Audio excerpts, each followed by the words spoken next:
he's had to deal with. I'd say Naf as well, but Skull's anchoring down some of those sites. He gets tough work. He gets tough jobs.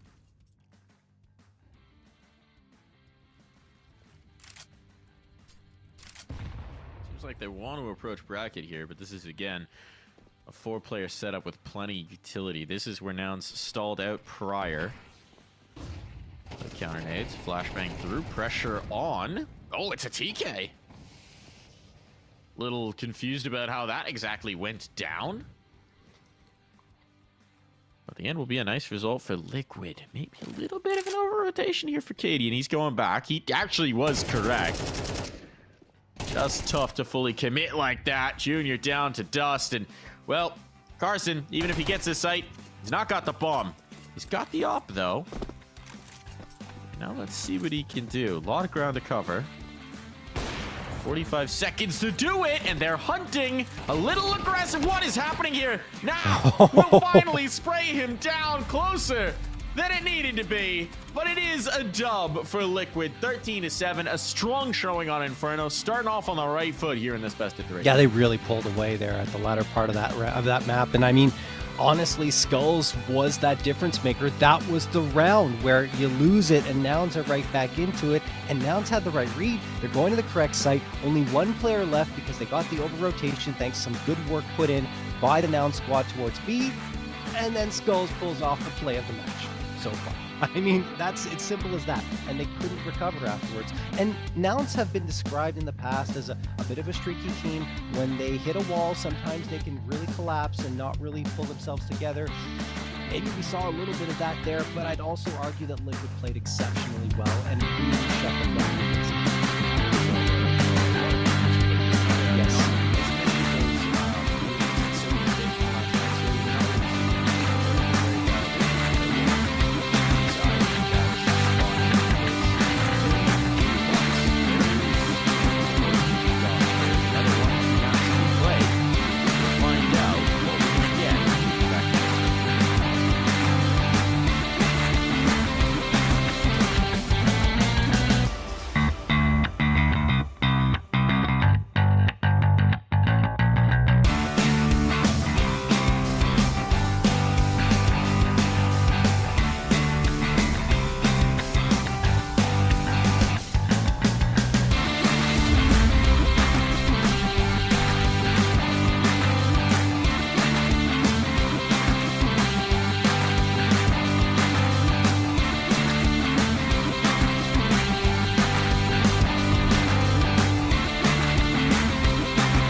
And we're live in the server Mirage between Nouns and Liquid, and Nouns are wasting no time with this B play. They're going straight in towards the site, and it seems like it might just be NAF to receive them. Yeah, and let's not forget what happened yesterday, of course. Nouns winning here 13-3 in this utter and total domination of Liquid. And of course, Liquid do not want to repeat of that at all. Yekindar gets the opener, but here's George finding the immediate trade. Yekindar waiting in the open and manages to get another one. Trades going back and forth, and finally the advantage is in Nouns' hands. Assassin with that USP, but now it's on to Twist to be much the same. Canadian stocking the shelves. Scanning the barcode on Carson. It's all in the marking now. On the site, might have just enough space if he just wants to commit the bomb plant down, but oh, what a slick movement. Looking like they're just one man stacked on top of each other, and the kill comes through, so pistol round on for Liquid.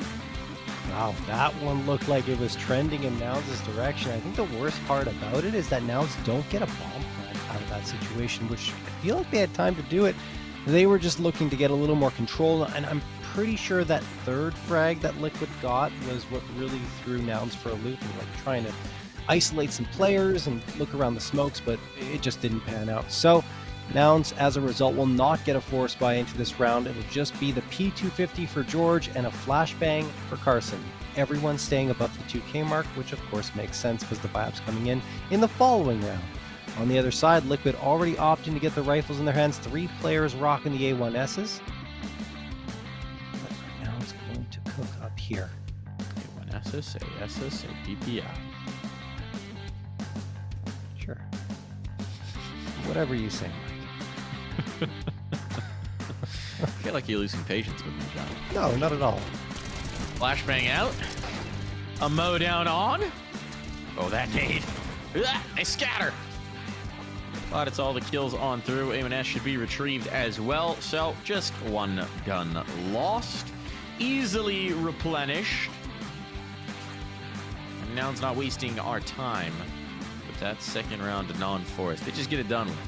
Yeah, I mean, without utility or anything to really make it interesting, you just have to try and win some duels with Glocks only, which, I mean, is possible, but exceptionally unlikely given the circumstances, and even more so trying to go for a mid-fight with Glocks. I would have thought maybe they try to rush up ramp, or go palace, or even charge into the B site, but in that situation, they literally walked into the meat grinder. Well, not literally, figuratively walked into the meat grinder. As Skulls and Yekindar are waiting here at the top round. I mean, like, I'm just saying, I can't use that word. Yeah, no, the wrong context for literal. Exactly. It's a horror movie now, folks. Yeah. Screen category is changing. They're walking into meat grinders. Dull viewership is advised. George, oh, he doesn't realize his second player here. Skulls, can he get the kill? Yes, he can. At some cost, but considering it was an SMG, it's not the worst exchange in the world. Timing is going to be important here for Twists, which he will find the second as well. No way. Should be a dead man. How is he alive? How is he alive? Now he's got support. And it's just disaster on for Nouns. An impossible situation. So many players would back off, but he presses forward. He presses the advantage. And he presses right into a round win for Liquid. Wow. I mean, Liquid already have the same amount of rounds, assuming they win this, which is that they got yesterday total.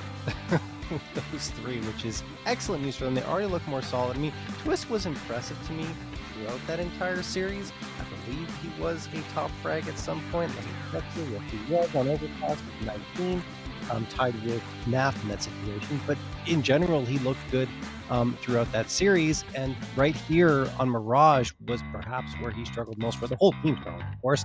The only one who was at a KDR of 1 was Yekindar at 12-12 and had a 90.6 ADR, in fact. But, I mean, it didn't mean anything because of how one-sided it was. Timeout called here, and it looks to be technical in nature. I wonder what the story is here. Hopefully not a long story. Personally, I prefer short stories. Yes. You know, don't have the attention span for it at this point. So we should be getting them right back in, and indeed the timer will tick on down. Whatever the issue, it's been resolved. What do Nouns want to show us in this one? Could get a bit of a techie round up.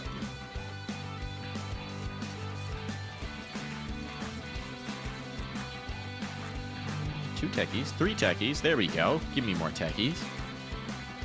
I believe. Liquid just look more confident right now versus Nouns here on this map than they did at any point yesterday, taking the aggressive fights, winning those fights as well. Not that they weren't being aggressive yesterday, they just kept losing them time and time again. Smoke's gonna get tossed here for a potential A hit. It looked good. Does it matter? It does not. Kindar, Skulls, and Cadian, and then Twist at the end, taking care of it. All right, put on a clinic here. Looking sharp early on our Liquid, and I mean, certainly it's going to help with the long-run economy to just not drop anything up against that. Very few deaths on the Liquid side. We're 4 rounds in. There are 5 deaths in sum total, so that is nice for bolstering the capital. Junior's got the op, though, and he can be a difference maker. The problem is, sometimes he waits to do that difference, those teams are all dead. Yeah. Kind of need him to potentially be a little more active this time than he was on Inferno. I mean, yesterday he was great. Mirage, he was very active, going for early fights, so, I mean, they need more of that to come through. Twists. Takes a little bit of damage, and you saw Yakinder looking for a fight towards mid. In fact, Liquid have 4 players committed towards this mid fight. Yeah. They're going to back away from it now.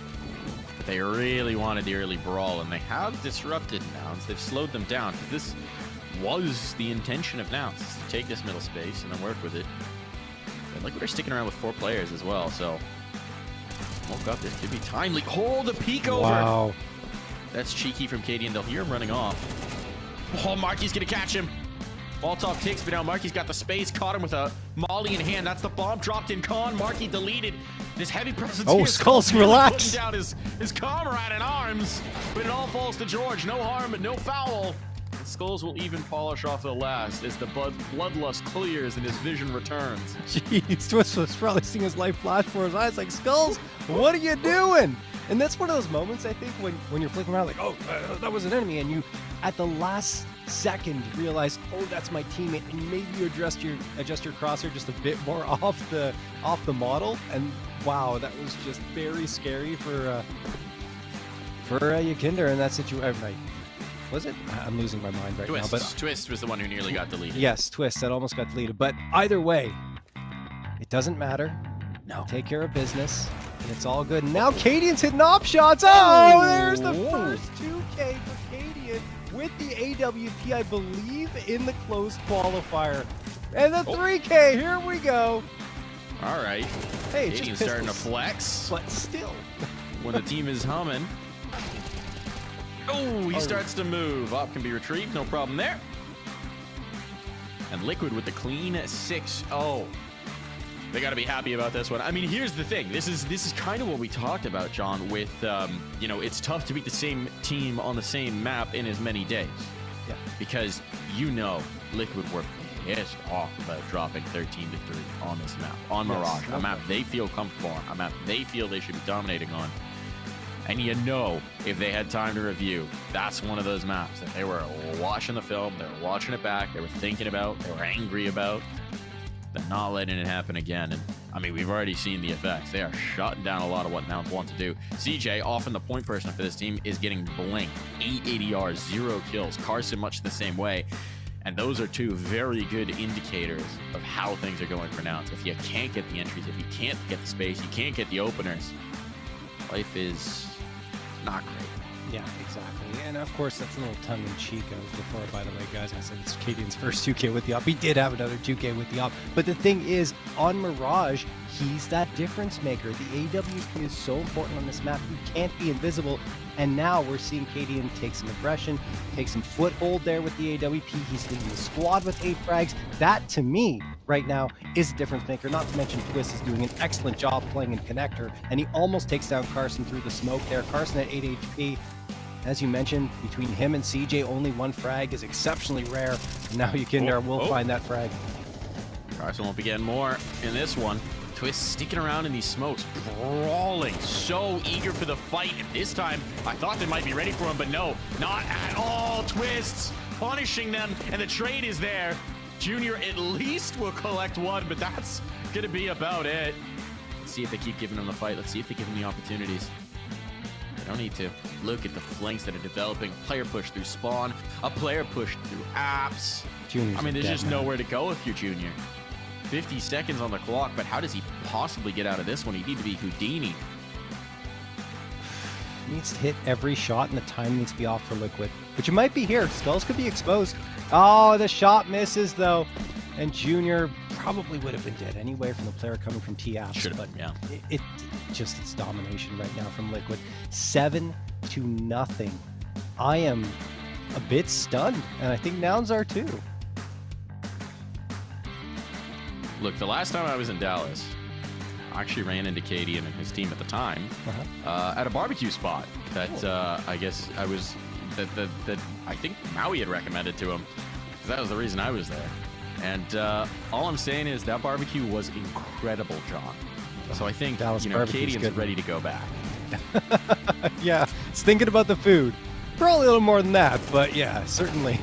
Skull's going to get one. CJ with a ripper of a trade, although he takes a lot of damage. I think the op through the wall got him, and then Twist finishes the job. Twist looking for a follow-up again. Another multi-kill for him. Not in the cards this time, says George. He's going to jump around. Could isolate Cadian, and he does. Nice 3v2. Here we go.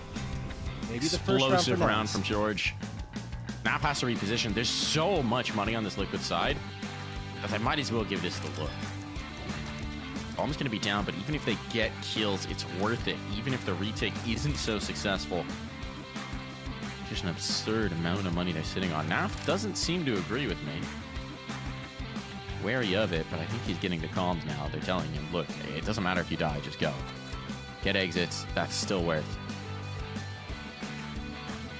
Tindo doesn't need to be told twice. He's always ready to fight, and well, he will not get this kill. It might be tough for George to stay alive here. Not holding the line. Oh, but George will hit a great work from George. That's what Nouns need for a little bit of explosive play. Yeah, and I mean, speaking of George, surprisingly, he was 18-13 on Inferno. I didn't realize it myself until I looked at the stats. And 102 ADR with a 1.36 rating, the highest rated player on the map, even though they lost 7-13. So, I mean, look, he has continued to be impressive, right, throughout this close qualifier. I'm so excited to see him. We talked about it yesterday, being more dynamic, being more involved in plays, and kind of the leash just being completely undone from him. So we'll see if he can continue to do that here on their T side, as Nouns need a huge recovery. And yeah, Skulls almost gets his skull taken off. That's a nice nade. Poor CJ. Eats that. But Yakindar checked in jungle. Now this is an interesting brawl. Ooh, this spam really finds Skulls. Does George go? He goes back to it. Had to reload. Don't know if he knew he had the tags, but apparently enough to try it once more. And at this point, well, again, there's money to spare, but at some point you got to start thinking about the long game. There's still rounds to be played this half. That's a wicked shot. What's that? Now the top mid player activates. What? And Twist's finding a kill is just going to allow him to save this AWP. Got the double up as well. Now picking up that secondary, so it's an expensive habit to maintain. Exactly. I was going to say, like, the only reason in this situation to save would be for the double ops to keep them alive. And, if they're two rifles, maybe they can go in a little more aggressively, but yeah. Keep the double op going. Another great round from George. 2 openers onto the A site. Gets the space his team needs, and Skulls was just trapped in the corner. He couldn't find his way out, and George just went back to the spam, like you said, and that's what gave them the space and confidence to continue moving to the A site. So, second round found for Nouns. This half is not out of recoverable territory for them. No, not at all. And I mean, we talked about it with Nouns. We always talk about it with Nouns. Momentum is so important for this team. Yes. Now they got a little bit. Now they've started rolling down the hill. Let's see if this boulder can pick up steam. Still ground to cover, but as we know, once they get going, they're hard to stop. Just need Carson and CJ to get going, or actually everyone except for George needs to get going. I mean, because Actually, he's interesting the one... here that you've got 3 players without head armor, because there is the Galil on the other side. So let's see if Marky makes them regret the lack of hats.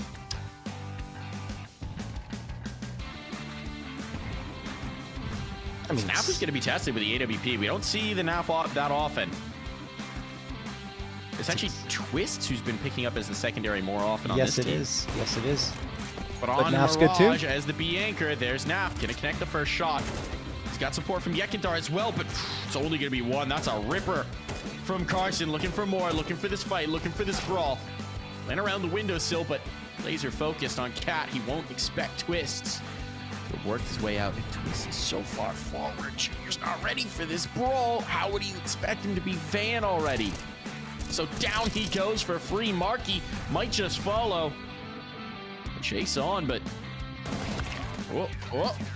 teammate at hand, and Twist won't need the help. Jeez. That's some great maneuvering by Twist, right? I mean, he gets to Van. Like you said, Junior had no idea because he was busy just trying to locate targets and actually did a nice shot before that. But how can you possibly think that a player is going to sneak up on you and already be in that position? There was nothing Junior could do. Afterwards, maybe Marky's able to recover, but that doesn't happen either. And he swiftly finds his way out of that round. 8-2.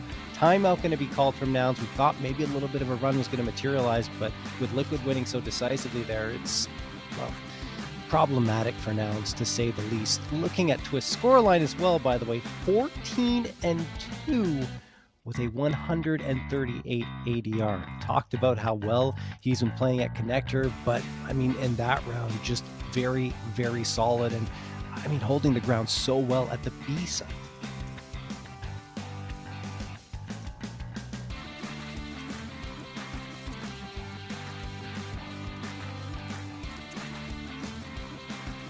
Going for the force up.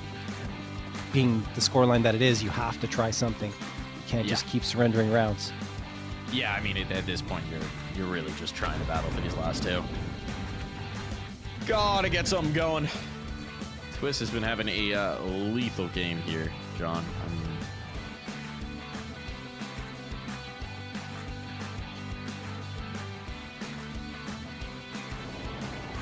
yeah. Last round, a nice indicator of it. Geez. He continues to collect here. Oh, they're not clearing the belt.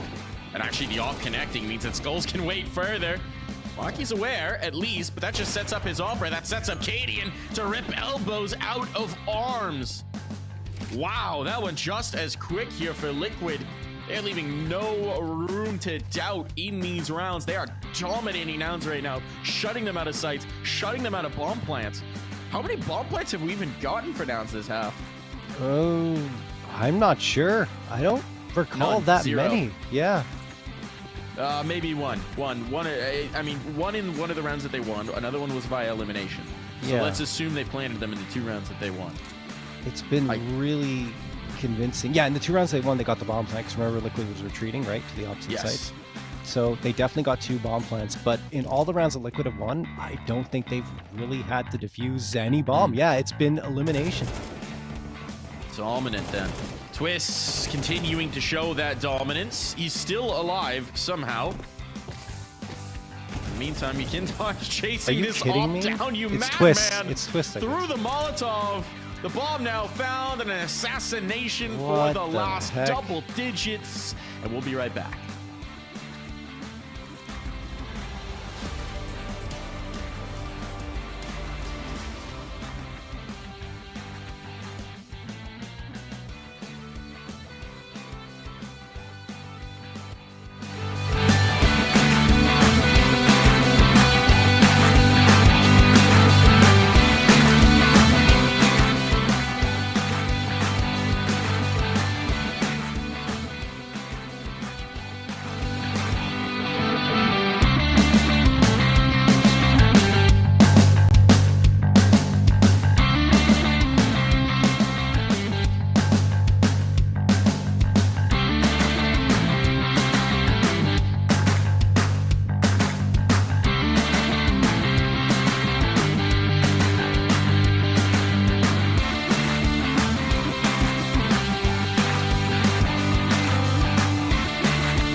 Domination, the word of the day here for Liquid, as they made short work of Nouns in that first half, not even letting them onto bomb sites more often than not. Nouns backs up against the wall, a dire circumstance. Their map pick where they 13-3'd Liquid just yesterday. And now all the work to do, John, if we're going to have a series here.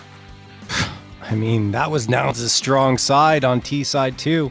Now they're going on to their weaker CT side. I don't know, Mike. Not to mention, okay, Junior, nice little tap that of Katie. I was going to say, not to mention how good Liquid have been on their pistol rounds. Nice shot from Markey. Bomb's going to get planted, though. So it is a retake. That is on. One is made. And I've thought about lobbing the flash out, but they actually just gained the space without it. Guys in kind of a weird spot here. It is a fight from Ticket.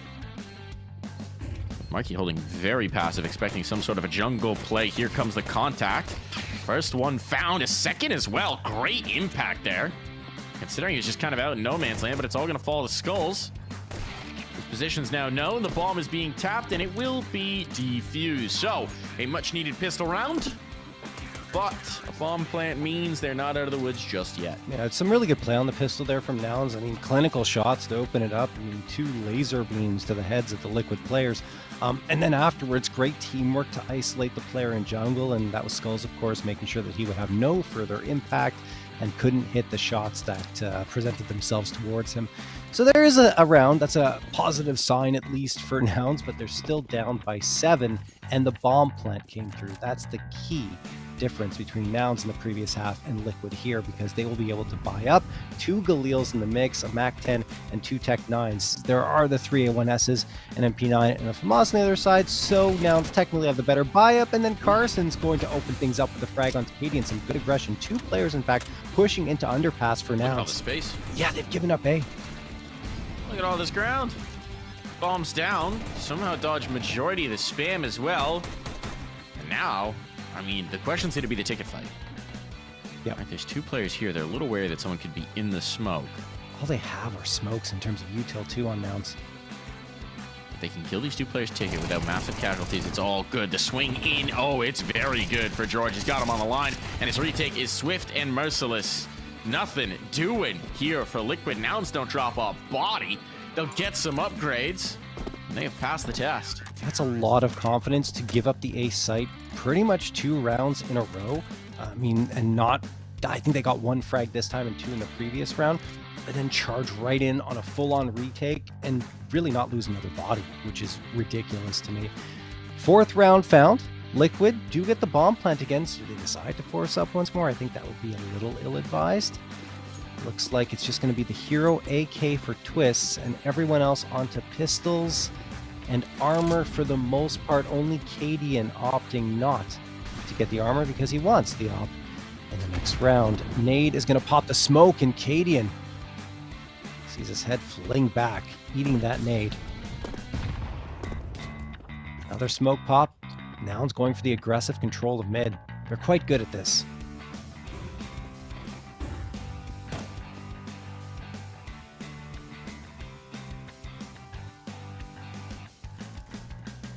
We group up for an A hit. Had a lot of success with bomb plants here. A little less to work with this time around. Your drop, there was a chance. But as it is, not looking likely. Naf going to try and create something on the other side of the map, but meanwhile, even if they get this space, Carson's pushed in towards spawn. So rotation's not going to be possible as far as he's concerned. Knife out. Oh, my goodness. Give him a little while to finish his food there, and Skulls will punish him for it. A little bit of indigestion, so to speak. Now with some rifles gained, some reinforcements on. Naf is working his way out on towards this site. With the read on CJ's spot, no, absolutely not. The nade. Oh, missed the mark. Takes an awkward bounce. Pressure's on. If they can get this bomb down, that would be huge. They need to kill CJ to do so, though. And it's not going to happen. Who needs nades when you got bullets? Taking care of business there.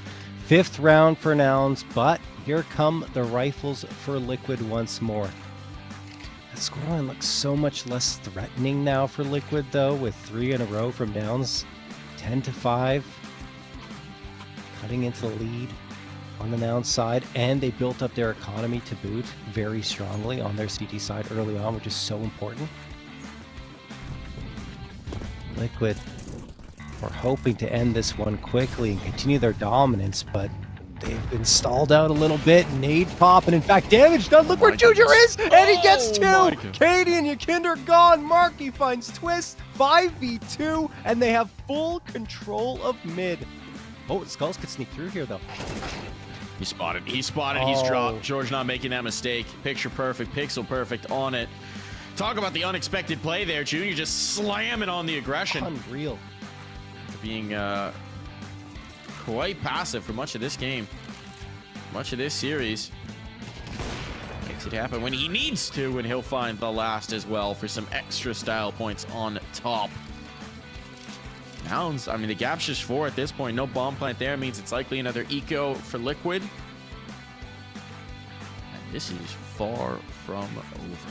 Yeah, and I mean, if you look at Junior stats in terms of opening frags, he gets a lot of them, but the majority come on CT side. He tends to be more aggressive, whether it makes sense or not, on his CT side opping than it is on his T side opping, where the fragging duties and the opening frag duties are in Carson and CJ's hands instead. Seeing that aggression come through from Junior is a good sign for now, and Skulls and the rest of Liquid are relegated down to pistols once more. Made that previous one look like an eco.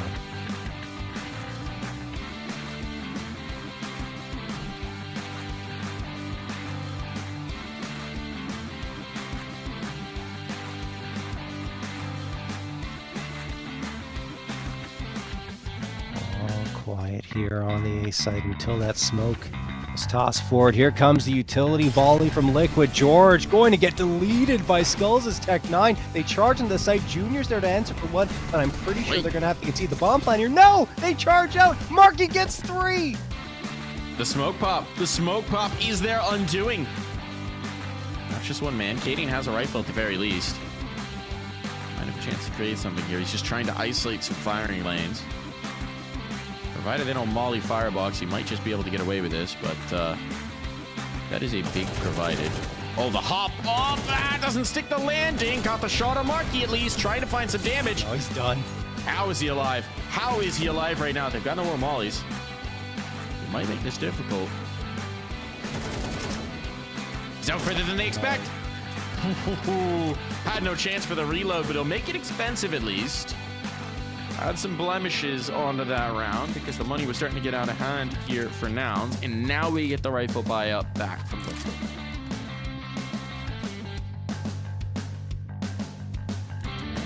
Timeout going to be called here because Liquid have not won a single round here in the second half of action. So far, 5 in a row for Nouns, who are looking depleted.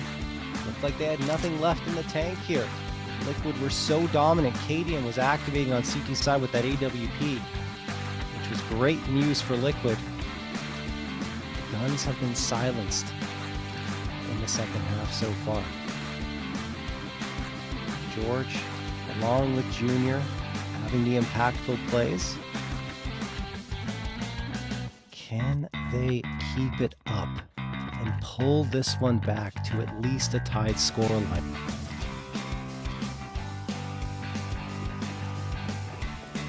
Liquid, not enough money for the AWP, so it's just going to be the rifles across the board.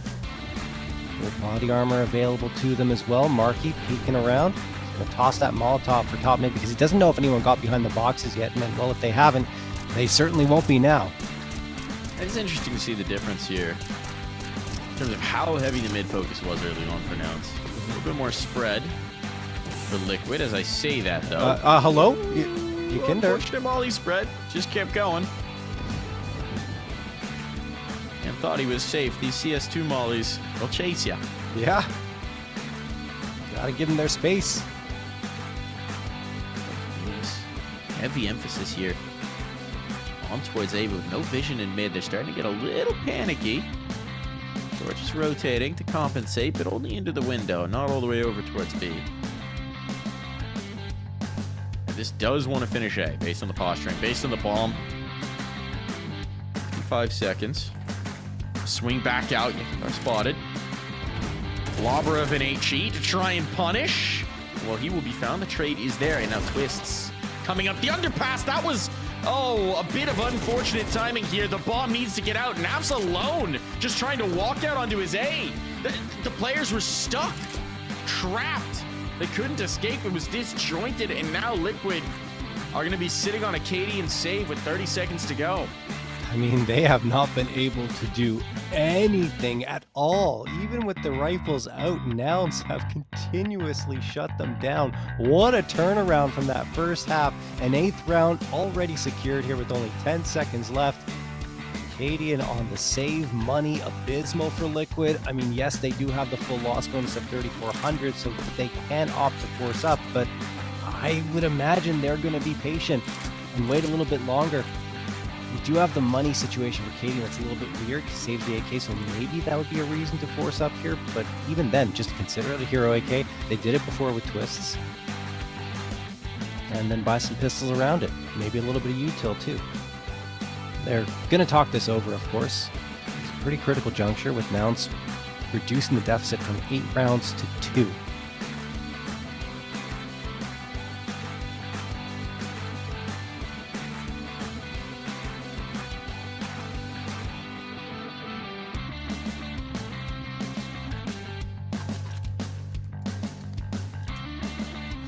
Be exactly that. Half buy with pistols and util around the AK. Cadian the one using it? Yes, Mike. Do they pick up the pace? Is my big question. I think they kind of have to in this situation because they've been so passive, and yes, that worked maybe against a team like Boss, but Nouns are going to get in your face, and you really do have to challenge them. I mean, Cadian's having a pretty good game, but I would rather that AK be in Twist's hands. Ain't giving it up here. He's having a heater, and he wants to keep going. Yekindar will be having a little snooze. He's gonna sleep in this one as the hop over the smoke costs him his life. Does seem like some more B posturing. It's been lighter presence here more often than not. But this round it's CJ. Support from Marky close at hand. CJ erased. Uh-oh. The Molotov comes in the nick of time. And Liquid do not have the smokes to compensate. Somehow Twist is alive. And he's going to be in the ladder, and they may not expect this based on how much spam there was. Just Marky overlooked the spot. It's a patience game now for Twists. I would imagine because Marky doesn't have information here, he's just going to hold towards B, not actually go to Cat. This is the exchange. Oh, Katie just made a noise. Sound cue in underpass.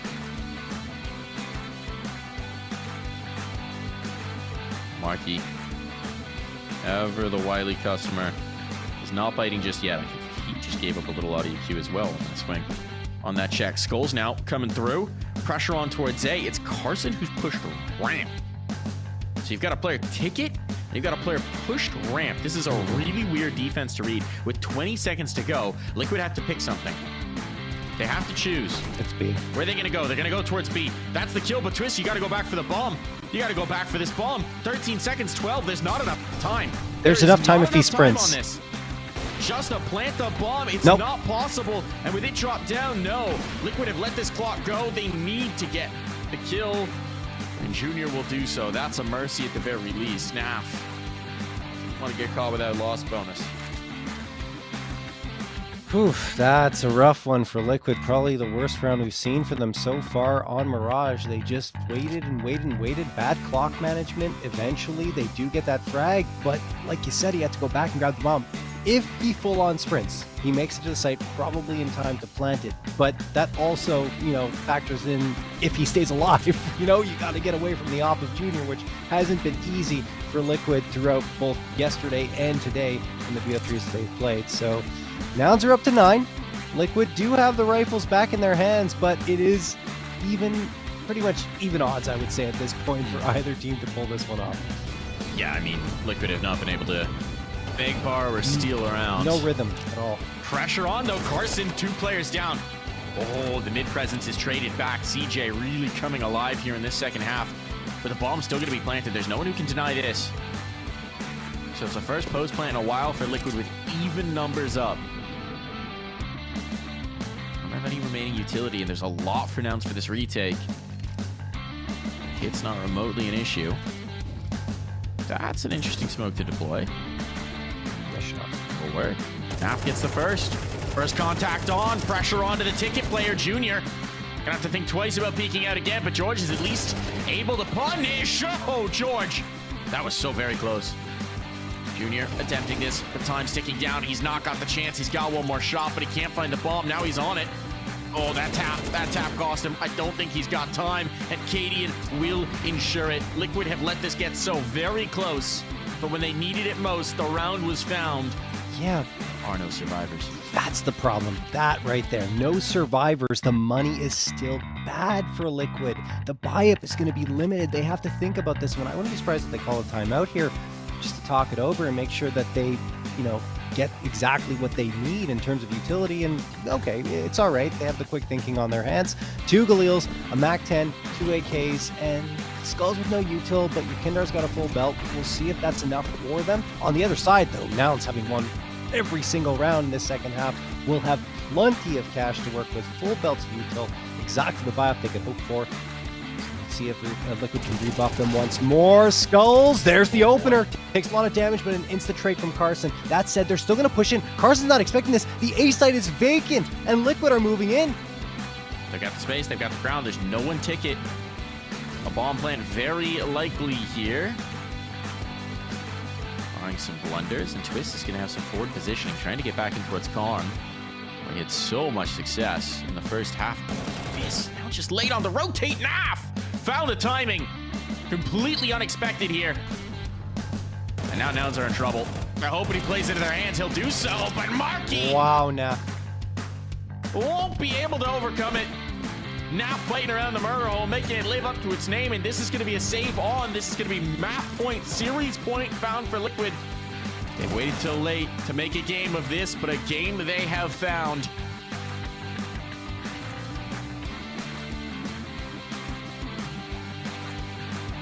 Wow.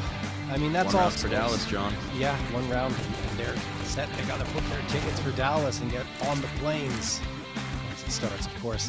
But, I mean, that's not Yukinder, but Skulls, who came out immediately, wins the opening duel, right? Gets that first one. Yes, he gets traded, but that's exactly what Liquid needed because the ticket presence is gone.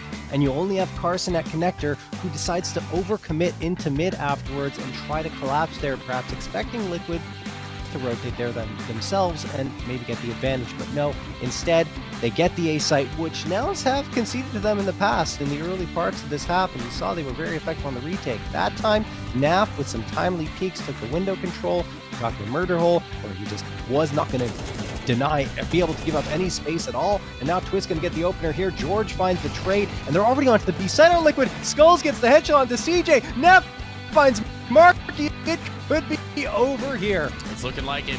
A curtain of utility as well. They can't even get into this contest. They can't get into this retake. Junior trying to cross, gets peppered down. It's all onto George. There's 50 seconds lie between Liquid and a spot at the Intel Extreme Masters Dallas 2024. Skulls on this smoke fade might be able to punch their tickets. Might be able to lock them in to the most prestigious event in North America. And he will do exactly that. He's been the player of the match. He's been the man, the difference maker in this one. And in their rematch against Nouns, there are no mistakes from Liquid. There are no blunders. It's business from start to finish. They knew what the objective was. They might have taken a trip through the lower bracket to get here, but it is going to be Team Liquid going through to the Intel Extreme Masters. They will get their chance in Dallas in front of the hometown crowd.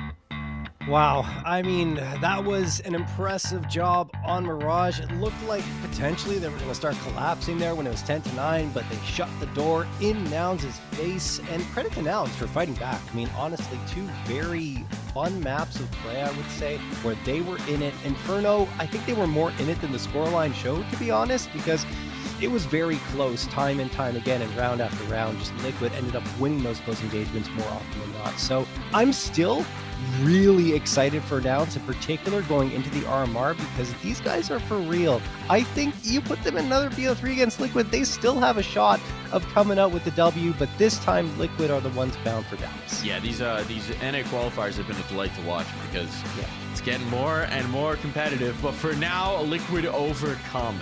They passed the hurdles, they passed the test, they are through to IEM Dallas. So book your tickets now. Get ready to watch Liquid on NA soil when that comes through. For now, good night, everybody.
Run it back. Hold on. Let me tell you I think someone lives in Canada. I'm going through my Or notes. previously did.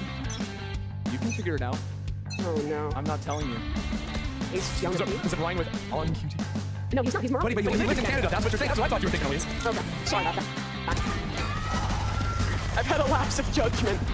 Let's get back to the game. You're done. All right, Sentinels, they're up in vents. They're about to pounce out on the unsuspecting G2 members. Lights are out. G2 can't see a thing. And that's when Sentinels strike from the vents. All right, if the bag milk comment got you down, you still have to keep watching. Because we have the draw show after this for playoffs. And that's going to be very important, or the reveal, sorry. And we've got penguins on top of people's heads. It's crazy here. There's a lot left in today. There's a lot going on. And you know what? G2 going back to the classic, tried and true, a little bit of alert mission here. 3 now moving back into mid. Sentinel's guessing wrong on the lean list this time around. But always lean against your Cypher site. Go away from it, because you've got full input here. Why not? Jonah tagged in heaven. Oh, Jonah wants to go spawn 30 again. seconds left. Looked like for a second, peeking down those steps. Nothing there. It is a temptation. He doesn't fall for it. Time. I'm thinking of a certain fruit right now. Time. A watermelon is one of them. Time. 10 seconds. Time. One enemy remaining. Flawless. They didn't have enough of it.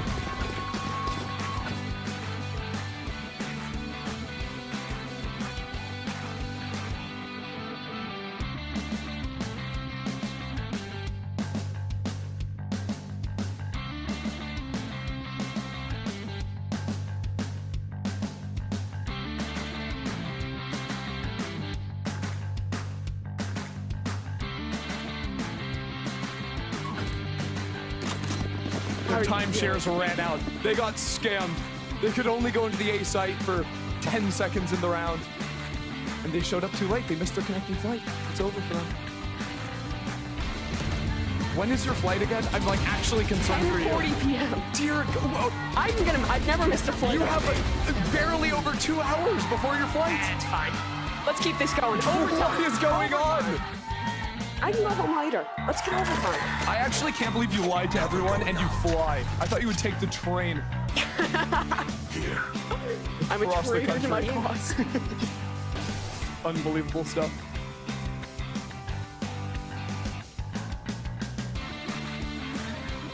Tens is up there. There he is. Turns to flash. Oh, yeah. And that's a beautiful lead. Okay, left over there. Okay, just keep on going, Sentinels. Massive blast. Oh yeah. Quick to turn the flash, quicker to snap back and lock onto the rays. John QT coming in for the support. You'll have to see it. Before the switch. The fundamentals showing through. Good teamwork. 12-4 for the IGL of Sen right now.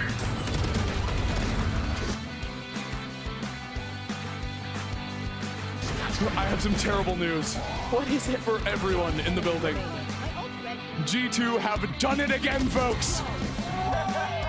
They have called their second timeout of the half. You guys don't get to go home. No one is allowed to leave. And the worst part, the best part is, I think there's more thoughts going on in his mind now than in G2 talking through this timeout. What is this? I'm actually awestruck. This is actually what's happening inside my mind right now. It's a technical timeout. Sniffer. I don't, what does moving the hands do? I'm trying it. And I don't know how. what is it? I don't know. That's a frog!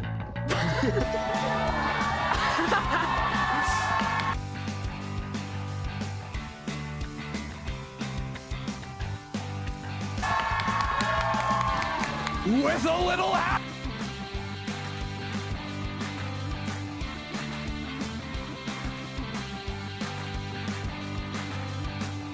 and on top!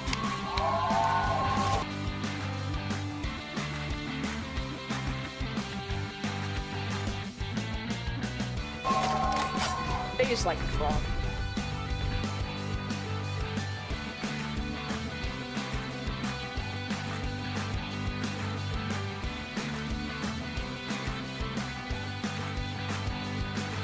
Thought they liked me. No.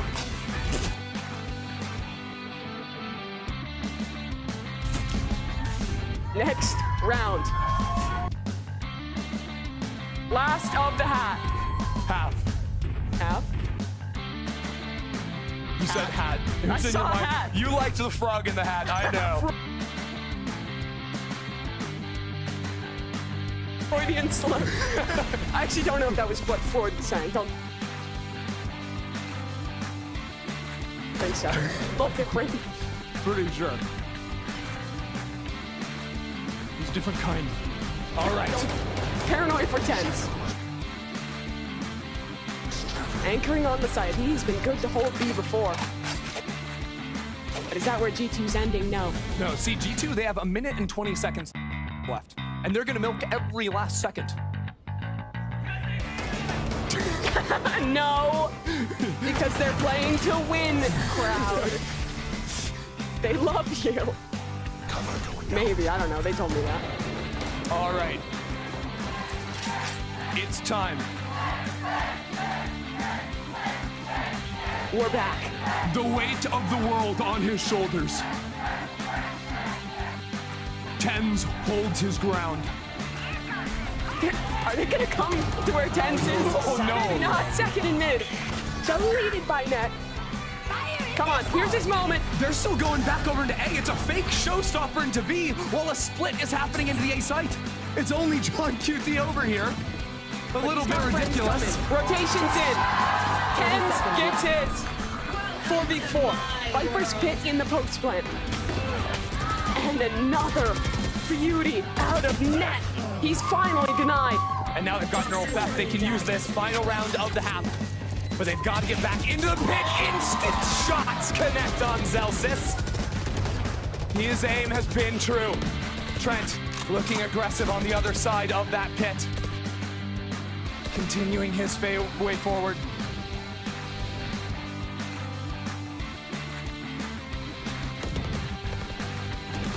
Battling on one side of a smoke. John tries to enter, and he is not permitted. The Guardian cuts down 2, and G2. They take it 5-7. This game will never end. Switching sides. It couldn't be any closer. Except if G2 won another round. But they'll have a chance after the break. First, we're gonna check it out. I mean, this was crazy. Look at that. Instant headshot. Into the only, yeah, I mean, you kind of got to respect the game on that one. Yeah. I don't know how else has got that one. Wild kill. Well, this game, I think we've all learned something about thus far. It's been some of the best Valorant we've seen thus far in So America. impressive. And that's why I'm so excited to see our enterprising analyst desk break this one down at the half. Yes, tens. I'm using this as like a stress ball right now. I'm glad they're having fun out there. Yeah, absolutely. I like how Mimi asked or said, let's see what the desk has to say about the game. Like, As if she's been hilarious. saying anything. I've noticed there were frogs, there were turtles. There's a lot going on over there. I learned actually we'd probably be good at whatever map game we took play after that. Right, one. yeah. Well, you know what? We could do some serious analysis. Or we could just play a game of agree to disagree. What do you say? That sounds like serious analysis. Okay. Well, it's kind of Serious? yeah, Maybe. it's both. I agree to disagree. A little bit of both. How about that? All right, what are we doing? All right, let's do it. Okay, so the game is simple. I'm gonna read a statement, and I want to know where everyone stands on it. Okay. All right, so let's get it kicked off. So the first one we have. It would be awesome if this game broke the record for longest overtime ever. Strong. You're strong. I think that'd be so funny. Yeah? I think that'd be so funny. It'd be really painful, but so funny. All right, go. I strongly disagree with that one. I'm sorry. I'm just gonna have to strongly disagree with Is that it? Is that the only time you're gonna do anything? I'm sorry.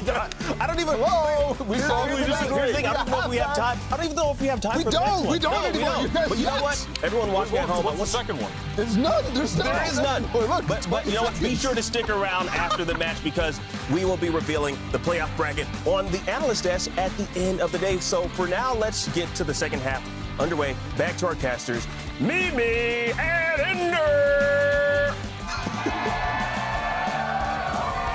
I, for one, strongly agree. Hey guys, what match is this again? I don't think it's TSM, I think it might be. Maybe we're confused. It's so silly that they might just be. No one even knows. Who even knows anymore? It's a nail biter, folks. Sentinels taken down early here on the pistol. G2 with a chance to equalize. Overtime, just a dream. A nightmare. In the eye of the beholder. That's a cute little combo into hell or into what's that called? I hardly know her. Ropes. It's a late night. Now, if Sentinels start taking their time, that's when you know something's fishy happening. What's fishy? Because Sentinels play all of their rounds fast. And if they wait till 0 seconds to plant, I'll say it, they're in it with G2. To make it the They're longest holding game us all possible? hostage. 30 seconds left. No one can leave this venue. Not until a winner is crowned. 20 seconds. Trent gets a molly kill off the orb in main. John QT is traded. Fallon getting work done on the site. And net. He closes the job. 6-2-7. G2. Is this the start of the comeback? Don't sound too excited, Mimi. Surely it wouldn't be a fake comeback. Surely wouldn't be a fake comeback 13-11 for Sentinels to then win. Indeed. Let's check that out. We had Dog go through and not clear the corner. That's an error, folks. Free us. Let's go NRG. Do we think it's TSM versus NRG? What is happening, people? It's actually 2021. So I've noticed that the Phoenix meta on this map is really innovative lately. I do love the Phoenix. That wall really allows you to get into a side. It would be a shame. I mean, Viper is just so poor in this current meta. The only way you can get a viable wall You're agent living is in the with past. Phoenix. In the present, G2 is farming on this Antivico. I got very excited. Indeed. They have classics though. One enemy That's okay. remaining. SMGs beat classics. G2 are simply better. Sentinels cannot get the eco round win. They lose the rock, paper, scissors there. But now we have rifle v rifle. I do love seeing the same two numbers at the top of the scoreboard. Wooey! One enemy remaining.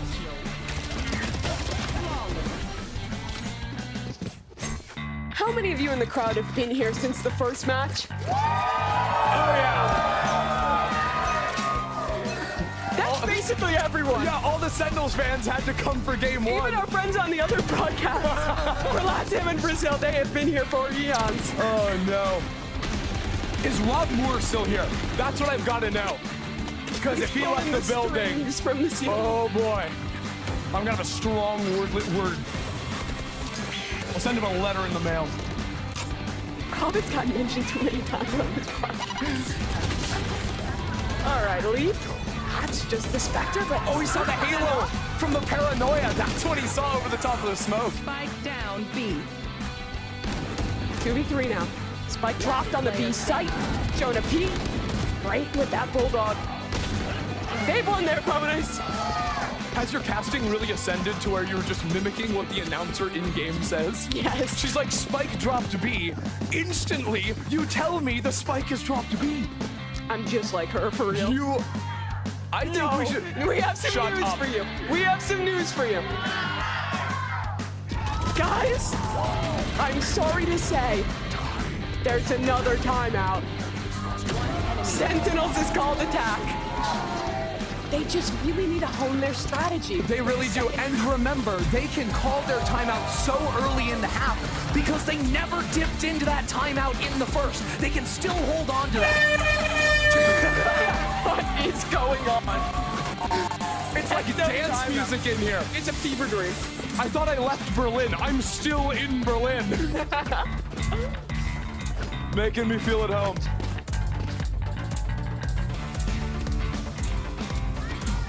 I love the bass. I'm just like vibrating through me. It's the only thing keeping me energized. Oh, look at this little guy. It's another frog!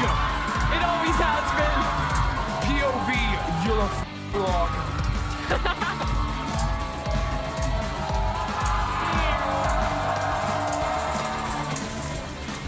That's a crab.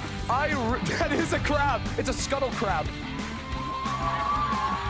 I don't know why. Is that a type I of have crab? no idea what scuttle crab comes from. I'm Okay. clueless. Thank you. I knew. We got a really smart crowd tonight. They are on the ball. A+ students. Okay, Spike dropped. tell me what's going on this round. Well, it's a bit of a feint into B main. A paint shell's coming out too, Okay. but it's all a ruse. Look, they've got no money. They're poor. Sheriffs, ghosts, stingers. And the spike is all on its own. Celsius wants to do it himself. He asked Zekken to come help him out. I love how they're still doing like molly stalls in mid. The next smoke comes in, just blocking down this choke point. But a male smoke and a dog on through clears that out. And now they've threatened one little buddy could be hiding out in vent. It's not much of a concern because the camera here. But why talk about that when we're attacking the B site? That's what it's all about. Oh my. Trent gets the first, comes out, help to buy a leaf. Oh, the assist? And it's a complete shutdown. G2, a clean defense on B. Leaf on raise. Dare I say, G2 are running away with it. About to extend their lead, 9-7. 4K in that round. Oh, Flawless on the board, and what's going on there? I'm unsure. Maybe a timeout to Some discuss. kind of aerobic activity, maybe? Yeah, I'm sure it is. It must just be that. Leaf with another 4K. Did he say anything? I saw his mouth move. Train. Trains mentioned! That's just for you. See, you clowned on me when I liked the silly little animals, but all it takes is a train to I like steal the your animals, attention. too. They're really cool. Okay. I like them. I feel like Gecko could, get some more pets.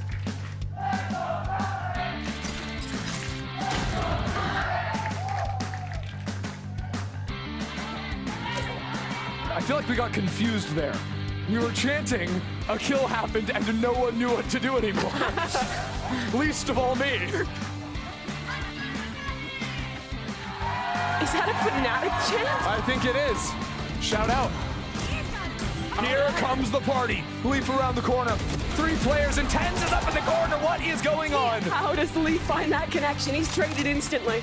It's because it's showstopper. 3v3. The ability is unfair. Be quiet. It's perfectly balanced. It's what it should be. Flashes into the site. G2 have a lot of utility to support net here, and he still has trips online, but he's just swinging pretty much nothing and dying for the matter too. It's Celsius to take him down. Joda P though dropping into this pit, fighting forward as his teammate spams. He blindsides Celsius. And 30 Sassy seconds left. is in the clutch, making a run for it.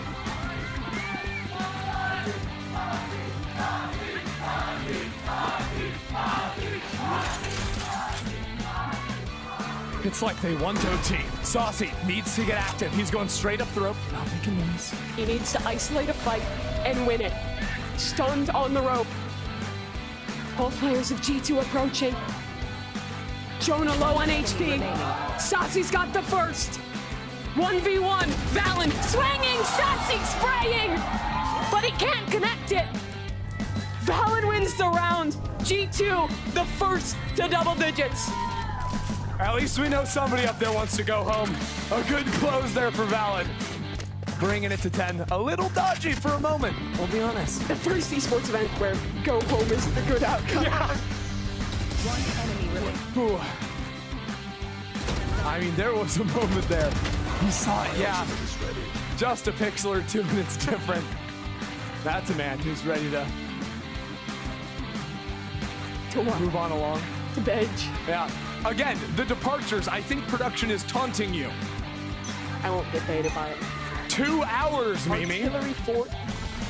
Train's delayed? I thought this map was in Japan. I don't know. Or is it in Unrealistic. I don't remember. This is what happens when Kingdom takes over. They run it into the ground. Orb grabbed in main. Jonah P. Wait, did you see the coffee shop logo? That was Sideshow. Go back. No, You were Sideshow. you're losing the plot. We have been executed on the site. Second, Satchel in. Net, solo anchoring. His teammates are far away, but he could get this done on his own. Second, down. Tens, inside of a cage, caught, blindsided by Leaf. Down B. 5v3 now. Sentinels completely locked out of this one. The spike haunting them in the throat of the site. It's not very nice, that's for sure. Can they wrap back into mid? There's a Viper down there now. It's over. Good circle. Trent on the flank. Oh. Walking past him. Cowards. It's not like they have Omen ult. How do they plan? I mean, 30 they're just seconds gonna left. save. That's an interesting plan. It's an interesting plan. They have no money. They are actually trying to win. A prudent financial decision, I dare say. I could never. Buys another latte. You're the problem with this generation. Sideshow! 10 seconds left. My king! It's just a cup. You guys are tired. That's a man. No, it's not. It's a man. Doesn't even look like him. Yes, it does. Do you not see the mustache? Take this guy off the cast. We're still cheering for the skin. We're cheering for everything. How many of you have bought a team bundle? They're busy.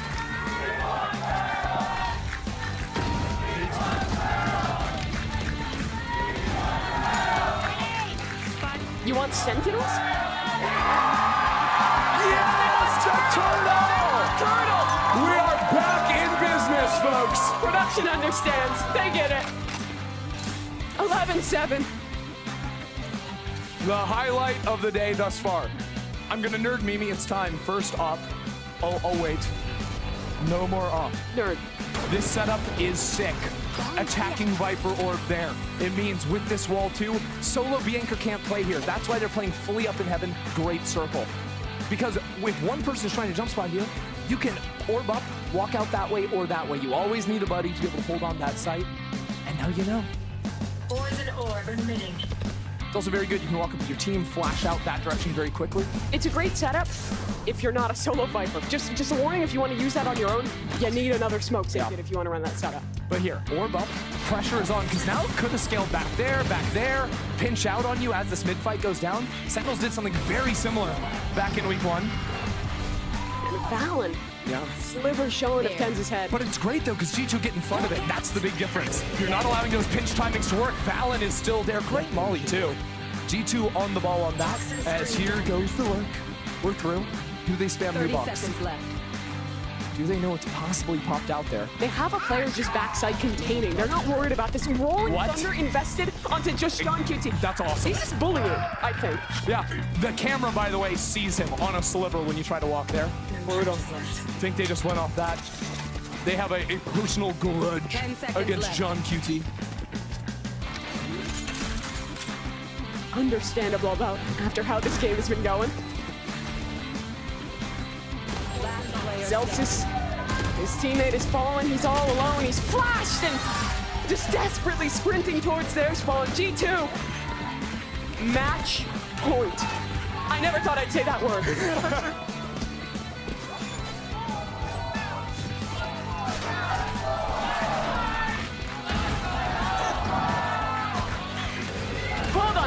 hold on. I think our crowd was just cheering for 4 more rounds. Let me get this right. Do you guys want overtime? That is a total. I think they want it. It's a school night. Do your homework right now. What time do you have to get up for school? Hold it up on your hands. 5 a.m., 6 a.m.? 8 in the morning. I haven't woken up at 8 in the morning since Check's watch this morning. Cool. I'm tired. Well, G2 might give you your gift. I think our crowd wants us to suffer. I hear too many OT supporters. No, I'm here for it. I do not condone. This could be it.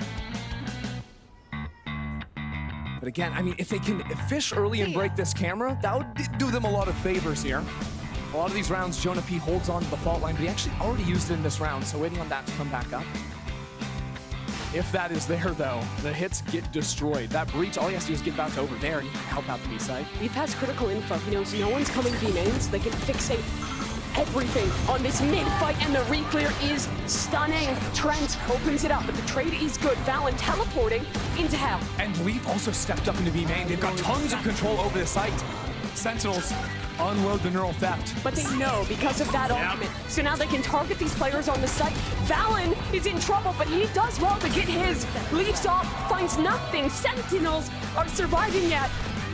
2v3 now. Jonah has you till the retake is on. Net to set us free. Tens to drag us down into the pits of despair. 5 more rounds. They were saying 4. Can they don't know how to count? do math.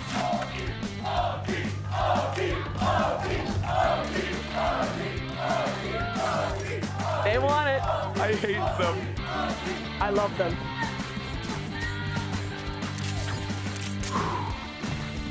Take a breath. Jonah P is saving on 8.3. Hey, let's give some love for the G2 Classic too. Yes. And the turtle, maybe. The real star of the show tonight.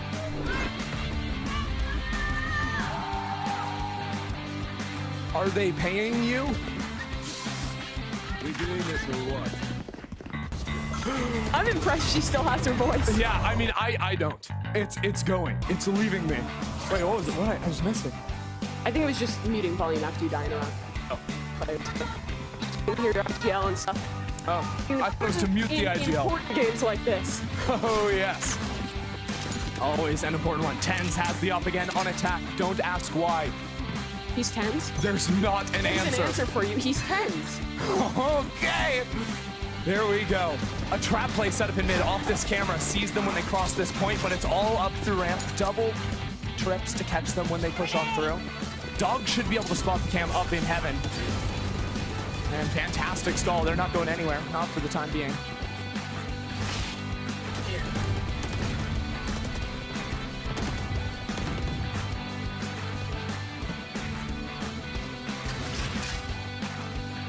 All that and for what? They're leaving.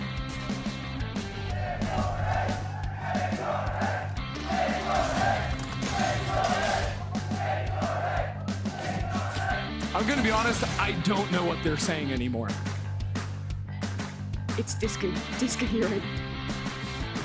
But they're committed to it. It's all getting a little bit loose. Tens gave up on the A fight. Instead, they're walking into mid, but this camera's been here the whole time. Sentinels have not done a good job of spotting this out. That is 3 people, maybe 4 spotted in mid. The trap play was gone. It's a lot of info. Second with a Roomba. They're gonna path towards heaven. That means this round might just come down to Leaf. We are going B, and they put the same camera back just to put a little salt on the wound. That's there it an goes. evisceration of Leaf on the site by Saucy. He didn't stand a chance. 4v5 retake now, but lots of util. Paranoia, Molly's, Jonah P with a fault line and a flash. They're down numbers, and this off angle could have been the moment for Sen. I miss the old Tens. Boom. He's gonna hit one this round just because you said that now. Sentinels trading back and forth. Celsius on the reflank, 10 still alive on the site, but it's all Celsius and Sassy. Sentinels are 3 away from overtime. Again, this game means nothing. This game means everything, Mimi. Can you not hear the passion out in the crowd? They won it. Sentinels won it. They're still trying. Sentinels They're still have one timeout. If they need it now, this could be the moment. They have the confidence. And they tossed it up to Zelsis. Tens missed his. And Zelsis said, give me that. Second double satchel. Trent removes him. Not like this. This is the same trap G2 did in the last game. The trip in mid. A very forward one. No way you're getting back into that space. Hammering a trip on B. They've leaned into that so many times. Tens got the op back. Reclaimed.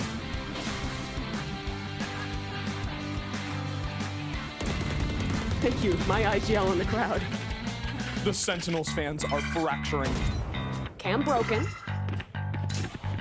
Last time they broke that cam, they reset and went back towards A light. This time they stick around to re-exec. And they can use that orb to time when they want to take the fights in main if Tens is holding the line. Stun up. That's further stall, and this execute the dog is for nothing. Aftershock available. G2 can just continue to lock them out. It's only 40 seconds. Sentinels have a paranoia and a flash. The smoke goes in. It's now or never. It's never. Aftershock. It might just never happen. Yeah. 30 seconds, they have to go. That's a Viper orb. That's a Defender Viper orb in main too. The stalled choke is insane. 20 seconds. Execute is the game. Tens, tripped, Leaf sprays him through the wall, and Net still up with support from Flash behind the smoke. 10 seconds. G2 fighting for their freedom to make it out of this game. Celsius has no chance. There's not enough time. G2, the victors of the match of the century on a third map in a game that meant nothing. How have they done it?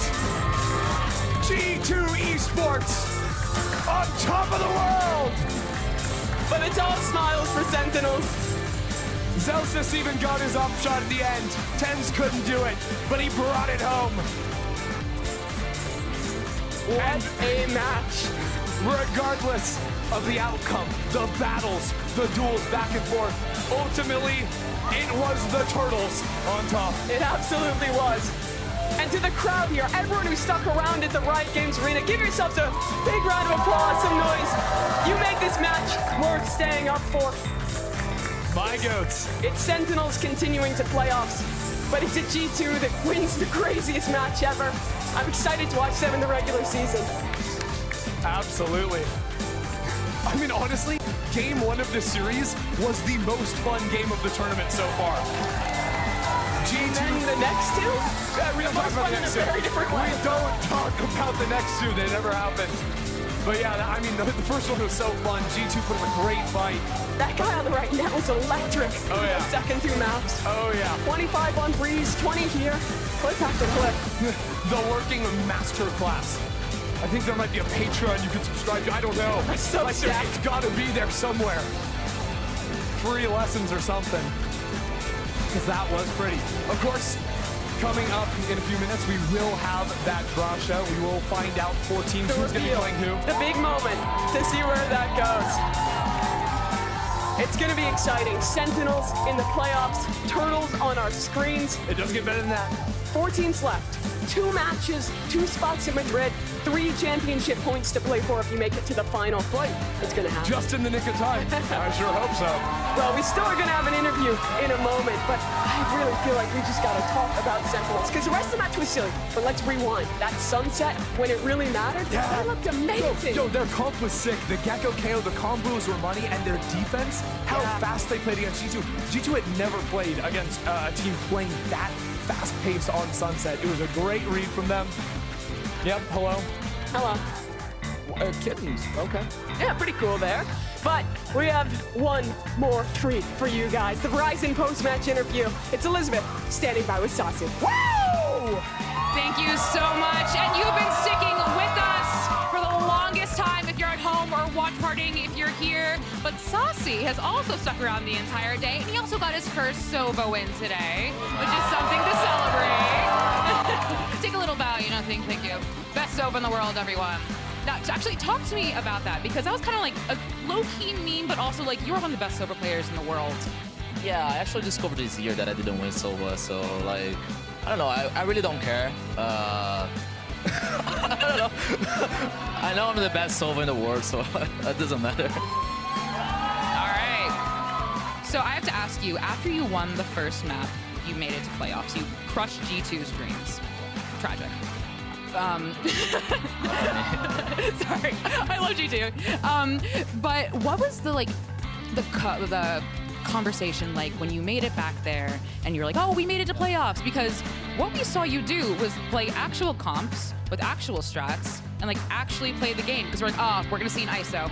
Oh, we're gonna see all smokes. But nope, actual comps. I mean, to be honest, after the MIBR series, after they won, we were like, okay, we just need one map, but you know, let's play to win, let's play to 2-0. And after we got the first map, yeah, I'll be honest, the energy was different, counts were different, everything was weird, people started changing skins, so I don't know, like, I'm gonna say like props to G2 too, you know, they play good against us. But I'm not gonna use that as an excuse, you know, we should have won, and it was our bad for sure. But yeah, the energy was different after the first map. Yes, you technically did lose the series, but you are making it to playoffs. The draw will be shown in the post show, so stick around, because I know we were getting a little silly, but we actually have something very important coming up for the playoffs. Do you have anything to say to your possible opponents? My possible opponents? Yes. Oh, I mean, we're in a good shape, so good luck. Good luck for everyone. It's gonna be a great match, it's gonna be a great series. Doesn't matter who we face, we need to win, so yeah. Doesn't matter who we face. It's gonna be a good match. A class act as always. Thank you so much, Sassy. Please give it up one more time for Sassy. An incredible performance. Thank you. And what an incredible day. It's been long. I know some of you have school nights, but we do have a post show with Absolute Cinema John QT. So stick around, and friends, please take it away. Yes, thanks so much, Liz. Joining us for the post show is Sentinel's IGL, Absolute Cinema, John QT. Thank you so much for what you gifted us. And also congratulations on qualifying for the playoffs. How do you feel? Feel good. Very long day. Very tired. I mean, it was difficult. We played yesterday night, and we had to wake up early. First game, third game, and yeah, a lot of emotions for sure. Yeah, G2 pushed you all to the third map. Were you anticipating that? Were you expecting that at all? I mean, it's difficult because we knew we only needed one map to qualify. We won Sunset, and I mean, it was just hard to try. I'm not gonna lie. Like we said, like let's take it serious. We're not like obviously we're just gonna like not show everything. We're just like playing on the fly, and they were like. I mean, they were playing confident. They were like bugging. I felt like one serious match and 2 ranked games for me. Yeah. But for me too. Yeah.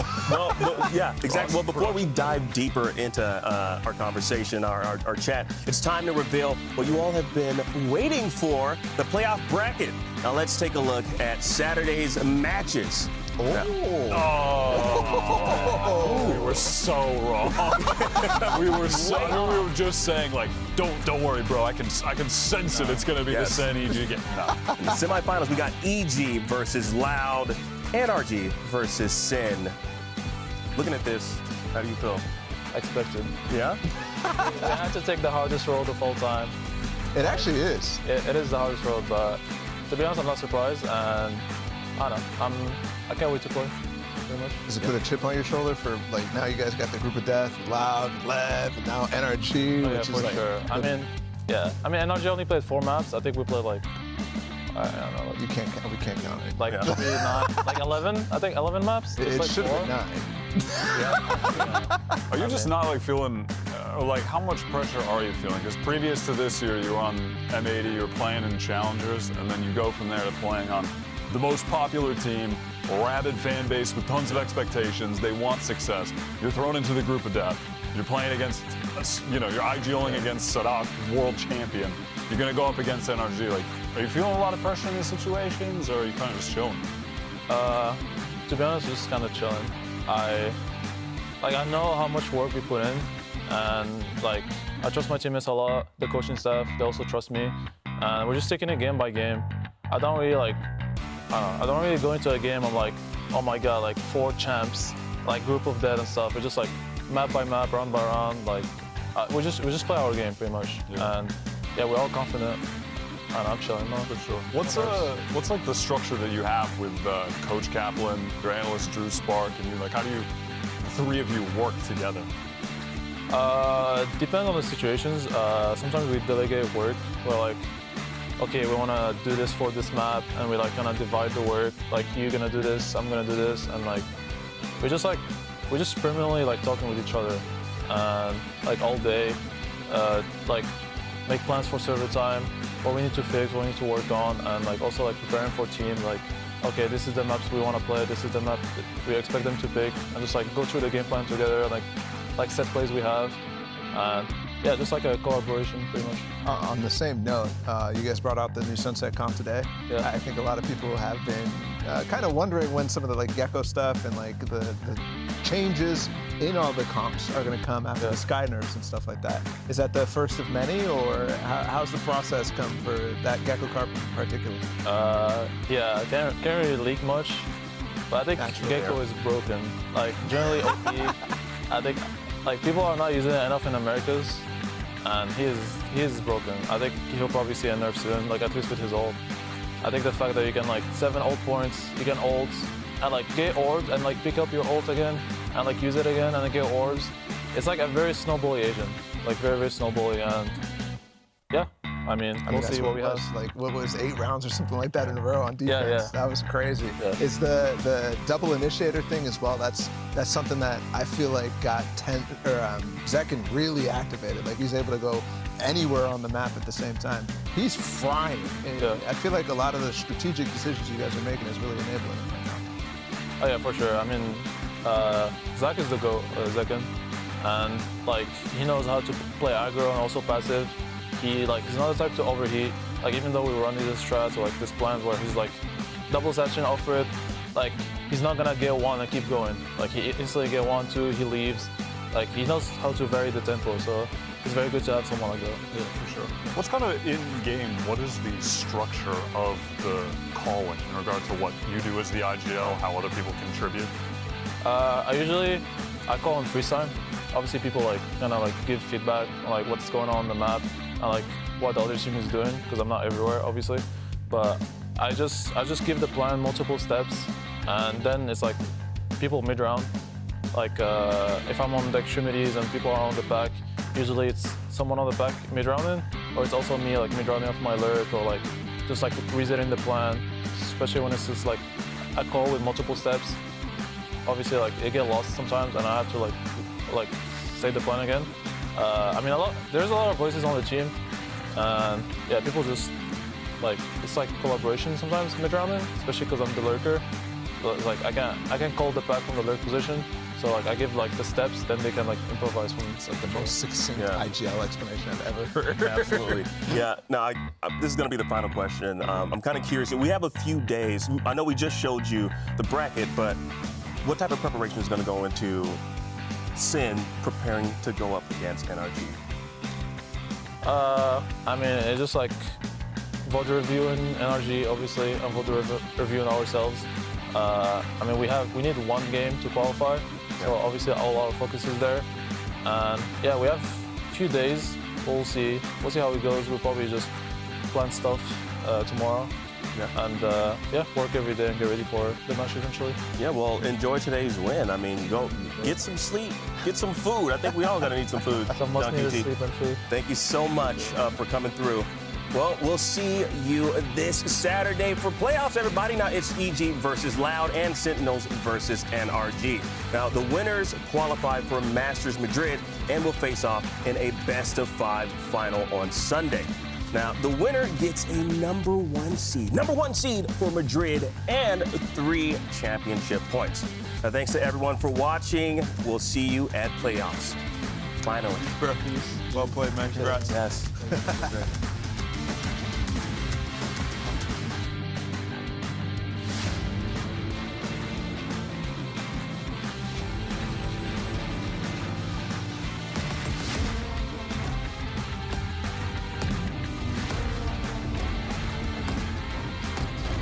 utils to try and win this round out. RGL down. That's the Rockets.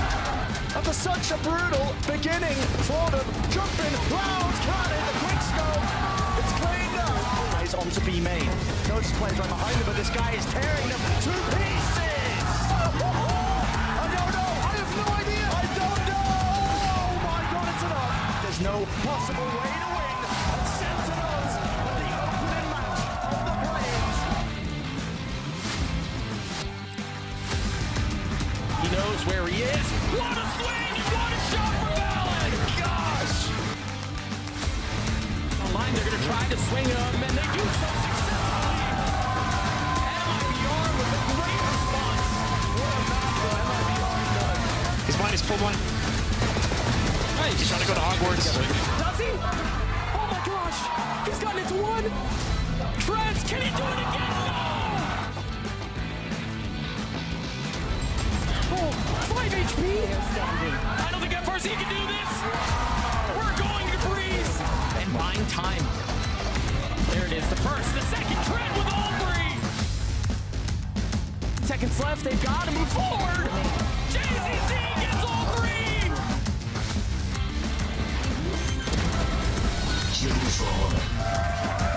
What a series that to look forward to in the season. Now down to the 1v1, but he's getting flanked. Is he aware? Knife on right! Fury. But Sentinel's getting aggro. It's a pinch into their spot. Second connects the double off the rocket. Sentinels are already on the defeater's net. Finds three, but they're sticking and through. They take it all the way. That is a turtle. That's a frog.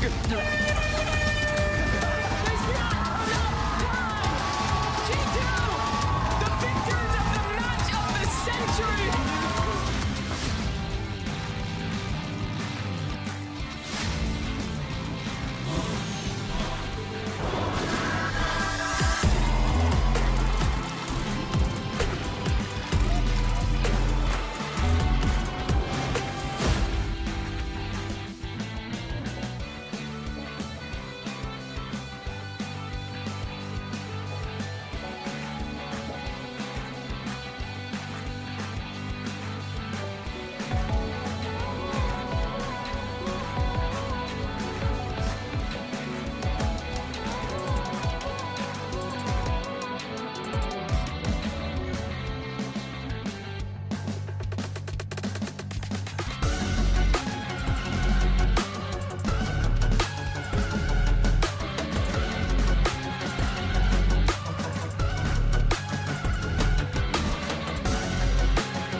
for. I thought I couldn't take anymore. Celebrate like you won the war. Guess you forgot what I'm fighting for. I'll come right back at ya. Better hope I don't catch ya. Cause when I do, I'm gon' smash ya. Now I'm out for blood.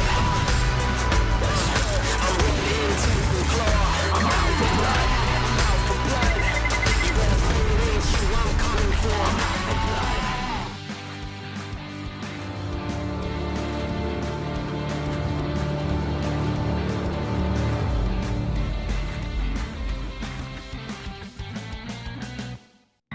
Well, GG How took map 1 of this elimination series, Brandon, but it relied on 2 individuals stepping up and pushing them over the line. Going into Anubis, their map pick, I think it needs to be a little bit more of a team effort. Yeah, no, absolutely. And look, if you're Twisted Minds, you have got to take a lot of comfort from that map. Sure, you didn't close it out, but at the end of the day, that was a real team contribution. Everyone was stepping up. There wasn't a real weak link. And you've got to just kind of take that mentality, reset. Sure, there's a lot on the line right now, elimination potentially at the end of this map, but you look pretty okay against Lin Vision. Bring forward, you know how to kind of run it close against GG How. Was very close on Inferno. It's time to deliver on Anubis. Yeah, and on Anubis, I mean, these 2 teams met twice during the close qualifier on this map.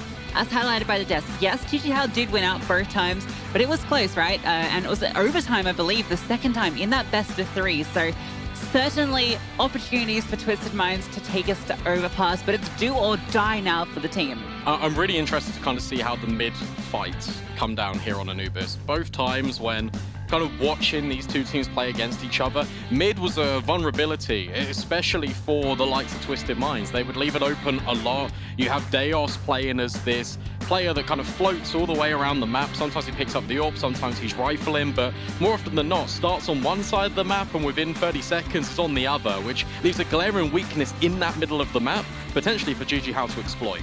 Yeah, and I think another player that I don't think we want to see as a weakness is going to be Elian. He definitely had a really tough time on Inferno.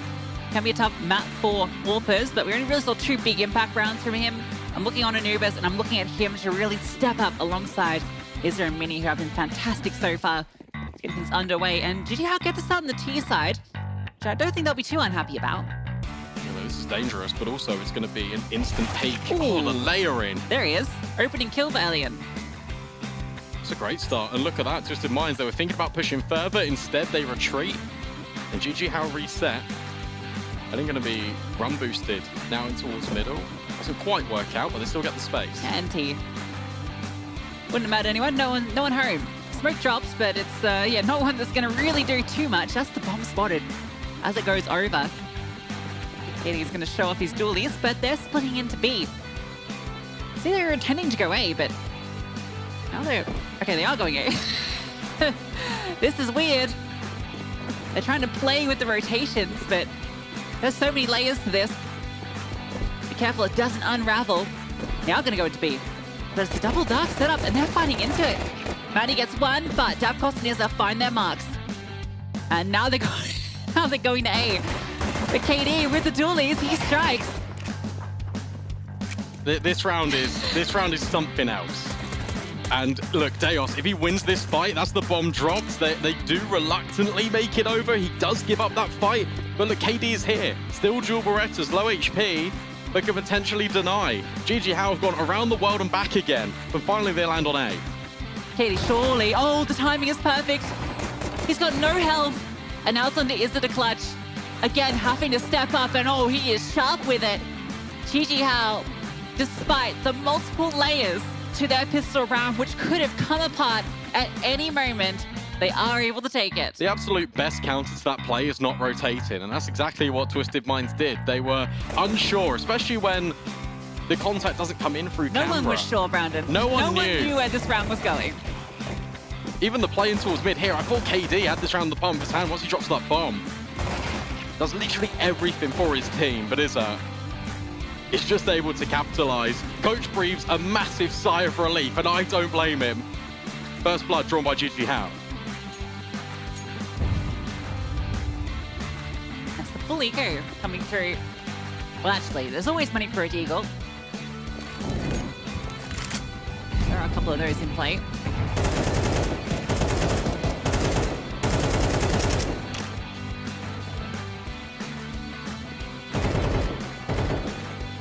push and pull. Taking mid, now taking dark. GG How lean A. Ooh, that is where this rotation is going. They can always bring it back. Take a look at Mini. It's true. Fast through canals if they need to, and yeah, Mini is going to be calling. No one home. Idle is still going to entry through. Why not take both bomb sites? Yeah, this is nice though because it definitely anchors Twisted Minds. He can just walk through the smoke and disappear like nothing happened. Creates the illusion of a take. But in reality, there was only one player there. That was fun. I like that a lot. And now we can hold for the rotate. They will come through this camera smoke and he's ready with the Mac 10. Farm up some cash. The one with the SMG.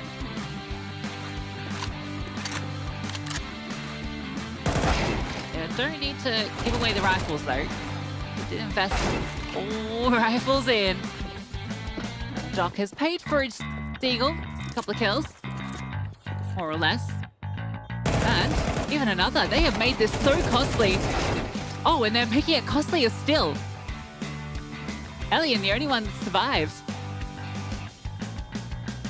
That's expensive. That's almost a throwaway. That's Gigi How getting incredibly cocky with the fact that, hey, look, we've literally taken both bomb sites. We're holding for your rotations. We know what's up. There's just some fantastic Deagle shots coming in from Doc. Oh, yeah. Second one as well. Lovely triple kill.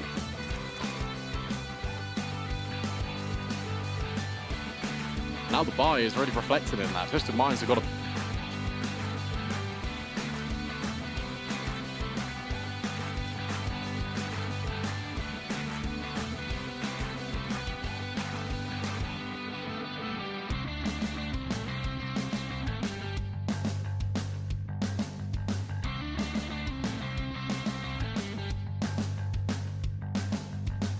Now the buy is already reflected in that. Twisted Minds have got a better one.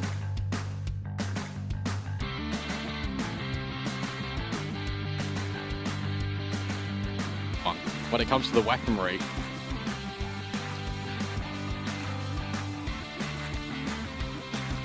All got head armor as well. Knowing that they did so much damage, it's going to be Galil's. Most certainly.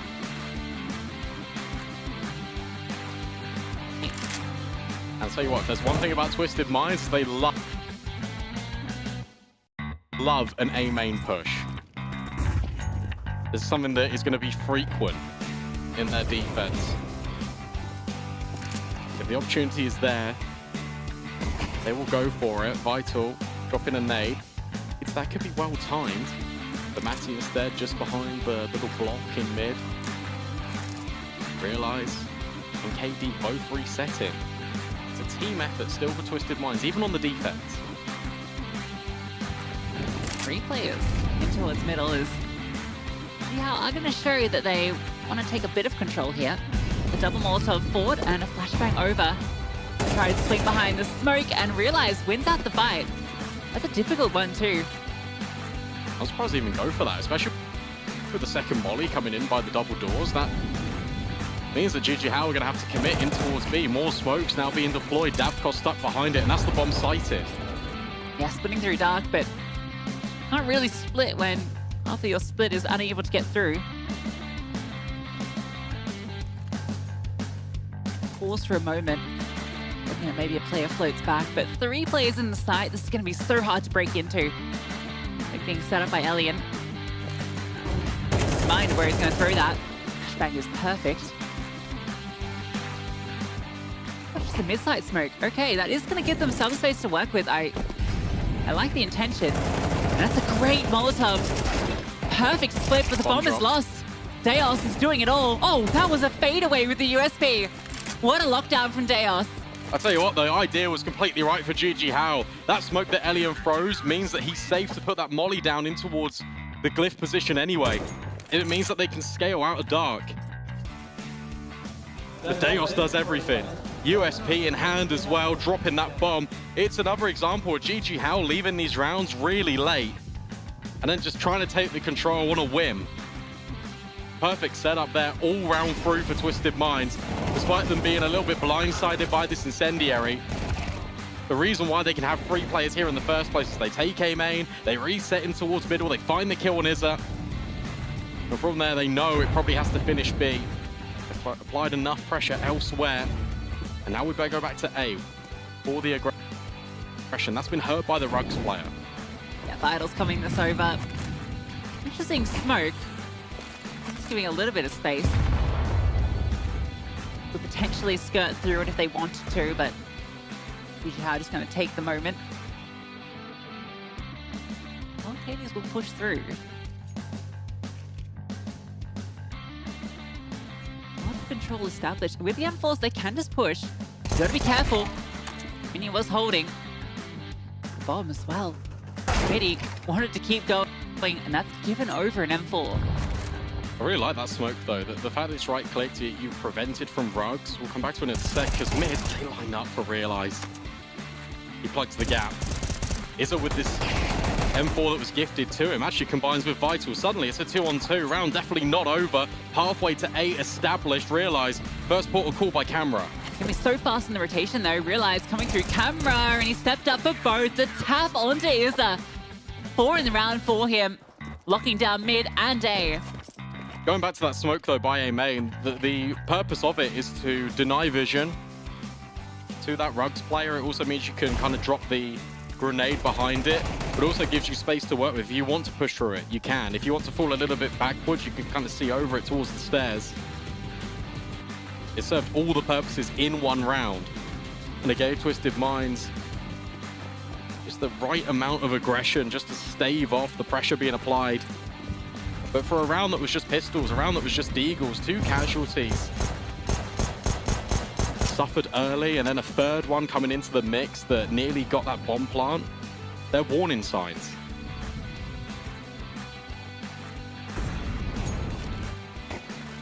Put GG on the back foot.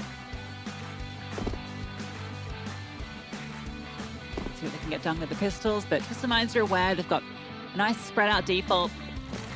Plenty of layering on both sides if there is any sort of pop play. Deos gets the opening kill. He's not feeling threatened at all. Would love to find another. Heichi, not going to do it though. Aliens run away. Now going to be resetting into mid, so Deos will be in the perfect position with his MP9. Some never mind. Oh, Alien. Fox with it. Thing is, they've just got to go now. There's one flashbang to get them into a bomb site. That resmoke has come over, and to be honest, that gives them the perfect avenue in. With Vital lurking in towards mid, you can pop through the smoke potentially. Vital's about to give up his life, and that should be the accelerator here for the B-pop. There's that single piece of utility, but Doc's position completely obscured. Looks like it's another one. They've done some damage here. Can't find the third kill though. Doc locks down the site, and Twisted Minds take the lead. Yeah, well done from Twisted Minds as well. Just repositioning to points where they're always going to be catching at least one off guard, and then your rotation players are going to come in and then naturally establish a crossfire with you. You can see that was the idea in that one. So Izza gets the best of the Temple player. First full gun round, and now you start to look to GG How, and it's okay. Let's see you kind of take some of that more basic map control. We saw Inferno relied a lot on nothing too fancy, nothing convoluted. It was very much a push and pull effect for that map control, war of attrition for the utility. GG How so far have made these rounds complex with how often they've been rotating. Maybe with the guns, it's time to keep it simple.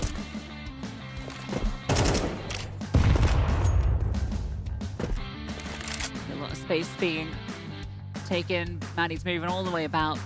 Started over towards A, now he's back towards B. Mid seems to be the point of contention early. Smokes to keeping each team at bay. Yeah, definitely with some intent to come back here. 3-player lean towards the B bomb site early from Twisted Minds. Just the conditioning of the A play as well. For 3 rounds in a row, Twisted Minds have shown that they're more than happy to push A main, so they can leave it open for the time being. They're not expecting pressure. In fact, it's just one focal point. It's a big portion of the map, which we did highlight at the start of the game, it's not more often than not left completely vacant. Currently, no one is home, but the utility will give it away. Yeah, they all spent so much time there early, but now has gone back over to A to commence in this double setup. Knowing that the time is low and that the commitment has to come shortly. They're hoping it was going to come through main, but being scouted out now. Idle's hearing this though, and he can come back to the team. That smoke into camera is actually going to be a bit misleading. Katie has to fall off, doesn't really know the numbers, and Doc. No, this time they can get in, but they have to get past Realize, and the bomb has crossed. This is really just by the skin of the teeth stuff. Vital turns around and Deos nails him. And now it's all up to Mini. Was essential in the first map, needs to be pivotal in the second. 2 kills already, trying to isolate these fights, but can't get past Deos. GG Howl leave things until the very last moment again. And it's coming back to bite them because they can't get set up in any of these afterplant positions. Yeah, Vital's going to be feeling a little bit frustrated as well, right? He got so much information on this A main push from Deos, but then couldn't find the kill, and then he gets caught. He's a little bit worried about himself getting flanked, and then Deos pushes through again and finds him, and as soon as he's removed, there's no pressure on Realize. He can just hold that active line, catch the cross, and the retake can commence. If Vital had been able just to stay alive there, he can come through late and at least support Mini on the side.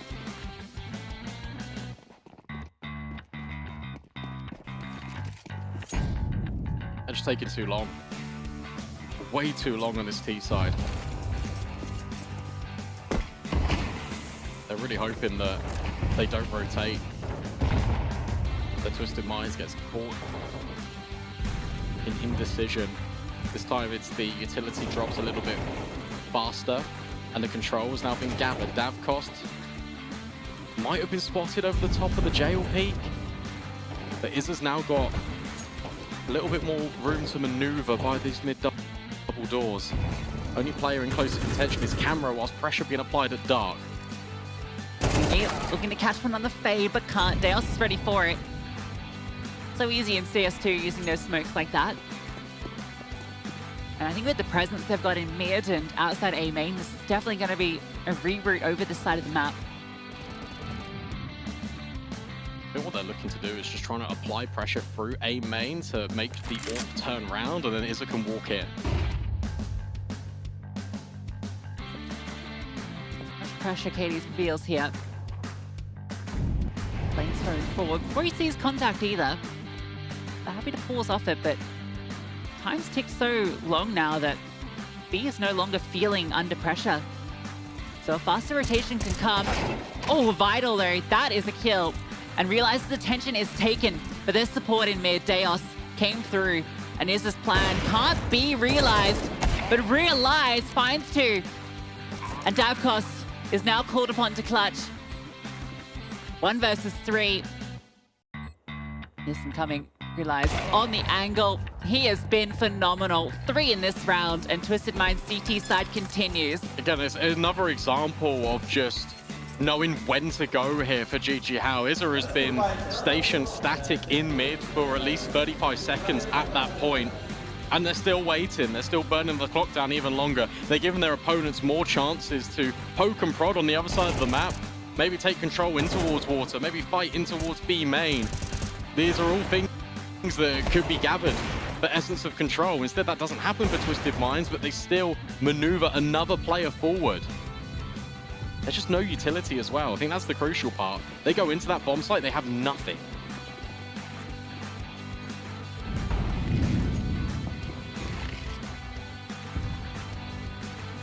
This one's just gonna be straight into B. A bit more speed. The slow default not working. Dead is gonna pounce, and there's only 2 defenders. Good flash, but Doc can't find the kill. And the smoke has eliminated Realize's line of sight. Oh my god. The shot's through. Oh, he's doing so much damage. Bruised and battered. Elliot, the one that has to step up, and he can't find that first kill. And Realize is still here with that AWP. Oh, the tap though. And the follow-up. Elliot showing a moment of brilliance that is given a chance. Is a tap behind the pillar. So wounded, but Davkos makes it easier. That's gonna be the 1v1. He knows where he is, and the smoke as well. giving some space. Stop planted for him, taps the bomb, and he's just looking, hunting for him, and a perfect clutch. Davkos had to accelerate.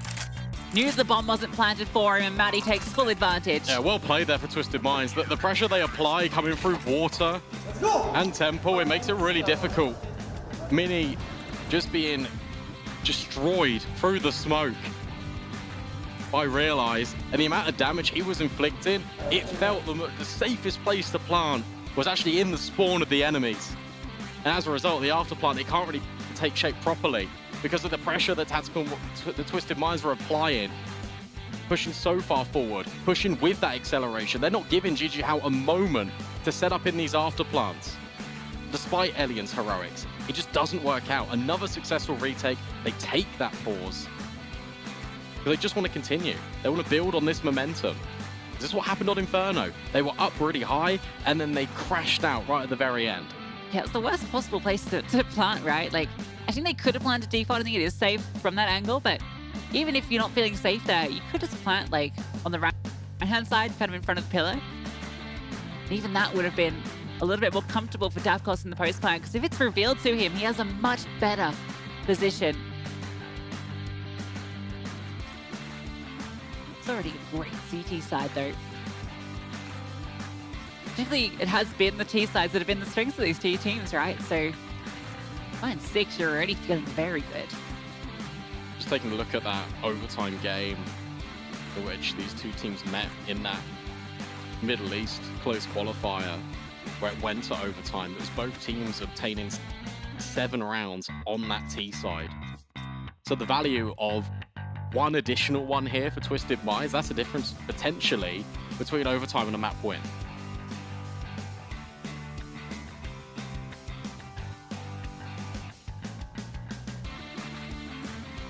Twisted Minds players need to get back into the server. We're back underway.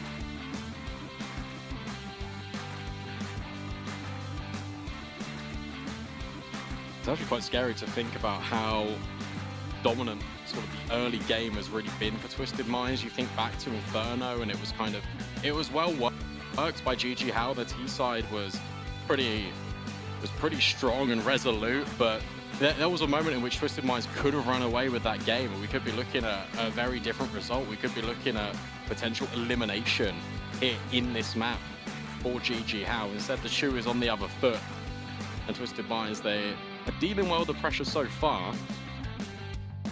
Snowballing an early lead on the CT side. They just need to be consistent through this map. Let's take it on a round-by-round basis. Also, just let GG How burn this utility. That's a key win factor that really is going in their favor in a lot of these rounds. GG How are burning a lot of their util, and a big part of that is just because they are taking so long to get to the bomb sites in the first place.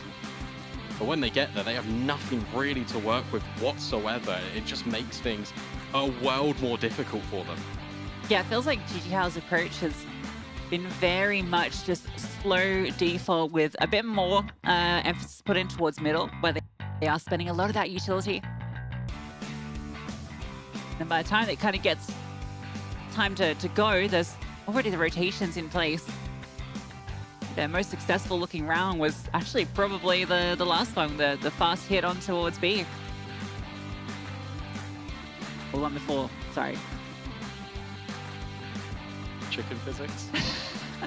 Just posing for us. Superman. Is this one Frank? Maybe. Fun fact, you can like super speed along the water in Anubis if you crouch and just walk along the edge of the water. You just fly along. Right. I'm not sure why. I don't know. CS2 things. The dolphin buff in Minecraft. I think the interesting conversation piece as well is with this timeout being taken, sure, it's a tech pause, you can't talk in it, but you are allowing mentally these players to reset on GG How. If you're Twisted Minds, this is probably the worst moment for that tech pause to come forward. Because you were living high. GG How were running into you. You're surviving all of the different approaches that they were throwing at you, whether it was a pistol round that ends A, B, you don't know. It was still a success story. Maybe. We don't know. But now you've got to sit and wait. And it's a shame because this is a real momentum killer. Yeah, we consider how high stakes this game is. Hey! There we go. Matty's back. Okay, he's raring to go. All working. In the server. It's dance time. It's go time. Mid is still that gap. It is definitely there for the taking. You can see kind of the presumption that Twisted Minds are going to take space over towards A. They're more often than not, it's vital being this player that is kind of at least keeping track of the action. Whether he's involved in these gunfights is another story, but he's kind of keeping a mental tally of all the utility that's been used and whether he can hear a lot of these footsteps, because then that is the gap potentially for Izza to walk in. Whether they're playing that direct timing is another issue. Variation the key here for GG, however, they're going to be stamped out quickly, and we find ourselves on a third map.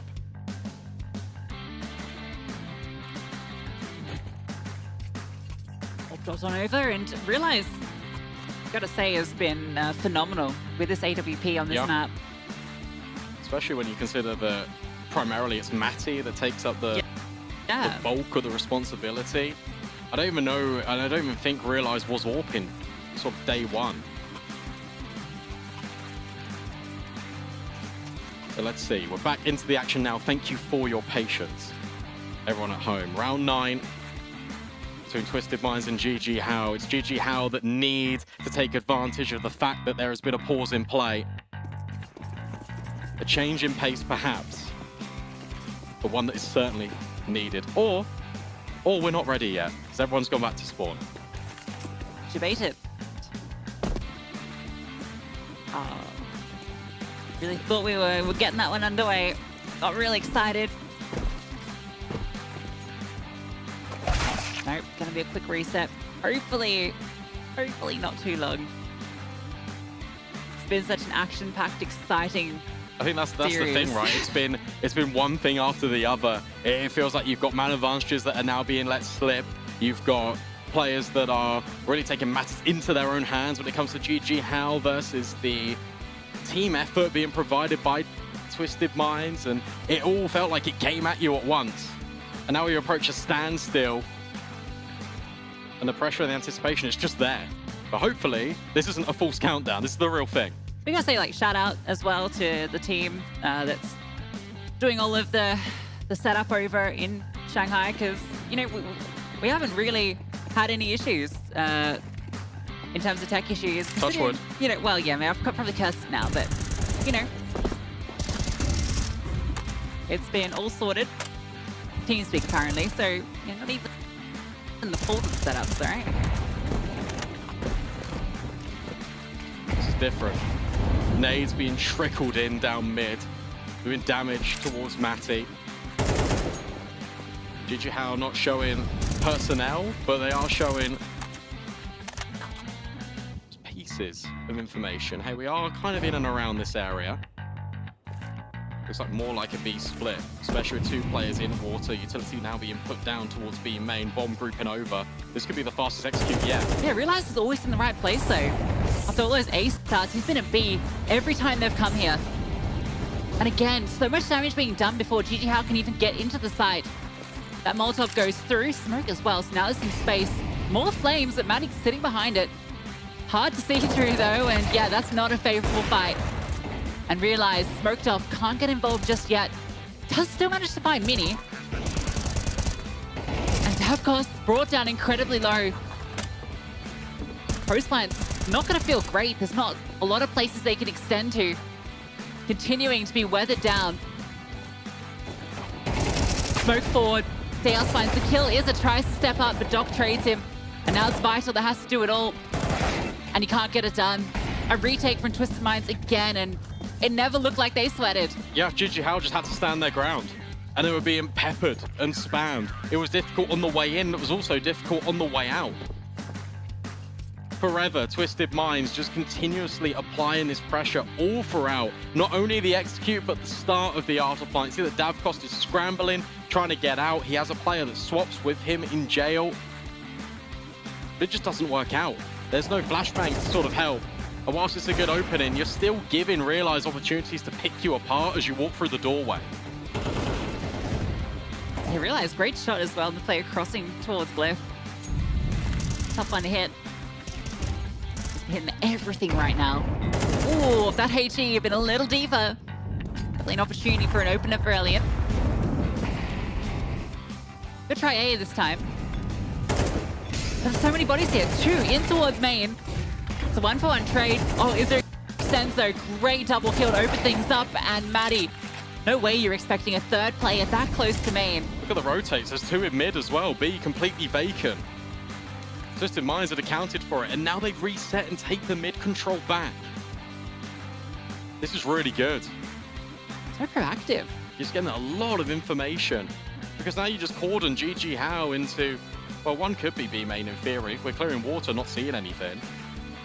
You can still take these fights. Elian is dead in a matter of moments, unless the timing favors him. That's the first, but he might not expect the second.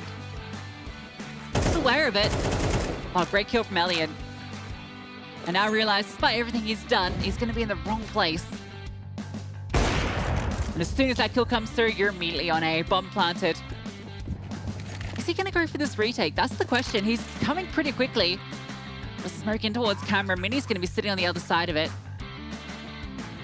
Both of them are locked on this position. Just going to sit in and wait. Trying to bait something out with his barrel. No, just trying to walk through, and yeah, there was never a chance.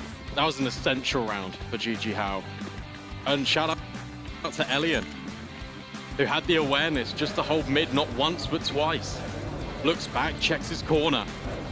And Matty, unfortunately, timing didn't favor him. And the element of surprise, a non-issue. Also, really got to commend the flashbangs being thrown down by Mini to allow Izza the opportunity to find those 2 entries. And from there, it's just too far gone. They're able to grab one back, GG Hao, but they need both of these for it to be a competitive half of CS. Double off as well. Maddie does bring it out. He's going to be over towards A with his.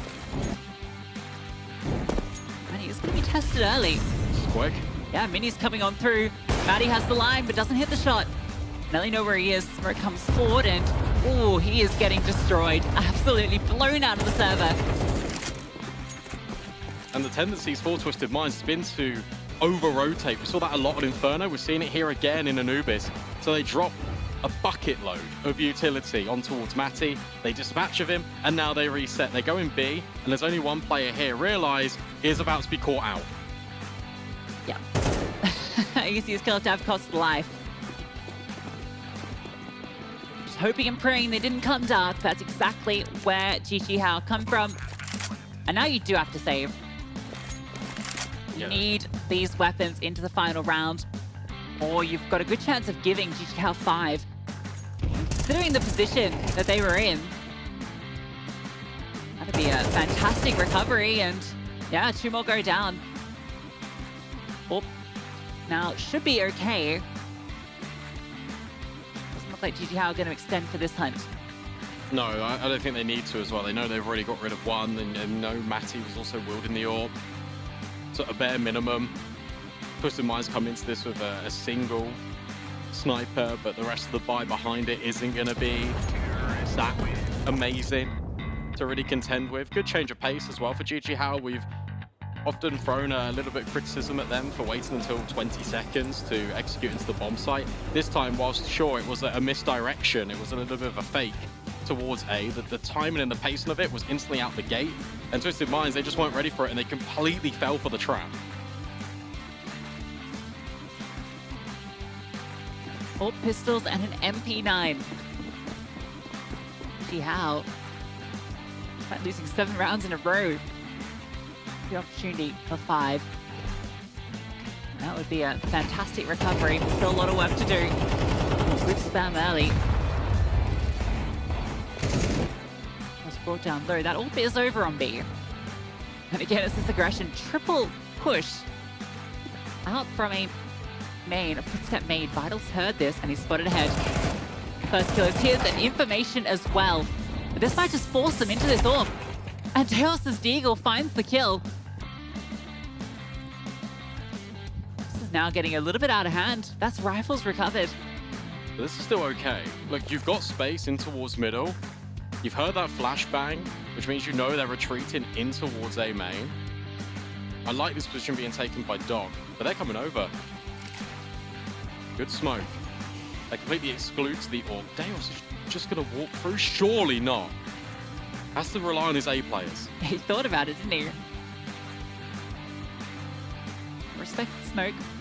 There's a crawls on through. Rock not revealed. And no presence in A main. Elian does catch off Deos. But he's still got 2 players you have to deal with. Now, this information should be known. The Doc's position at pillar is very strong with Elian. Great shot through. And Maddie, a known element. Great Molotov is going to force him into the fight.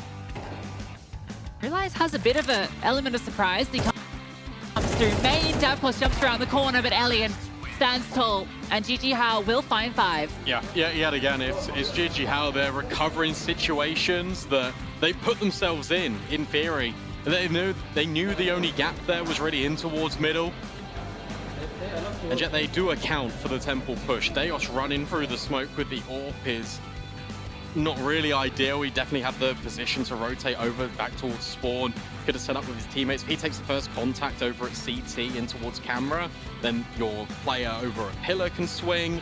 And then you still got Matty in the back lines, being that unknown element. It doesn't quite pan out that way. Also, by Elian getting the kill on that Fountain player, they don't know the player is incredibly close to A main, so Matty not ready for that molly. All these little pieces, the micro plays, all adding up in favor of GG How.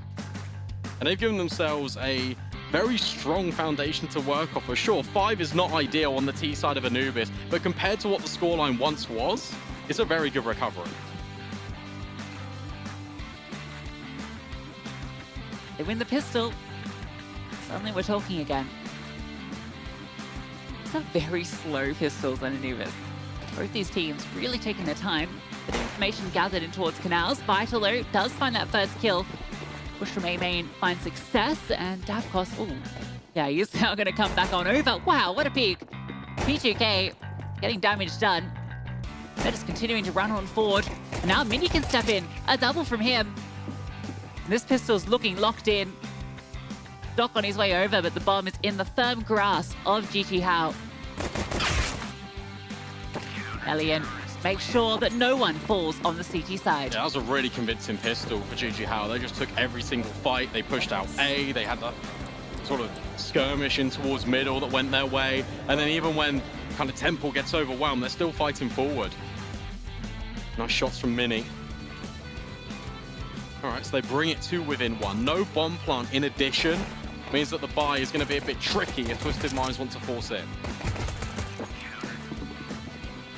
And they don't. That makes sense. You know, T-side's more favorable anyway. Wait for the AKs, and okay, is that providing a bit of safety net. Now the MP9s can farm up, so actually, pretty decent. MP9 gets upgraded to the FAMAS. You got low SMG kills. Decent against the Glocks. Yeah, a lot of money made. And now you've got the option immediately. Do you want to put Elian on that sniper? Do you want to get him set up early? Yes, you do. Izza drops it over. He has a FAMAS, but you've got the AWP in play. Elian is already having a better performance on this map, and I expect this CT side to really show his strengths. Izza continuing just to be such a dominant force for this team. It's great to see him maintain that form through the closed qualifier and now into the RMRs, but, you know, considering he did take that break from CS for a period, come back with real fury. Yeah, for Izza, it's almost like a point to prove. Didn't quite manage the expectations that the OG roster had at the time.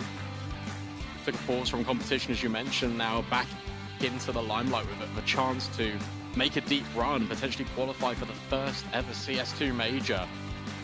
What a storyline that would be for him, and the fact that he is dropping these performances and grabbing the game by the scruff of the neck and really leading this team and charging their victory, especially in these elimination games, it's very important. It should give the team a lot of confidence as well.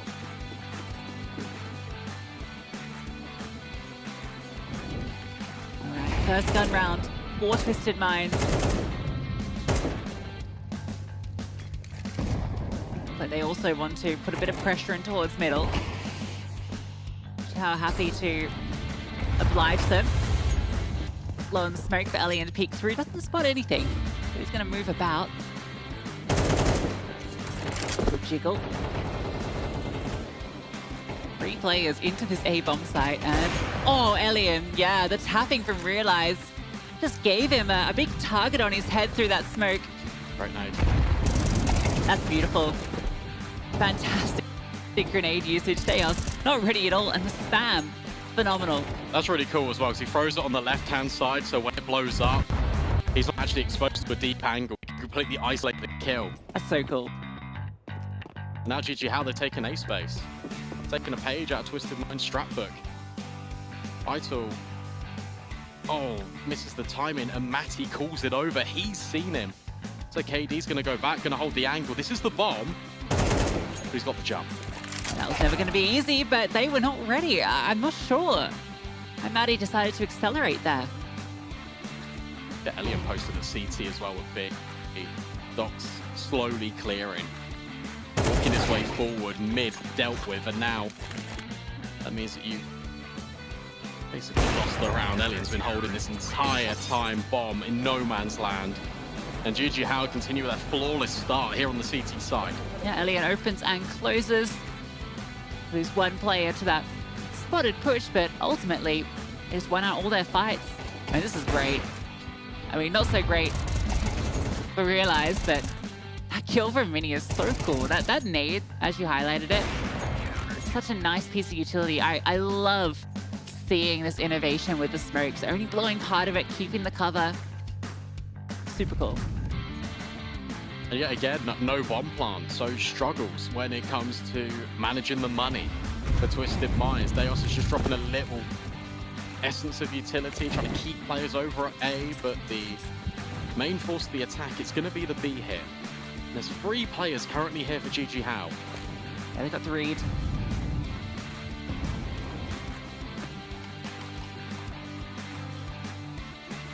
The smoke lands.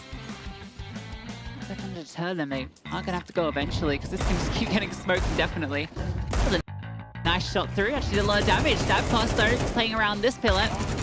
Gets 1. Is that stepping through, and with Mini by his side, these 2 are a powerhouse. They've denied entry. Doc spamming his deagle, but Izza runs him down, even upgrading the FAMAS, so well handled. Got to take a pause here for Twisted Mind, surely. Tactical needs to come out. Because yet again, it's on both maps in which you've dropped the ball, you've allowed GG How back into this game. It's a statement to their resilience, but at the same time, you need to take a pause. You need to speak about what's happening. This is your investment. This is the time that Realize has got the sniper in place. Something's got to change. The cycle needs to break now. This is crazy. It was 7 rounds in a row for Twisted Minds on that CG side, but now it's been 7 in a row for GG How. Back the other way. Varying just the time into the aggression. We've seen it out A main, now we're seeing it out dark, and it's always double layered. There's always a player to trade. Oh, Izza is so lucky. Realized thought he had a great shot there.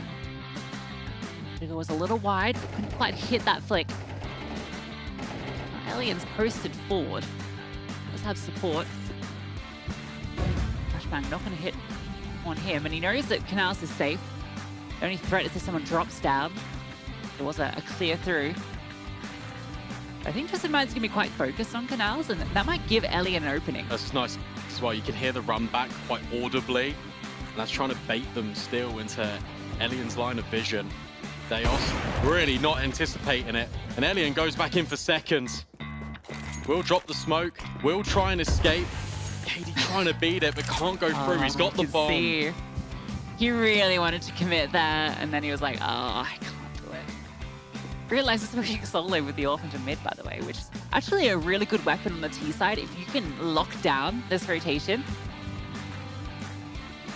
It's crazy he's been able to find this space, but it's now super powerful that he's here. He's being held if he extends past camera, but he shouldn't need to. I like this from Doc. He's blown open the smoke. He's having a look. Vital, overwhelmed. And now Elian's going to be pincered by that AWPer in middle, but he spots him out. Important engagement won by the CT sniper. Elian can't quite translate onto the second, but it's still a 3-on-3. He didn't fire his first shot, but at least found the critical kill. 2 through camera, 1 heaven. Pushing forward, and KD gives up that first kill, and Izza just sprays them down. They line up, and he's more than happy to take them down. It's a good play as well for GG How, just when it comes to the macro of the map control. Where you take in towards water, you've dropped that smoke deep stairs, you've been quite vocal about where you are, and then you completely retreat. Twisted Minds are then got to be careful about all of these different angles. That means you can just set up and burrow a little bit deeper in towards the bomb site. Really nice as well from the players on A, just to kind of bait audibly for Elian. Doc was not ready, and piece by piece, Twisted Minds just fall apart. There is that pause. That's crazy that the pause is only coming in now after you've lost 8 rounds in a row. 7-2 the scoreline at one stage.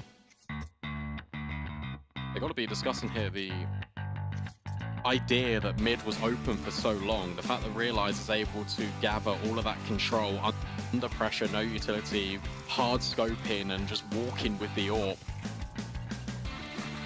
Basically sightseeing down the middle of the map. And you've seen the tendencies of GG How as well. Look, they've got aggressive in towards Dark. They've gone out towards A main. They're attacking the exteriors, which means that the guts of the map is a little bit more liable.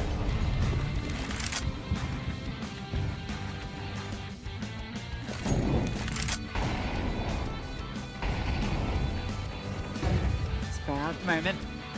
Elian starting elsewhere towards B main. Nice little angle as well. You catch the deep cross, but teams normally think they're safe till they get to the box. Doc's playing quite passive. Fun re-smokes as well being thrown from the B players to make sure the A guys have still got all their util. There's that mid push. It's being held, accounted for by Mini, just holding a pixel in case Twisted Minds want to push further. A very passive round up the defense this time around. It's a tough spot for Mini though. Should be good for 1, but the multi-kill potential is low. Stuck in that corner. Twisted Minds are begging for something. Not finding it. Just find that cost. Ooh, lost you for so long. Well, they start to move forward, and the CTs none the wiser just yet. Okay, it's a head spotted. Mini gets that first kill, but can't find the second. It is the bomb spotted, though. Information gathered. And now you realize this is going to be a B split, and still looks like it will be. Bomb is actually on its way to A. It's a double push out. It's going to get lost. And with it, the round.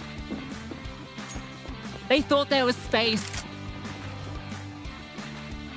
There's none. That's them just completely getting lost in the source for Twisted Minds. It felt like they got that space, they had it in towards middle, and it completely gets taken away from them. And the players over at A main were so deep the entire time, they never revealed themselves. You could even see just before the players of Twisted Minds reconvene in towards Dark, in towards B main, ready to split. They did jiggle, they did look for a deep A main player, and there was no one there. Beautiful timing from GG How in the push.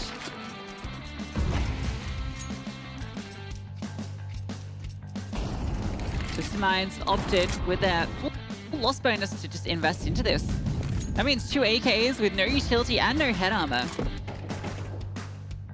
Also be a good deal, I guess, when you've got 3 AKs and an AWP on the other side. Almost got the full house. So it's very difficult. And again, it kind of comes back to what we were seeing out of GG How on their T side. It felt like they could never really go anywhere until the last moment, until they started to take some of those risks. Yet again, trying to press on towards the middle of the map, and it's going to work perfectly as Izza's throwing a flashbang out B main. This is where they start to walk and creep. Izza gonna come back on over. Sentry dropped and the pressure is on. Elian though finds that first kill. And a smoke dropped in the side just to split them up. Oh, their utility is fantastic. Izza's HE through the smoke. Vital hope to get a little bit more room with that. Izza's rotation could not be better. Realize gets one back. And maybe there's space in towards Dark, but Katie's being loud. And Davcon never revealed himself. All too easy as GG How find map and serious points. That's really well played from GG How. The fact that they dropped the smoke on the middle of the A bomb site is just a little bit of a distraction to set up these mid players. Both Izza and Mini are in towards Temple. They throw nades in towards Camera. It just means that Elian can just remain rooted in this position towards A main. They can never get split on. There's quick rotates available. And this entire time, they're always accounting for the potential of a rotate back towards that B bomb site. Twisted Mind's completely caught out.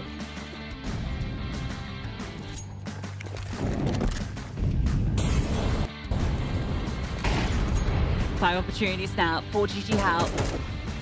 They're just taking fights in towards B main. They have to. No utility once again. Okay, that's maybe an opportunity.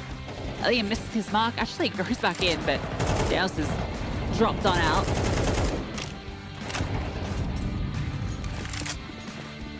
They're not finding any openings. Even the flashbang to be set up for the push doesn't quite hit its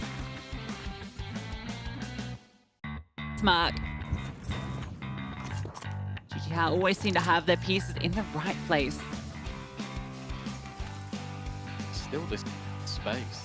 This time it's Izza behind this box in mid, but he moves over towards Camera just as these players move in towards A main. How far do you go around the corner? How far are you ready? Vital's prepared. Matty's dealt with. Davcost doesn't get traded by Realize at the other end of the map, and that means the only space now is middle. Time's running out, and the walls are closing in. Sinking feeling swells in the pit of the stomachs of Twisted Minds. They are stalking Katie. 3 versus 5 to keep their major dreams alive. And there are 3 players over here. Now, Katie has found a nice gap here. And Deus finds that kill. The Mac-10 finds success. And Vital can't convert. Somehow, they've managed to find their way into B. But 3 players laid in wait. And they get the bomb down. Not only that, but it's left to Izza. A 1v3 to clutch on through. He's realizing this ain't it. Twisted Minds finally breaking through on this T side. Really well done there for Twisted Minds as well. The fact that they delayed this CT push into the bomb site until this Temple contact has been taken. Because then they spin around and they're not ready for the player that is immediately on the close right. And from there, they can just swing together and deal with the final players on that bomb site. They've left it really late, but there is still life and a slim heartbeat within this Twisted Minds camp. 8 rounds, 4 needed, no mistakes available. And as soon as they finally lose a round, GG How call that pause. I'm surprised we never saw any on that 7-round streak where they were struggling to find anything on the T side, but saving them now for the most important moments. Winner of this series going on for fight Greyhound later today, so it doesn't get any easier. The thing is as well, it also just doesn't get any easier for this T side because there's so much money that's been built up. Residual cash has been overflowing into the bank balances of all of these players. Every round is going to be a gun round from here on out, it feels like. It's just how they juggle the economy of the AWP. I'm just looking at some of the numbers now. There's 9,000 on Izza, 10,000 basically on Davcost. Izza with the 2.0 KD. Beyond that even. Davcost actually invested quite a lot of money here to make sure everyone is kind of healthy.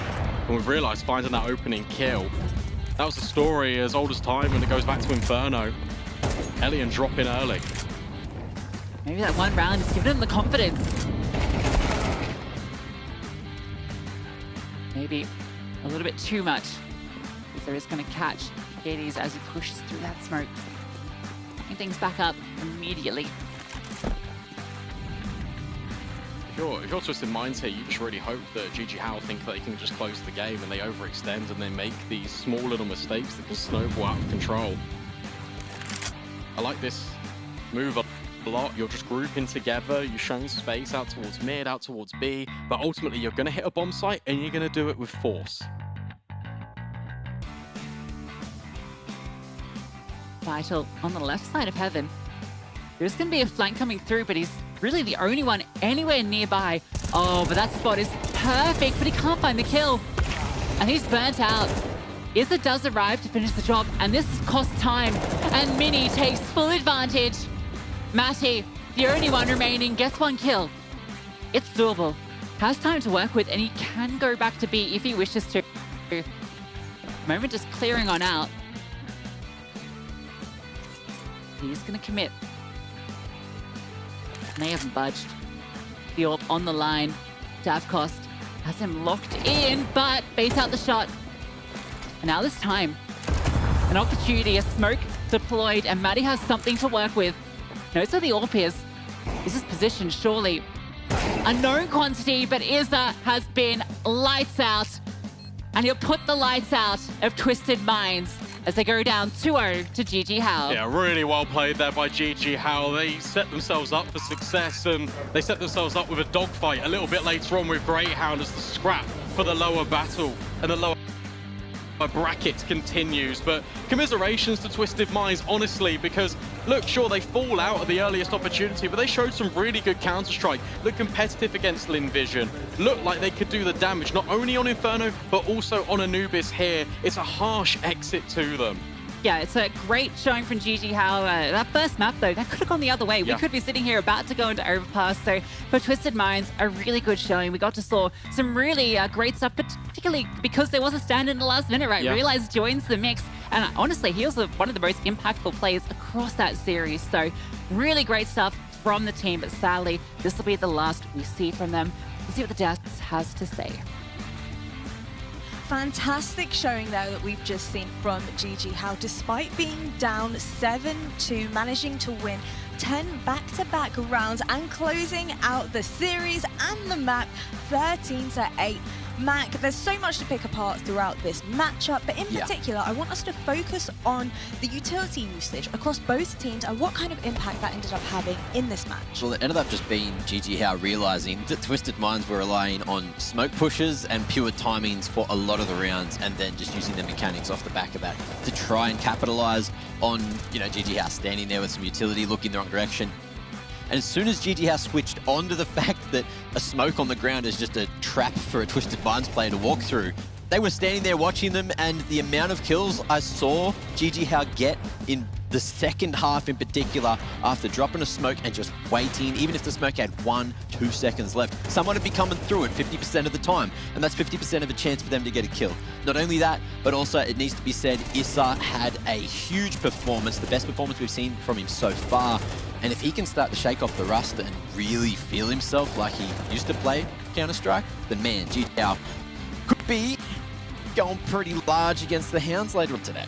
Well, given the performances that we've seen across the board, how were you feeling, Dust, with the performances that we saw coming out from GG How? I know Elian was definitely a topic of conversation previously. Do you think he kind of warmed into it? He definitely did. Definitely an improved performance compared to Inferno, where he had some struggles. Issa had a hell of a series in general, and Mini continues to have massive impact. So the stars really did shine for GG How when they needed them to. Absolutely. I think on the side of Twisted Minds, there was there a world in which, Mac, you thought maybe, just maybe, they'll be able to take at least a map off them? Oh yeah, in both maps. There was definitely moments where I thought that. But look, they just dropped the ball. Unfortunately, the whole team wasn't playing as well as they probably could have. It felt like synergistically wise, like it was better on the second map than it was on the first, but they, had a pretty shallow sort of pool of strategy. And as soon as that got figured out by GG How, props to GG How for figuring it out. It went really well for GG How. Well, I love the fact that you mentioned that the utility was definitely a key component in how this match ended up playing out. So, Dust, I want you to take me through one round in particular. That's round number 11. Yeah, so I felt like GG Hao was playing very timid on their T side throughout a lot of the half, not what I'm used to seeing, but this was finally when they switched into the gear that they're more known for. They had this really crazy heavy Molotov execute. They like to run this A bomb site, and they actually did this fake so very well because they ran that utility set and everyone bit on it, and then they immediately pivot through the water into Beacon, catch this Opera completely off guard, and throw what wound up being a very effective fake, which gets them that round, but not only that, it ruined the CT economy, allows them to go ahead and finish off the half 7-5, and gives them a fighting chance to make a comeback after what would have normally been like a pretty rough T-side, if we're honest, for Anubis, which is usually a pretty T-sided map, and they carry that momentum into a victory. Yeah, it was a great call as well. I think that was the round where Realize was left solo on B, but he wasn't isolating angles. He was like slowly shifting in, just jiggling the line at B main. And you saw that reaction from E-Box. Someone's walking out of E-Box, he's just sitting there crouched in the open. It's like, looks a little bit silly when you look at it in hindsight, but you can realize, you know, when there's that much pressure, when your tournament lives are on the line and now you're out of the major, you know, those mistakes happen. Well, tournament lives throughout this Asia RMR is certainly falling across the board, falling apart at the seams for some of our teams. So let's go ahead and see our bracket once again so we can see how everything is shaping up. We're going to have that Greyhound and GG Hao lineup. Mac, how do you feel about that match? Oof, I just think both of these lower bracket games are going to be fire. If GG Hao play like they did in that second map against Greyhound, that's going to be a potential 3-mapper. And then I'm looking at that Tyloo Atox. Tyloo, they didn't bring their A game yesterday. They didn't look that great against Lin Vision. And then you got Atox as well that just completely turned that performance around today from, you know, the first game up in the upper bracket. How are you feeling about that Tyloo Atox matchup? That's going to be the next one that we're seeing here on the broadcast, Dust. You're not going to be here for that one, though. So I'm going. You're leaving. So you're staying with me, but you're leaving. Okay. So let's let Matt have his thoughts on that. I'll share them with you. He just gave us his thoughts, but I want you to give me a brief overview, brief insight at I'll say this. What would be a really key storyline is if Atox is finally able to overcome this team. This is a team that has always had their number. Even back when they were called Cyclone and they were using Musia instead of Amen, and it was kind of like the core 3 of this Atox team before Accuracy and Zesta joined, where they could just never get over that hump of what became Tyloo. What a moment it would be if they could do it on their way to potentially, you know, finally making it to a major. All right, boys, I'm really, really excited for the next showdown. That Greyhound and GG Hao matchup, though, at the very end of the day is certainly going to be a spicy one. The next one's going to be Tyloo versus Atox, and we'll see you soon.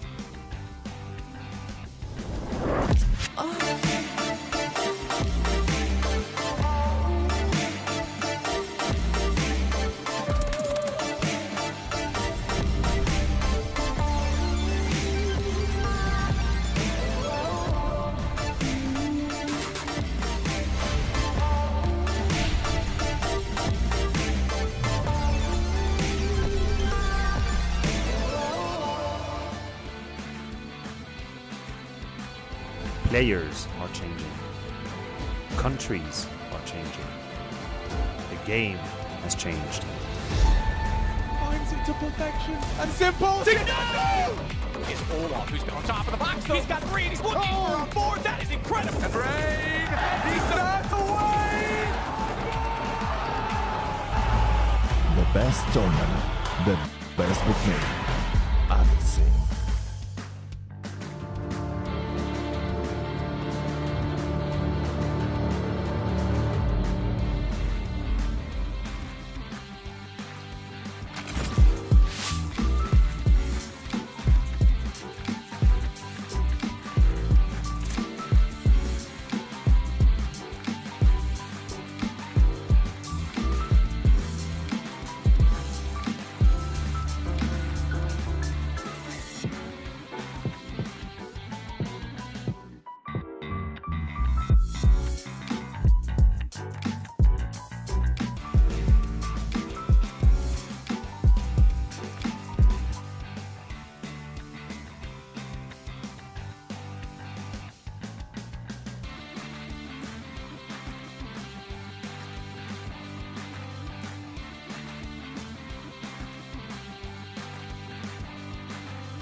Things are great.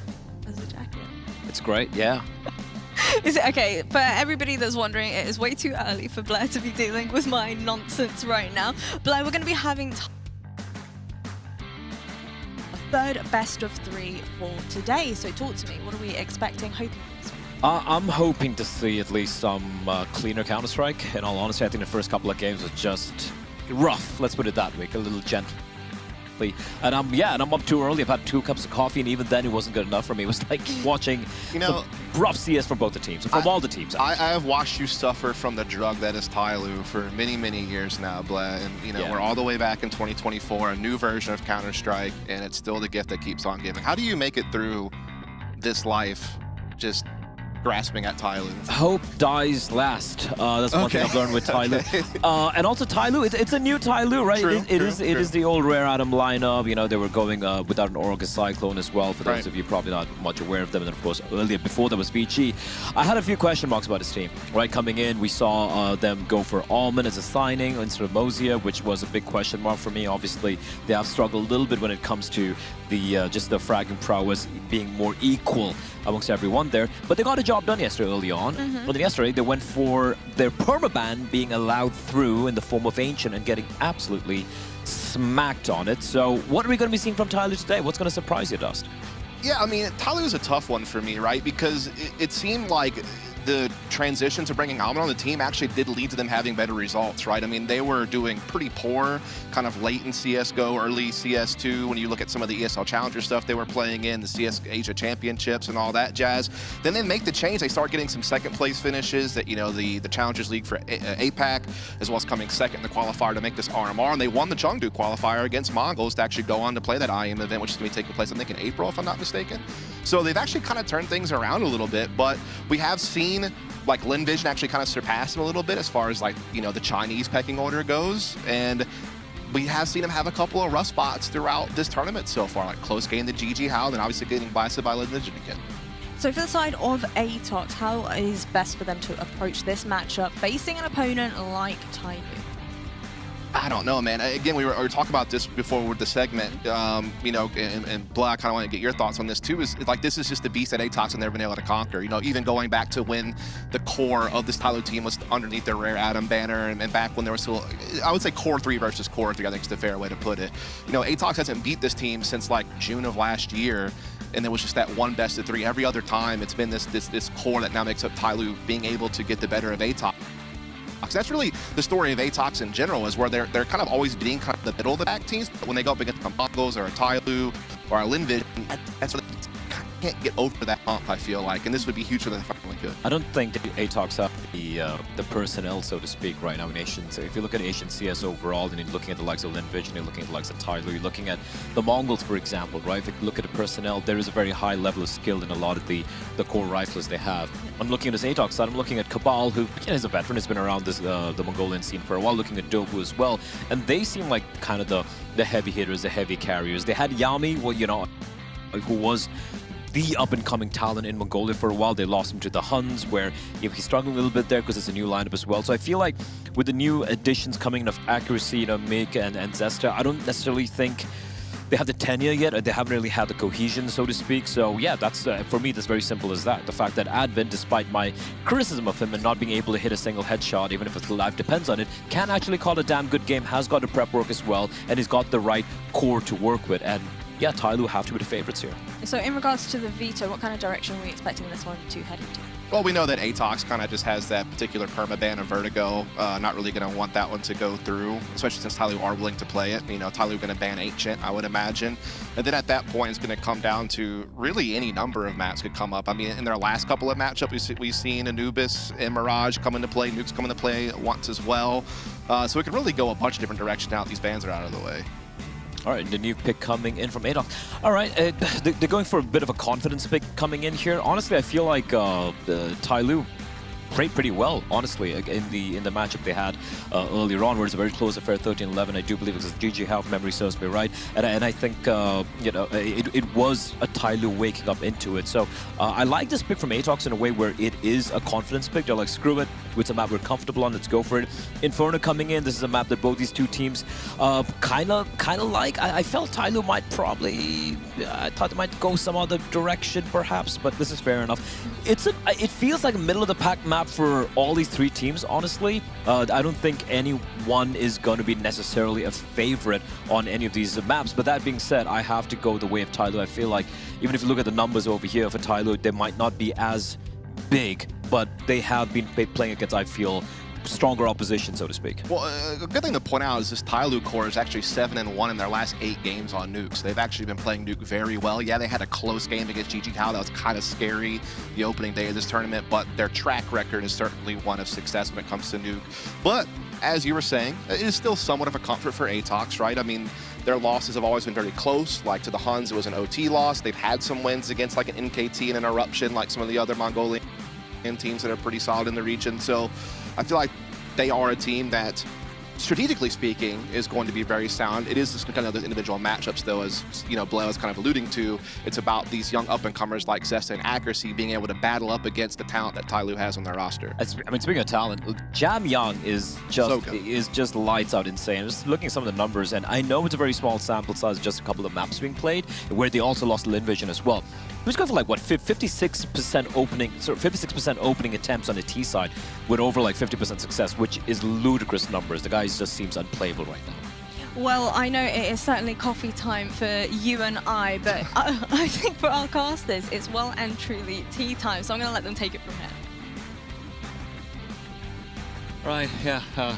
Coffee time wants to come out. You're already. tea time. Yeah, You I'm are. tea time. That is I am you. tea You time. are tea time. This is me, but the people on the server are not me, fortunately. It's going to be Tyloo and Atox. And I've got to say, although the desk is leaning towards the Tyloo side, I've seen Advent just completely falter in too many important matches when it comes to calling, not just getting the headshots at this point. I'm kind of leaning into the Atox camp. Yeah, I mean, it's a bit of an underdog angle. I think the weird thing is that the maps I actually picked, I'm surprised that Atox pick into a nuke, but Tyloo pick into the Inferno. I actually thought if that was going to happen, it'd be like an Inferno decider, or maybe Atox would go for the Inferno.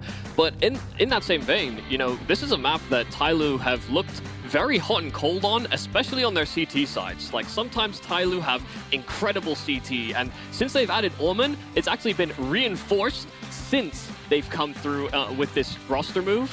But now we have this different approach, and when Atox make this map pick, are they actually going to be able to exploit any sort of weakness? Because it feels like Tyloo have actually plugged up a lot of those gaps. Well, let's wait and find now, because Dobu is creating a few more gaps inside Jamyoung's skull. 1 HP is all he's left, and the young-ish talent, but really a veteran, will be leaving things up to Mercury. Mercury down, and as he's traded away, Oman at the back of the bomb site has been caught out. Zesta had a fantastic game earlier on. He wants to continue on that form. Advent's moving back into the site, and he's picked up the one, but Zesta needed the triple and maybe even the quad on top of it. Advent is the one to come through and save the day. Yeah, love that from Advent. Just being able to run and gun and get hot on their heels after they probed in towards ramp. He was very quick to try and get things back as soon as they attacked that A-bomb site. So Advent understood exactly what he had to do. Heard that plant coming in, so knew exactly where one player was positioned, but there had to be someone trying to safeguard that punching in of the digits. Gotta say though, good to see Zesta coming in strong. Obviously earlier on we did see him looking pretty comfortable overall, but yeah, always a worry about what kind of pressure is on the shoulders of some of the younger players when you see the names of Tyloo, even if, you know what, individually it does feel like skill might be somewhat equivalent in a lot of regards. A man who we actually haven't talked too much about is of course Kaze, and look, Kaze is very much hit or kind of average. It's either he'll have this amazing game where he's super mobile and nuke, or otherwise he'll just be like, all right. He is a bit of a heat check for Tyloo in general on this map, I feel. You know, when he's having good performances, this Tyloo core actually look kind of unbreakable on nuke, but occasionally, yeah, he has some struggles getting engaged with that AWP. Slow approach here from Atox, just on the pistols, didn't get a plant down. But Oman didn't just simply sit around. He started main, but already inside of Secret and catching them off guard, blissfully unaware. But there's Zesta with his Deeg to find a kill. The problem is there's not much there they can really think about sort of creating off of this opportunity. Getting access to Secret is nice, but they would really like a bomb plant, a couple more weapons to be dropped. Iqbal gets caught in transition. Dobu naded, and Tyloo should just simply sweep this round away. Jamyang got dinked through the smoke, and that was a little concerning. But Tyloo keep 4 alive against the Pistols. One of the small silver linings that Atox does have, and again, it's early days, but the idea that you're not feeding kills to Jamyang is very important. I've seen so many teams be like, oh, let's rush ramp or something, because you're not used to the star player playing in a position like ramp. And then when Jamyang gets fed, the T side is where he's so scary. Yeah, I mean, there's quite a few European teams that love to put a star player in a Shout out round. Mr. Ruffs. Yeah. It can be kind of difficult to deal with when the most quote-unquote passive player, or passive position on the map on CT sides can also be such a threatening angle to have to worry about later on into a round. Yeah. Also your first B responder, typically. Well, nice and smooth so far here from Tyloo. Pistol was a little bit turbulent, but they had some nice contingencies in place.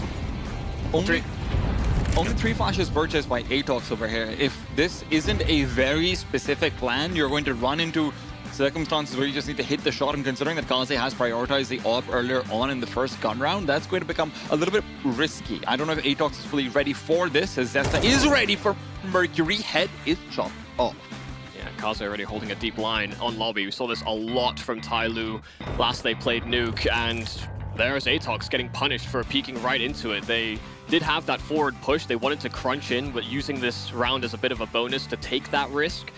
And Atox still suffering some punishment, so down a man.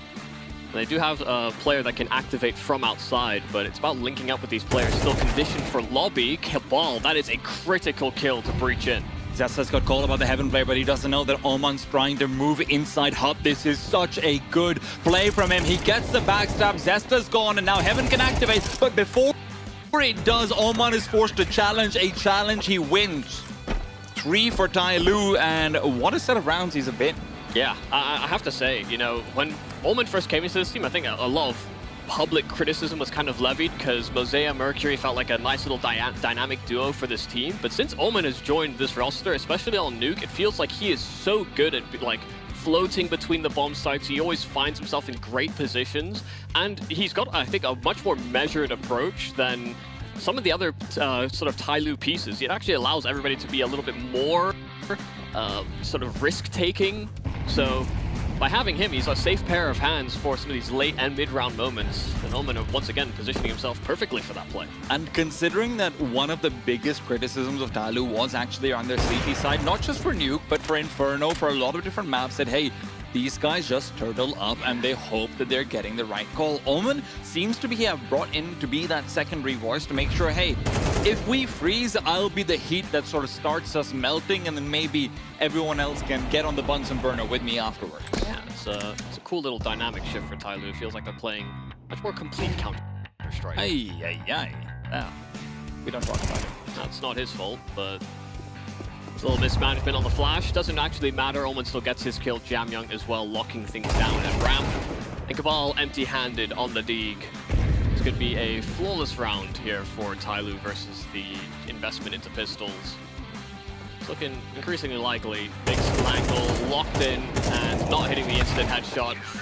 Mercury sweeping it under the rug. 4-0 start here for Tyloo, and things are feeling a little light, I think, for the Chinese. I mean, Tyloo used to get 4 rounds in their CT side back in MR15. Yeah. So, hey. When they're an MR15, by the way, if people weren't watching back then, they would have like 12 3 halves on their T side, yeah, and then really struggle on CT. Yeah. So, like, if you go back and see Tyloo's histories against the top Asian teams, like, most of them will be 16-12s on Nuke, and you're thinking, yeah, that's pretty good. Yeah. But then you realize that they did get 12 rounds. It was like 12-3, 10-5, Yeah. 9-6. It's like, wait, they started T side. Excellent position from Jamyang, getting aggressive. It's been such a change-up recently. His aggression has been fantastic to see. very often attributed to being a bit of a baity lurking player, but he's got that dynamic range. And Oman, this angle, it's a risk to take for sure, especially when he's been spotted out, but they can't punish him for it. Kaze as well, catching Dobu, just trying to creep out red and see if he can catch Omen transitioning. And an instant headshot from Omen. Cabal on the receiving end. A 4-on-2 already. And it's quite a lot of sort of individual probing thus far from Atox. They want to try and establish map control outside. One of the few rounds they've had guns as well. They had to be on the receiving end of what was a little bit of a haphazard or a little bit lackadaisical lobby crunch.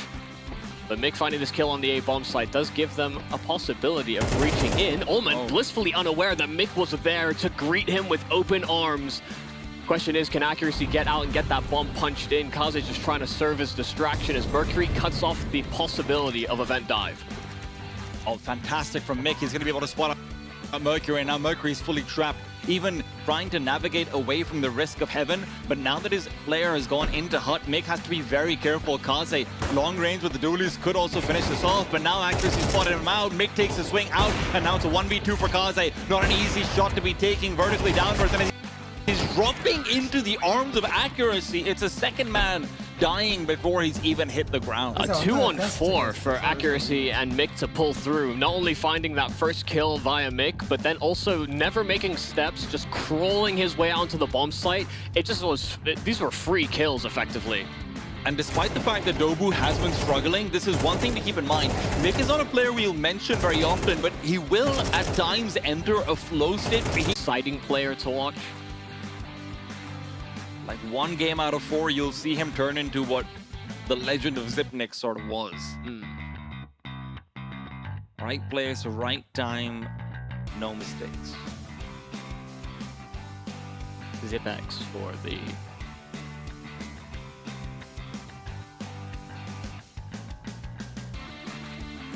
initiated, yes, of course. Yes. That 9 was obviously an E the entire time. Indeed. For all 5 years of Anders and Semmler saying, Zipnix has done it! How could you forget? Fool. All these little wisps on Atox. Finally breaking through with a round, and that looked like one that was never supposed to go their way, but capitalizing on some minor mistakes from Tyloo. A 2-on-4 can go a long way, can re-energize you, and they're just contacting, fighting outside and trapping Omen at Unbreakable. But that smoke and the spam is on the money. Omen doing a lot with a little there. Both veterans on the side of Atox have been really heavily punished so far. Cabal and Dobu, the lifeblood of this team, maybe at least the brain of it for sure. Kaze, and that's fantastic. And it's a quick miss shot though coming out from him. Grenade's not going to be doing anything at all. There's a bit of damage out towards Mick. They will be backing off, and up top you still have to deal with Omen, who never really gave up the positioning outside, never forced to accuracy. However, misses a crucial shot. How? They were relying on him being able to find anyone trying to get information through Garage, but he can't punish. Yeah, started moving just before the shot, just before the opportunity struck. Wasn't ready for that timing. Omen just throwing some util and then immediately picking up outside. They should know that this is a possibility, and if Mick tries to slide his way into Heaven via ladder, Omen should have a free kill. He is caught between 2 angles, so Omen's getting a little bit nervous. He can't drop down over here either. Time's running low. He knows someone on outside will need to make a play, but Mick is more worried about CT. He's not going to check this angle. Omen's got a freebie, and with that, the round is completely undone. 18 seconds on the clock. Atox is split up, heading in towards the B bomb site, but Kaze has eliminated the lurking threat of Zesta. Bomb should be plantable over here, but another 2v4, rather a 2v5 this time. Seems like a bit much to ask for Dobu, who has got 0 kills so far. Starts off with a nice spray attempt, but Jamyoung shuts him down, and it's all accuracy. 1-on-5, can't even land the first shot. Opportunities were available for them in this round, but none of them taken advantage of. Yeah, Tyloo not making any sort of over-rotation as well towards that lower side until they heard steps, some noise. Kaze was posted with that AWP for quite some time on lower, but once they started realizing that contact was instead happening outside of Secret and that they'd had access to Hell Control, he got out of there and just played with his teammates. They had a man advantage anyway. and they leverage it to good effect. And one of the things I'm really scared about for Atox is that the problem with fragging IGLs, especially those who used to be star players and like to get a feel of the round and a feel of what's going on, when they're not performing, they stop leading. Right? I'm not saying Dobu's going to be a non-factor when it comes to leading, but against Tyloo, you need him to be top of his game, even if it can't be top of his aim. It can just feel like you're completely off rhythm with the game. How can I call for you guys when I can't even seem to call for myself? The kind of confidence you have to be able to inspire in the rest of your squad.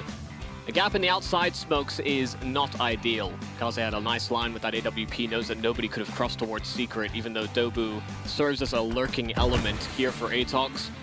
They're stuck.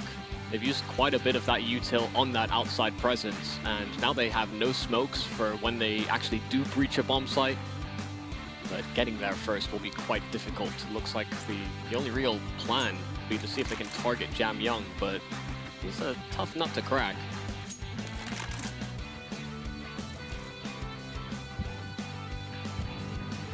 Young. Flashbang will do nothing to him. And indeed, he has a little bit of a wall out towards ramp, one that they cannot hope to breach. Dobu still looking for presence outside, but he's lost his teammate as well. In the meanwhile, Mercury barely afforded any duels. His teammates are giving him the full mop, but at least he can come through in the end as well. Tyloo continue to dominate. I mean, that felt desperate. I mean, just running out as soon as Dobu dies, just trying to swing out from door. There's a smoke down as well. Accuracy is having to swing out with his Glock to challenge main. These are not fights you want to be having go your way.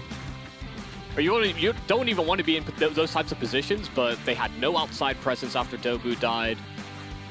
And they tried boosting for a pick at ramp, and they saw a whole lot of nothing. And look, we also have to keep in mind that the way that Zesta has been used has really changed since the first 3-4 rounds, right? Before we saw him being used to, take these first few duels. Now, when you're trying to slow things down to this extent, I only have to assume that maybe Dobu is just trying to figure out what's going on in the map. Maybe he's struggling with getting the readout, because earlier on, when you've got those game planned out rounds, Zesta's being given the chances to take advantage of his mechanics.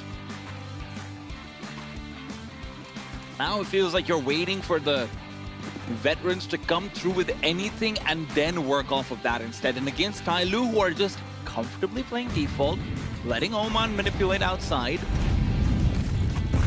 Tyloo's more than happy with this. Yeah, I mean, effectively, Omen and Kaze are really the only two dynamic pieces in terms of spots being played, but they can be massive problems, and they have been so far this map. Speaking of, here he goes again. But he's been here, this will be now his third time over at those secret steps. Well, you know what they say, third time's a charm, and he is a charming man, charmed out of the world, though, by Zesta. Again, when given those duels, Zesta can deliver. Jamyang realizes where they're coming in from. Fantastic angle to be holding. And as they've opened the door, no one's checking the back. They are so lost right now. Accuracy, given a chance to turn around, and the dink is good, but it doesn't give him the kill. Meanwhile, Zesta's found another, and Cabal continuing to fight inside vents. Forces back Advent's rotation. Jamyang alone on the site, but he might still be enough. They're just not checking him. And now, pushing through the smoke is Mick. Quick shot found, and Advent's alone. A deep nade inwards does do some damage, but it's really literally just the one. Advent's given up his position completely. They are going to be planting. Mick is holding on for dear life, but their life is gone. Mick misses the shot. It was a narrow angle, and now he has to try and plant behind. He is so nervous. Advent is playing with him. He knows the bomb is not going to be planted just quite yet. Advent once again giving out sound cues wherever he can, but now Mick is holding. He's holding down the line, trying to get a better angle. It's not going to be easy. Advent's got options all over the world and beyond. Inching forward. A slow peek would be the death of him, undoing anything he has in mind. But Advent, he's checking the angle, not quite there. Mick does bring it all together, but what an oversight to let Jamyang get that much. Yeah, I mean, a great job there from Jamyang. He is such a slippery fish sometimes, finding and fighting in one position and then immediately repositioning. They had no idea where he'd slipped off to, and honestly, a solid attempt there from Advent to clutch back. had to take a risk at some point, got it into the one-on-one, but make a very solid line to hold with that AWP. And a pivotal round for Atox. They are getting these rounds very far and few between. Last time it was accuracy and Mick that brought things back, and once again, Mick involved in closing a round. Dobu might have the better of Hallman over here, but he's backing off so fast because he's got Kaze to cover off his left side. In the meanwhile, even finds a frag. Cabal has been struggling every single time he's trying to take control in from Marshmallow or from Mini Roof. He's just not finding anything at all, and Cabal's not used to that. Yeah, the Vets are on this outside control for Atox, and they've really struggled to find an opening or even just find a gap that they could use. Is again one of those very restricting feeling rounds for Atox. They do at least still have Mick that kept an eye on sort of progress outside, so they could re-navigate that if they so choose. Looks like they're setting up for an execute on this A-bomb site. That's more likely the play. There will be 3 quick responders here for Tyloo. Oh my god, the timing on this Molotov's gonna be perfect. They can't go through it unless they smoke themselves off, and then Mercury should be having a free fight or two. Advent now looking for them, trying to drop down vents. They will succeed in doing so. Gotten 2 players downstairs, but Zesta, he'll have to take that first fight all alone. Accuracy is not nearby. Even Mick so far away, still outside, and Marshmallow and Accuracy. He missed the timing.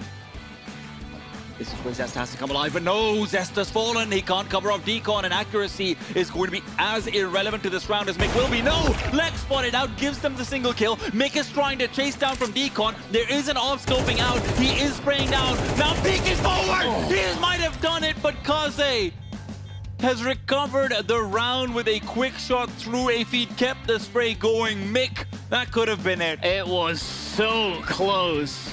Mick has been so important in these late rounds, and he almost pulled another cat out of the hat. That is a ridiculous chance. One that will have slipped straight through their fingertips. Kaze has been hitting shots for this Tyloo team, and none more important than that. The fact that Zesta doesn't get a kill on the bottom of the bomb site because he thinks that, I think he thought that Decon might have been covered off because of Accuracy's position. There's clearly some chaos in the comms, but that is truly unfortunate. Yeah, he didn't want to play inside of the vent at first, and then he realized he needed to hold that line, and by the time he did, 2 players already slipped past. Sometimes you gotta take a little risk to get the reward. Atox still have a chance here to break Tyloo's economy. Right, we've seen these last 2 rounds be so scrappy. You take this one away, maybe you're fighting for 5. Atox learning some lessons from the rounds prior. Almost been there a whole lot. This time it was Kaze with the ult. They never even saw him, but they don't want to deal with those secret steps. But as they drop, yeah, that smoke also just obscured so much vision for them, even going for that peak, that dropping into it actually gives you probably the best fighting chance if it's a rifle. But that's a free kill for the orb. Drop down from Cabal, but great position from Mercury as always. He's not going to be caught out before he gets at least 1 kill. Make it 2, running out of bullets, so he needed his teammates. My god, Mercury is unstoppable. How does he get 3 kills from that position? Yeah, I mean, the best part about that as well is that Advent threw a flash kind of haphazardly, and it blinded up that second player that looked to challenge and hunt Mercury down main. He probably doesn't get away with that second kill otherwise, but it's very fortunate timing for him. You know, he understood that he was in a fighting position and he had to just keep on taking those duels. Because he had teammates behind him that were ready to take up the slack. Dude, Dobu is 0 and 10. Yeah, it's been a hard game for Dobu. Can't get his lurk to pull off outside. Has been, I mean, got ult last round. Been a struggle for the IGL. Oh my god, the struggle just continues. Mercury's quietly been climbing up the server. Every single time they come over to the A-bomb site, Mercury gets a multi-kill. Well, Nick has escaped. Yeah, but I think he wants to escape the server right now. Yeah, we wished he'd had at least a couple teammates. Is there a tunnel to Inferno I can find? Well, they might be on a fast track to it. Right in the highway. Tyloo were looking good. Doesn't seem like there are many breaches in their communications. You know, is that 4-on-2 that they let slip maybe a bit of a problem? Yeah. But the rounds that Atox have won have been really in dire situations. And it does feel like where before on Tyloo, you know, their nuke setup was very similar to anyone who's watching and wondering, but it used to seem like it was just Kaze doing most of the calling on what to do, and now in outside because of Oman's presence, because obviously Advent's in the A side, Jamyong is in B ramp. Before your rookie is not going to be the predominant one calling for you. I mean, I say rookie, I did have some experience. But now with Oman, it's so dynamic, it's so hard to deal with, and you can see that with Dobu's performance because he is the one having to go up against this rotating wall, this Tetris that Tyloo is playing on outside. Yeah, it just feels like Oman is kind of calling for himself to have impact, which is kind of one of those pieces that was so missing. You know, a lot of these players that are on this roster are... before Oman joined, of course, you know, they're kind of all under the school of Advent. They were brought in and understood Advent's system. It's sort of like Advent is the father and Oman is the cool uncle who's coming in like, yeah, don't worry, kids, I know your dad. He did some wild stuff in his childhood. The rules, I don't really follow those. Nah, B. You want some candy? Don't tell your father. Some missed attempts at the boost up for accuracy aren't really going to be helpful. Not significant either, in all fairness. Come on, Cabal. You can get at least one deal, Cabal. Yes, you can. There you have it. Ready for Omen. Yeah. Sat waiting for him. Maybe Daddy was right. However. Oh, great adjustment. Fortunately, Dobu's demise seems a guarantee at this point. Well, I still got eyes on that secret cross, so there's no real reason for Tyloo to break setup, which is, I think, a bit of a problem here for Atox, especially Jamyong. They're just willing to take that challenge, bit creeping out through Trophy into ramp, and the flick from accuracy. A swing and a miss. Jamyong's gonna probably take up Oman's position, but with 40 seconds left on the clock, there's really nowhere for Atox to go aside from going in through main or actually running it down secret. And Mercury's position makes it nearly impossible for them to go through main. They're smoking it off, but they've lost the ball behind. Cabal's drop down is irrelevant. As, to be honest, it does seem like he has been for most of this round and most of this half. Left with barely any HP, trying to avoid nades. Time is running out, and Kaze sees he can just shut it down 10-2. A CT side from Tyloo and Nuke with that scoreline. I've seen it all. Yeah, it didn't seem chaotic. They didn't seem like they were pressured. They constantly found reactions. Atox got completely stonewalled on T side. And it's only when, you know, we had the man advantage and we saw this breach into the B bomb site, you know, we end up with these 2-on-2s, these close moments that Atox were able to squeak through with a couple of rounds. And the worst part is that even in Atox's what-if rounds, you know, like you see the Mick 1v1, 1v4, or whatever it was as well, it's not like they're starting off in a big advantage. Yeah. Right? It's them trying to save an impossible round. So you can't even think to yourself, damn, man, that was close. We could have had an 8-5. Let's just do it again. Yeah. All right, you three die. Kill one, and we'll run it back. Yeah, come on, baby. Give me that 2v4 again. They picked this map. One of Tyloo's strengths, typically, in domestic matchups. And they have been on the receiving end of a bit of a brutalization. Tyloo now on their T-side pistol, looking to send it. And they love dropping and fighting towards hell. Dobu overrun with one. And accuracy as well, long distance taken down by Jamyong's P250, but mid-challenging around these smokes, doing a lot of damage and finding his kill. Advent actually peeling back and trying to link up with the rest of the squad, but Omen is still a lurking element for them on this A play. Advent just continues to contest with 25 HP. That is always fun to see. Cabal needs to deliver over here. We've already seen Dobu getting one. Cabal is out of it. Kaze's quick crouch down. Evades the crosshairs like it's absolutely nobody's business. And now Zesta and Mick is trying to rotate back. Omen, Uncle O. Oh no! That's what he is. Coming through, quick kill found. Zesta's been stalled as well. Omen not really contesting. Dooley's picked up Zesta in pursuit, but he can't find the kill in time. delivers it late, no kit, time's running out. Kaze and Advent have no reason to peek, and with these two players being who they are, I don't think they will do so either. Kaze just takes advantage of Zestra's position, shuts him down completely. Tyloo looking to potentially close this very fast. I mean, really well done there from Kaze and Advent. Advent's just drawing attention, making noise, and Advent has that line towards the double doors. So even then, it was a little sound bait between those two. But this is a pistol, and honestly, they do these in rifle rounds too. Tyloo loved jumping off main, challenging towards hell. Especially Jamyang. Yeah. He's usually the one that sends it, and he's the lurker, so it's, you know, it's one of those few plays where it's like, yeah, you know what, send me in first. That's the one call I'm happy with, Advent. Jamyang does seem like he is a Chinese Rob sometimes. Not as much recently, perhaps, with the kind of aggression that he does go for. Omen. Destra doesn't dare peek it. Surely not. Mercury, in the meanwhile, will not adjust for Mick in time. They also don't know there's a second player behind him, so Jamyang, if he thinks pursuing in is going to be safe, he is very wrong. Someone's patient. He waited 2 years before joining this team again. Oh dear.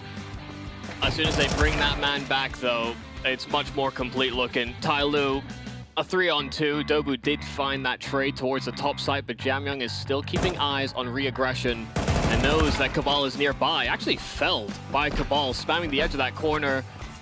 And actually gets his hands on a rifle as well. Advent moving in through ramp as Kaze behind him, ready to punch in the plant. Once again, the vets left in clutches for both teams. Oh, well, you say left as in not for long, though. Cabal's also going to be getting the hell out of there. Just want to say that Galil, he knows he doesn't have a chance. Not with his HP. Yeah, no HP. Honestly, if his teammate had been alive for a little bit longer, had Dobu been able to at least get some information, they could have been pulled into this. There's not many rounds left in this game, the way it's headed.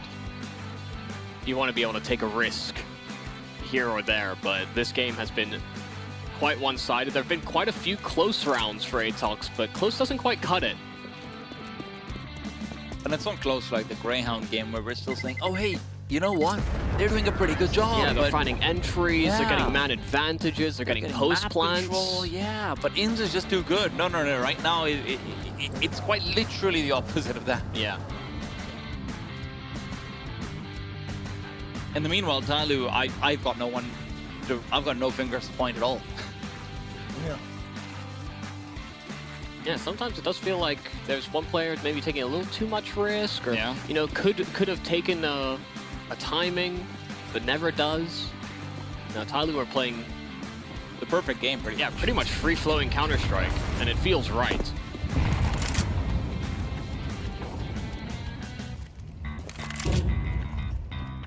Now that they're not allowing Ancient through the veto. Tyloo look like they're having a good time. Oh, okay. That's not declared. In the meanwhile, Advent, turns out Dobu can shoot you if you can't see him. Yeah, Dobu just slid. It's like, wait, I see feet as well. This guy didn't try and trade me? I don't even have my Chrome open. Oh, let's see if the stars of Tyloo can bridge the gap. First kill from Cabal is nice, but there's the trade from Jamyang, nestled away outside. Mercury as well has made his investigation down towards lower, but being able to get Jamyang to hazard that journey will be quite difficult, quite challenging. So it might be a link up on an A play instead. Feels like the only way that Mercury can support Jamyang in his effort, but I just feel like they want to try and bunch over towards B instead. Mercury can't really offer that much. Is Jamyang going to threaten an A hit from heaven? I don't really get it. I mean, they can't be in heaven, yeah. Unfortunately for them as well, it's a double lobby setup for the ATOG side. This is a safe call. For sure. Yeah, it is now. Yeah. As soon as Mercury gave up his angle in the vent, you know, all of his ambition felt like it went out the window. There's many more rounds to consider the challenge he wants to take. A 12-3 scoreline. ATOX getting there first on the defense. A welcome sight. one they're hoping to replicate at least a few times. Yeah. You're not always going to be able to get 2 free opening kills. You know, Omen creeping into your crosshair when you're holding a vertical angle, and Advent sat in hut, kind of waiting for his turn as well. Almost because they played slow that round, Tyloo might just say, hey, got a lead. Why don't we send it at them and see how well they respond? Got a Tech 9 for Advent. A P250 for Omen. Mercury's the one taking the lead on outside. Wants to make a duel, but he goes out before the smokes bloom, and he didn't even have his gun in his hand. Cabal finds 1. Can he make it 2? No damage found either, at least not from the CTs. No one really cheating that rotation over either on Atox. The only one that makes the journey is Mick on a Mag 7. It's a good weapon for the angle that he's trying to hold, but even here, if you're a slight bit off, half of your bullets or half of your pellets just end up hitting the floor. Yeah. So it's rough. Gotta kill him on the first shot. And he needs to kill 2 overhead. Nope. Can't get that shot. That is literally an impossible kill in that angle. And he would have appreciated some support, some help, or maybe just a better gun. Oh, blowing open the smoke. Accuracy wants to take charge. Advent is covering it off. His HP is low, but he still gets Dobu. Dobu is neglecting proper clears. You can see he's really struggling, and Oman taken down. Cabal was very unfit. Kaze with the taps coming in as well. An Accuracy who blew open the smoke will not be able to do anything in that round. Atox never really existed in the server. Picking Nuke against Tyloo and registering only 3 rounds to Tyloo's 13. This was a very dominant showing from one of our favorites of the tournament. Atox taking a risk, you know, thinking that they might be able to exploit something, find a weakness, but that weakness never showed in the server. The worst part of it, you know for a fact that Dobu's going into thinking, I've seen so many demos, I've seen so much footage, I know exactly what they're going to do, and then he goes 0 and 12 on that T side. Yeah, I mean, that's one of the things that you were talking about as well. You know, this is a guy that used to be a star player, took up in-game leading duties, actually does a pretty good job in the mid-round, but if he's not able to find his own kills, it feels like he's almost completely off base with what's going on. Well, listen, the panel is always on base, and they're going to tell you exactly what's going on. We absolutely will do exactly that. 13-3 going in rate on Tyloo. What a dominant performance, dominant show from them. What about some of the dominant players on the Tyloo front?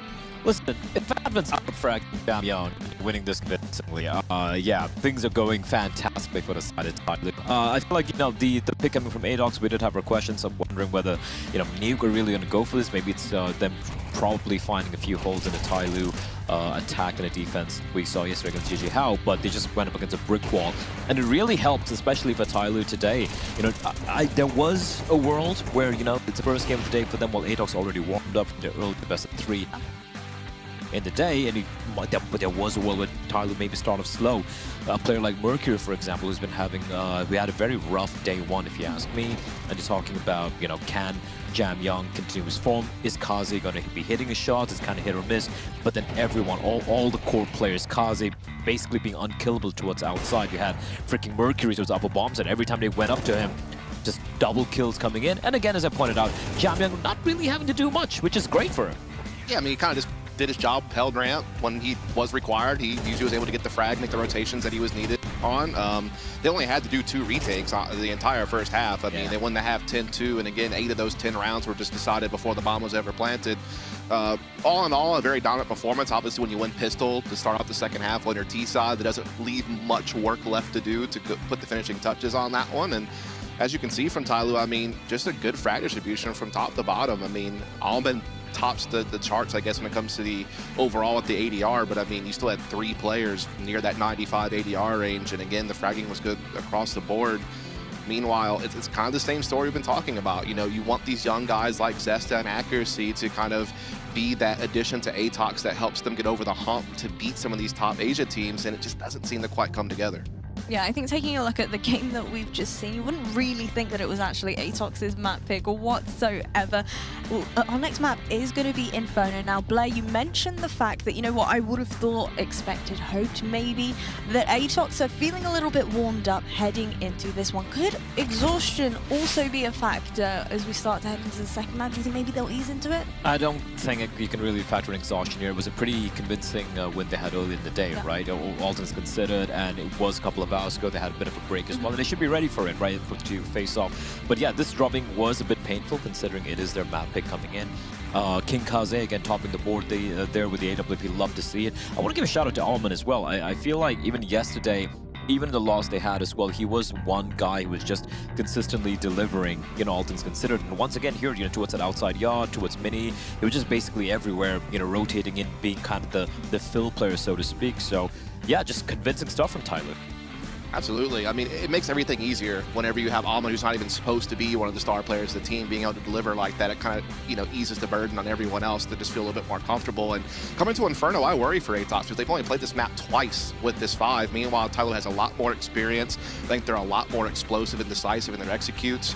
And I do feel like, generally speaking, they just have a great record on this map. Even when they lose, they're very close games. And I just generally think they have the advantage again going into this next one. I feel like for Atox, maybe if I'm really, you know, just reaching and looking for a way they could find a way into this game would be, you know, on their T side where they could potentially try and exploit would be maybe the B bomb side. That's where Advent and Almond play. We saw that, you know, even on the Ancient map we saw yesterday. That being said, Ancient was, you know, the first time they played it yesterday, so there is that caveat. But it is a potential hole that can exploit. Advent is usually the weak link when it comes to the bomb sites, but then again, he's also been fragging out, so I don't know, man. This could be a 2-0. Also, you never know when Kaze is going to be there with the AWP, right? I mean, Tyloo 100%. are pretty mobile on how they'll do their CT setups. And again, I think what's really going to be the issue for Atox is Tyloo's pace when they're on the T side. Again, they have these super explosive like lane and app pops that are so hard to handle. And I think that you add that with the coordination that they have as a team and their utility usage, and they're just such a threat. Well, I think only time will tell whether or not, you know, Atox will be able to mentally reset after the performance we've just seen from them. Things are certainly heating up, not only here in the studio, but also in the server, as our next map is going to be Inferno. Level up your gaming space with metal posters from Displates. Hang your Displates in seconds. Swap them whenever you like. Get official art from your favorite games on a uniquely designed metal canvas and choose from thousands of posters. Join over 3 million collectors now. Your wall upgrade is here. Shop now at Displate.com.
thought I couldn't take anymore. Nah. Celebrate like you won the war. Guess you forgot what I'm fighting for. I'll come right back at ya. Better hope I don't catch ya. Cause when I do, I'm gon' smash ya. Now I'm out for blood. I'm ripping into the claw. I'm out for blood. Out for blood. You better bring it in, Q. I'm coming for. I'm out for blood.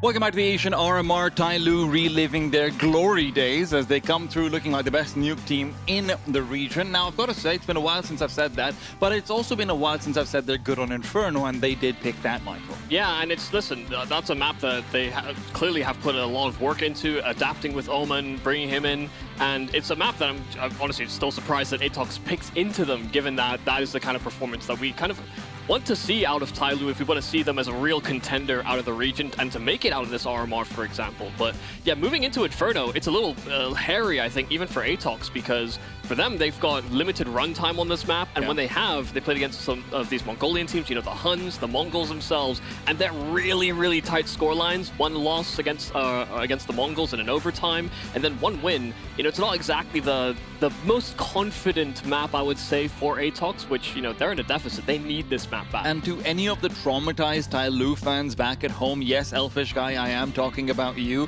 who are used to Advent calling the most frozen CT side on Inferno. I'm not expecting to see the same thing. Obviously, you know, we talked about those variations on Nuke. I'm expecting very similar things to have transpired on Inferno as well with Oman's edition. I am quite excited, but I will give a disclaimer. I did think that Atox would pick into this, and I did think Atox would win an Inferno pick of their own. I'm just a little bit rattled from what I saw in the first match. Yeah, no, that's definitely true. I mean, especially when you think about Tyloo feeling engaged, everyone having a contribution. Kaze looks solid as well, and that's someone that can sometimes take over on maps like Inferno. Sometimes, you know, he is one of these AWPers that seems to go hot and cold, but it seems like today he started hot. Indeed, the temperature check is looking good for him. Advent starting off with a smoke and a double flashbang as they did, of course, have to start on the T side, something that we've always seen them be a little bit more comfortable on regardless, so I'm sure that hasn't changed, even if we didn't get to see much of the T side from the It's a 4A setup for Atox, though. They've got the Zeus's first contact, but the only one that can actually stop them or slow them down is Mick. And he does have a smoke that might serve as some disruption, but he's not even going to be able to deploy it. He's instead waiting and seeing if he can actually just fake out like there's multiple players here. From a USP into dualies, there'll be an extra half second of clearing, but Tyloo take and breach this bomb site, man down, but Kaze equalizing immediately. And he immediately fades back into the smoke that they threw earlier on. It's Cabal through that very same smoke to find a quick shot, though. And with this, they do have a great crossfire from Tyloo to deal with this, but Jaimyung is worried about a late lurk in through CT at every single point. He doesn't know all three players are coming in from Banana, and Advent's missing all his shots. Accuracy in the meanwhile, trying to sidestep. Advent's running out of bullets. Jaimyung all alone, the man you want to have in a clutch, but it's Cabal on the other side. No different in that regard. He's closing the distance, and Jaimyung's missed his movement. How has that happened? Oh god, he got caught in the corner, and that could have gone terribly had they had a kit on that Atox side to work off of, but Cabal unfortunately just didn't have that piece of utility. Tyloo still coming in with no survivors, but a pistol round. That is a really cool setup for Mick, though, and I don't know if that was to try and fake it out. I do actually think Mick just wanted to get one quick shot in with the USP, see if he can get a headshot, and then switch out to the dualies for the close range duel. That's a cool setup, and he gets 2 kills, so honestly, it works out wonderfully well. It's one of the changes in CS2 that you can actually cycle weapons and stuff a little bit more easily to those sites, so you'll see at times players trying to ferry more utility. This is the first time I've seen a player trying to ferry 3 pistols over. Yeah, I mean, listen, I remember Stewie 2K doing it with like an AWP and an M4, for example. You know, take that first shot on the AWP and fall back into the rifle for the actual hit. So it's an interesting idea, something that could be explored. I've not seen it in pistol rounds, so... Not to that effect,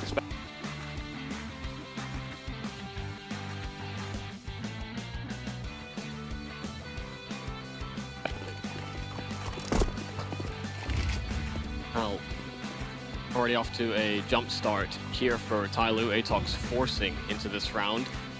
Accuracy with the shotgun, and they do have a Cabal M4 to maybe play around, but Mick is just keeping them busy, trying to hit some tags and bag a few frags. Cabal gets as actually collect on some of that extra damage, and Zesta just containing them in towards short. They're getting crunched, and they've not made much progress on Tyloo. Mercury trying to proceed forward. Cabal has got a good swing out with that M4. Mick needs to find some damage in as well as he's rotated in. Mick, however, just not finding the duels to find, and in fact, no, he's ducked inside the A side. They're not ready for this. Oman is gone. Can Mick find another? Jamyang behind. The box will also go down. Atox respond, and they respond quick. That might have been the perfect gun for Mick to have. You know, 35 bullets, a rifle, and an unexpected position. You know, he was just spamming away and hoping that someone fell into his crosshair for that final frag. And Mick delivering the goods. Landed himself as that anchor on B when it came to the pistol, but now inserting himself in the perfect place at the perfect time for Atox to steal away what should have been a topple. But the Tyloo side just didn't get much further than that initial short lane.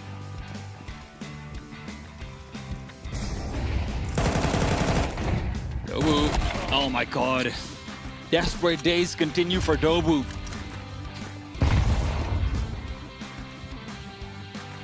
It's a thing for Atox as well. It's rare that Dobu goes this missing. He is a consistent fragger. Yeah. Under pressure as well, so it's not even like you can say, yeah, Dobu's got a reputation for choking. Well, a little early to say choking. And he's definitely coughing up a little bit. He did go 0-12. Yeah, well, he was having a tough time. I think that's partly testament to how good Tyloo were playing. Of course.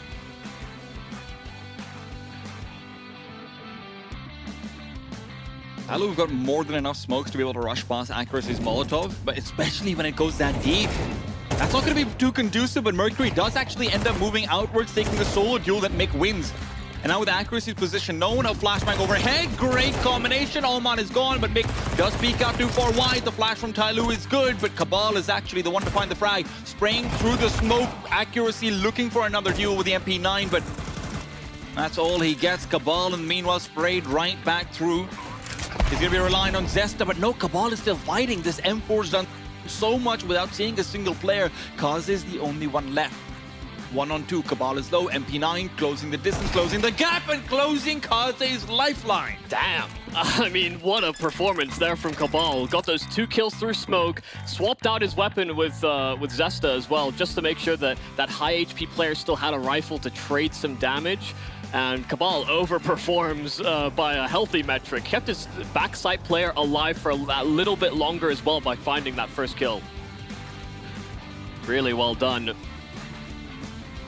And the good news is, Cabal is alive and kicking. He's 8-1. This is exactly what you want to see on a map like Inferno. Cabal has always been a threat on this. You go back to the Mongols days even, and the read that he has on this particular map, both on CT and T side, is impeccable. Yeah, how do you not want it to take like a month, maybe 2 months off, just to sort of reset, you know, family matters? he could have, I mean, probably stayed on the Mongols, but they continue to perform, as does he individually. But it's all about building up a new roster that can challenge. But it's been a little bit of a, I mean, they're the kings of Mongolian Counter-Strike. Atox are hoping to at least be someone that can challenge their reign. Flashes are great, and Dobu and Mick are here on the cleanup. Mick trying to smoke this off. It'll be forcing forward the Tyloo players as they try and fight into a certain death. Dobu, 3 kills found, anti-eco, but that's exactly what you want to see. Yeah, bounding back in. Lost the pistol round and have now hit 3 straight. A little turbulent. Retaking on that B bomb site that just a round ago, but see if now they can stabilize. Win this, you know, Tyloo are going to end up in that pattern of buy, half. And so you can actually start to accrue a healthy distance between them and the Red Dragons. Oman should be a dead man. Oh no, great flashback, but Dobu gets one through the smoke anywhere while fully blind. Oman does trace through Mick in the meanwhile, but Cabal's missed his opportunity, baited out by the rifle in the hands. Oman completely controlling Banana and Accuracy's rotation over a juicy nade and a Molotov to delay. One that has been extinguished earlier on, a flash through, but accuracy is not pushing himself. Trying to rotate back to a coffin that's already underneath fire. There's an angle for him to push forward. He uses it. Learning slowly, one-on-one found. Kaze is gone, and with this, the immediate reset. Accuracy might have, however, just baited his team into trying to fight for this, and that might end up with them losing both weapons. Again, a Molotov pushing through, trying to deny the bomb plant, but there's no chance of the full double man spray now. Oh, that was almost a massive mistake there from Tai Lu. I mean, solid effort to keep that pressure applied, make sure they couldn't get that bomb down. Zesta was making that rotation, but as soon as he trailed past and had that one tick of the Molotov, suddenly all the tensions raised. So I thought Tai Lu might have stagnated at the top side of Banana. The fact that they were so concerned about a player in from coffins didn't let it happen to them. And all of that comes back to just that one fantastic flash to prevent Dobu from aggressing beyond the midpoint of Banana, where he's fully blind. He gets the kill, sure, but Oman stays alive, and look at the timings he's able to catch because of that. Yeah, I mean, it's massive. I mean, Oman is such an X factor for this team, it feels like. You know, he's the one that's making some of these aggressive moves, willing to take space. You know, it felt like you kind of forced players like Mosea or Mercury to take on those roles when, you know, you'd see very frequently these mid-round moments is where they seem to shine the most. Oman, to be honest, I feel like Oman coming into this roster back again feels like Norbert re-entering Virtus Pro. You know, as a guy who's just, his role feels more defined. He's now, as for the stars, to actually close some of these rounds. That's only for Virtus Pro fans. Yeah. Some people will not appreciate that analogy. Now, they don't know about the phenomena of get Nort. A little more niche than getting gone. Yeah, I really like when he says it's Norbert time. Yeah. Also, slow default here for Tai Lu, maybe expecting a reaction from Atoll. No aggressive push from Dobu this time, no forward utility really by those CTs, so Banana is conceded. They do hover and gravitate a third player over towards that B bomb site in case Tai Lu think that that's free real estate. They flash in, they re-aggress. They take a laser timing that Tai Lu will be ill-prepared to really aggress. I have no choice but to try and hit this A bomb site. Banana controls completely forfeit, and look at the rotation from Atox. This is a great call. They're going to have 4 players out towards A. Oh, Tai Lu is indecisive. Oman is going back to try and re-control back to Banana. Now, the single Molotov is not going to be audible to Dobu. The audio queue too far away. Zesta's about to be challenged inside pit. Flashbangs overhead. He's barely blinded. Second one does keep him away, but Zesta's going to be through the lane contact. At first, is found. Second eliminates him. Kaze was always covering, and now Nick pushing through the smoke will not find any space in the A bomb site, despite reinforcements being available. The fights are just not on. Yeah, I mean, I felt like a really solid setup there for Atoll. Sure, Zesta gets flashed up initially as that pit player, but having 2 players inside the bomb site when they're coming out from out, you don't have to worry about short, you don't have to worry about the adjustment vertically. It is such a, I mean, that's supposed to be an advantageous duel for you as a CT. But accuracy finds the first kill. It's not like he missed the first shot, right? That's generally the lose condition over there. Yeah, and then Zesta, I mean, you know, he found the timing to swing out as well, but the fact that both those side players died so quickly, you know, that's the crossfire breaking down. So I think this is an instance of Atox making actually a very good move. You know, going in for that mid-round retake of Banana, gambling over towards that A bomb site. They had Tai Lu in the palm of their hand. Unfortunately, those coals were a little too hot. Yeah. I can see the replay from Tai Lu's perspective, but there was some sharp shooting. Kaze as well, but I give him credit just being that patient to cover off. Bit like it. Brain spell. You can see over here, accuracy finds that first duel, but then Mercury's given so much space to just continue fighting back. Because Zesta was blind from that. He ate the first flash and then a second one on top, so. That is where a lot of... Oh. It is just not hot. Yeah. Just making sure I'm not seeing things, or not seeing things in this case. Advan. Angle's quite nice, but maybe not the man to hold it. Accuracy's pushed forward. This could be a free on Kaze. Kaze's got the off scope in. Dobu finds out a kill. They have the call, mixed button incendiary. Hit the button. All can rotate through. Despawn. They won't even be able to save that. Yeah, I mean, they're making a lot of noise and they're not really considering the flank. Oh, yeah, Omen knife out straight to Cabal's. Mag. Dobu's back, man. Atox may have kicked Mag around, but the proponents of the Mag themselves. This is a massive round for Atox to have won. I mean, this is not exactly a pristine buy. They took some risk, and Tai Lu were just so unprepared for aggression, and maybe had a misread on what the economy was looking like for this Atox camp. That's all Dobu. Look at this one. First kill found on Young, and Advan's trying to punish over there. It's just all falling. And it's really nice to see those aggressive plays that Dobu likes to go for on the CT side paying off. We saw what he did to mid-half gaming, right? Right? Yeah. And something that we touched on Nuke. You know, Dobu struggled to find his impact, and now he's found these rounds. Pulling his socks up, pulling it together, both him and Cabal. Double off dabbing. Oh, true. And it's surprising considering how effective Mick has been actually on this B bomb site whenever he's had a rifle. Doesn't seem like stopping power was the issue, especially when you're going up against a slightly worse off buy. The Tech 9s and Galil's on the other side. Mick knows what's coming his way. Flashbang won't matter. Mick's got the timing, and now it needs to Molotov to interrupt anyone else going forward. There's still 3 players on the side. They might think that because of the off present, it should be only 2, but Tai Lu don't care if it's 2 or 3. They just don't want to be here. I mean, they should anticipate it. I mean, it's not typically a secondary AWP or even really an AWP at all for the Atox side, but if he hits shots that are ahead of him, then they send Tai Lu packing. They might actually take that as an invitation. At the same time, Cabal, he's moving back. backwards. Jamyang's got every single inclination of what's going on, but Accuracy's found him. He's expecting that play. Jamyang has loved to go for it for years, but Nick in the meanwhile is down and out. Were they expecting him to be alone? Dobu sure hopes so. Flash overhead. Kazi is gone. Second man wasn't blind. Mercury was checking out the Orange's position, so he keeps his life. And now Cabal's rotation is going to find nothing. It's fine from Zesta. Could be the thing that unravels this round. Advent punched in those digits. It's now Mercury. Step back. The second Oranges and those are the ones on in from that flank. But should he go for this swing? It's being honed in by Accuracy. Now running at him. Pistol drawn and trying to set up the trade, and he'll succeed. Zesta closing this out with a flank and the trade on top. Atox, a critical retake. That's such a good play from Accuracy as well, because if they just assume that he can hold out and wait for the swing, they're probably going to lose that round over there. There's no reason for Mercury to commit that hard. Accuracy goes out, he's saying, you know what, I will die. I'm going to lose this up, you pick it up, you trade it for me. Nicely played between them. Yeah, understood his position. If he has that AWP drawn as well running in, it feels actually kind of less threatening, because if he misses that shot, you just know it's a free kill. And weirdly enough, you know, Mercury could have even swung Zesta in that scenario.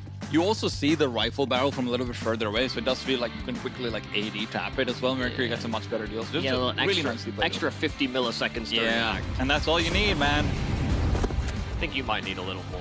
I might need a lot more. Me too. Yeah, maybe make the op like 4 times longer for me. But that can be the difference for some of these top-level pros. You can attempt it at home, but results may vary. Tech 9 on Jamyang. Oh, that nade. It could have been beautiful. Accuracy in the meanwhile holds down the line, and Cabal holds down Mouse 1. You love to see it. Atox biting the dragon. Yeah, that's like the third or fourth kill. We've seen Cabal just get through on smoke spam. Crosshair in the right place and ready to let loose. And it's very loose-footed as well here from Mick. Investigating, and Cabal is, you know, taking that time to just swing out from short. Jamyang doesn't have a whole lot of territory to answer back. Now just announcing his presence to Cabal, but he's lost Omen behind, and Mick will swing, creating that crossfire with Cabal. A very solid round here from Atox. That's really cute. Mick just trying to make that noise again so that Cabal can have a slightly easier time peeking in anyway. So, yeah. Great stuff from Atox. This is why I thought they might want to pick this map. Yeah, I mean, that was my surprise too. This either ended up as a decider or it was an Atox pick. Nuke, who I'd have felt like Nuke, Tyloo were going to snap into. So this isn't really like a conventional, ooh, they traded map picks. It's kind of weirdly like they just happen to pick each other's maps. Yeah. You would hope that they are prepared. And I mean, Tyloo might have anticipated this map to see play, but for them to have started with the pistol and then lose the subsequent rounds, they've kind of struggled against these lower buys, weirdly, on Atox, which is something that actually used to happen quite a bit with Tyloo on this map. Yeah, but, oh my god. But usually against, you know, the Mongols or Lin Vision. Yeah, Lin Vision were actually one of the... Yeah, Lin Vision, like, Westbound would constantly, like, with one hero AK, just dominate everything. Yeah. And in all fairness, we did see Dobu do that with one hero M4, so you know what? Trends continue, but can history be rewritten? China has now failed to make the major for about, what, 4 years now, 5 years now? Dobu, it would like to extend that time to a little bit longer.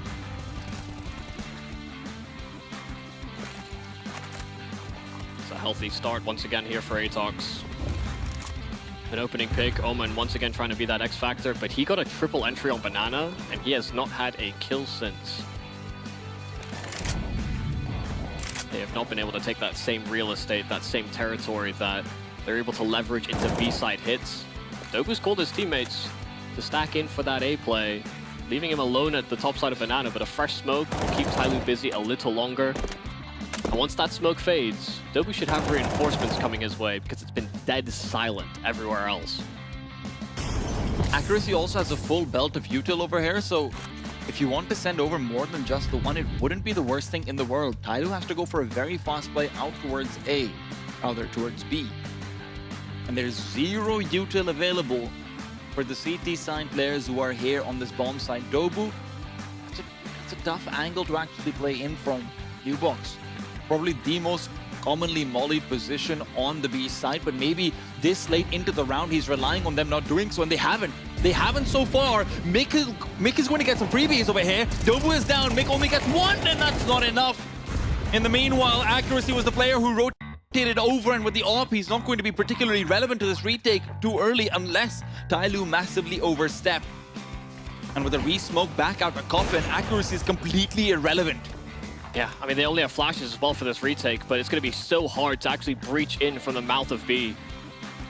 Advent, found out immediately is Advent. With this 2v3, causes position given up. Mercury's fighting up against Accuracy, is low. Accuracy lows, he's hit him as well, and with the Tech 9, he's got it done. Kit present as well. Atox get that recovery. It just felt like there was no way that Tyloo should have let that one slip. They create this crossfire, there's no smokes, no Molotovs to disrupt it. They barely get the flashes out as well. They try to go in for trades on Atox, but Advent committing to the top side of Dark, suddenly there's a massive vulnerability. You don't have another player that can maybe even cut off Coffin so that those guys don't get fought earlier. But that elevation, it felt like it really cost them. The low HP on Mercury, finished off by Accuracy on the Tech. Atox have turned this ship around after they got pummeled on Nuke.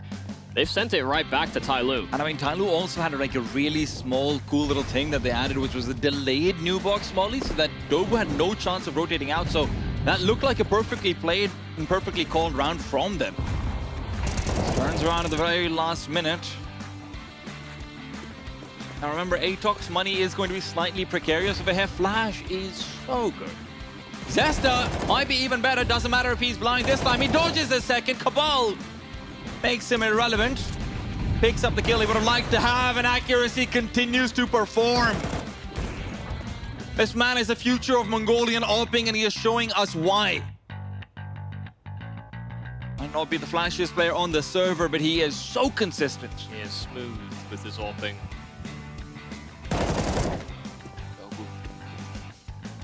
A demonic Dobu, man. He is on one right now. Both him and Cabal leading the charge in a way where they weren't even present in it. Yeah, they've recovered. Yeah, that's one of those maps where, okay, we made a choice. It didn't seem to work out. We couldn't find a breach, but now just locking down their own positions. And, you know, having that CT side where they're being a little proactive, they're willing to take these challenges. They're actually catching Tyloo sometimes with utility out or just not blissfully unaware that a peak is kind of coming their way. Atox have played a very solid game, but one that is leveraged by a little risk, but some nice sharp shooting as well by those vets. Omen hasn't been able to leverage that position out towards Banana in a long time. It seems that outside of the triple kill that he got, but actually that's exactly what the case is. Outside of the one-round triple kill, he hasn't gotten anything. Nothing at all. Deep molly. Mick wants to peek out. He knows there's a player at the backside, but does he realize there's one close by? Oman can't find it even with the MAC-10 rushing down. Nade will get no damage. Dobu has chosen to stay. He's sticking around. Molotov will not be finding him. This should be a freebie. Does he have any flashes to help out? No, he doesn't. Not in time, at least. Cabal just hoping to delay. He's happy to greet them into this site. He has Mick on the AWP right beside him. They started with a 3B setup. That's why Dobu wanted to play forward on towards Banana. But now Tyloo stop and freeze. There has been no pressure, no presence over towards brackets. That they've been chain smoking middle on the Atox side. And so there is no fear yet that Tyloo could be bounding back into an A play at all. Don't think that's what they wanted. No, probably not. Does Mick start to get a little bit more bold around the corner? Yes, he does. He's keeping an eye out. He wants to go for information, but this time he's too far out in the open. Now only one player left on this side. It's Cabal. Do they know he's here? It could have very well been Mick throwing those flashes. There's no Molotov out to seek.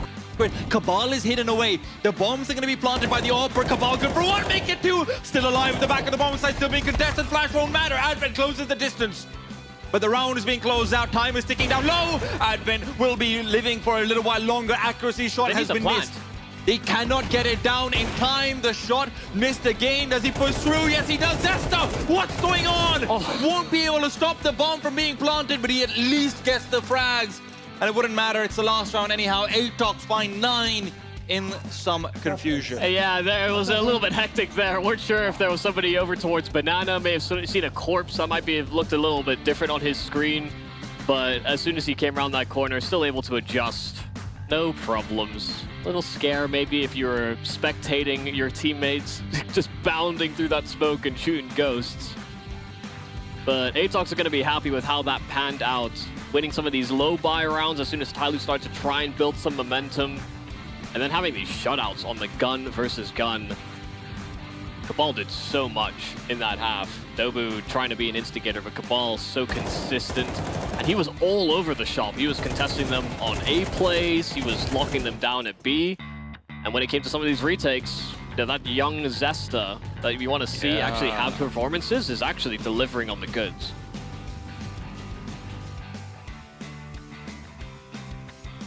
Well-rounded. Kind of like Tyloo on that first map, but now it's a well-rounded... Tyloo's so well-rounded, they're just a very big old target. It's the opposite end of the spectrum. Yeah. Omen? Well... He's not going to have that Mick moment where he comes out with 2 quick kills. I can tell you that much. It's going to have to be a 5v5 retake. And guess what? Advent seems to be ready for it. I've just noticed he's got 4 pieces of utility. Kind of wild when you think about it. Omen, in the meanwhile, has found a hiding hole. If Cabal can find a kill over here, that might be the end of the round. Molotov to meet them. They weren't expecting this, not for the retake attempt. Remember, they don't have a kit. That's a sacrifice you make when you're buying this much utility, and they need to go in. A Molotov to new box. The T's shouldn't be ready for this, but they are able to rotate back to pillar. Accuracy's alive for far too long, and now with Mick being given a chance to recover from the flashbang, he needed to find frags, but Tyloo's doing everything. Dobu! Expecting to have teammates, expecting to have someone helping him out. They have the setup, but Mick misses everything. That might have been the cleanest B execute that we saw Tyloo take. Yeah. And they do it on CT for the retake. A single belt. Advent just realized he mixed up his D side and CT side notes right now. Like, oh, damn it. Wrong booklet. Whatever. I wasn't supposed to buy this much util, but we're doing it. We're committing. That was great for Tyloo. The flashes were so effective at pulling people off the lines, and then they just got swarmed by the Tyloo onslaught. But they have won now 2 of these pistols here on Inferno. That smoke is a tad deep. Minor inconvenience for anybody that maybe invests into a scout, perhaps. Yeah, I'm trying to find a silver lining there.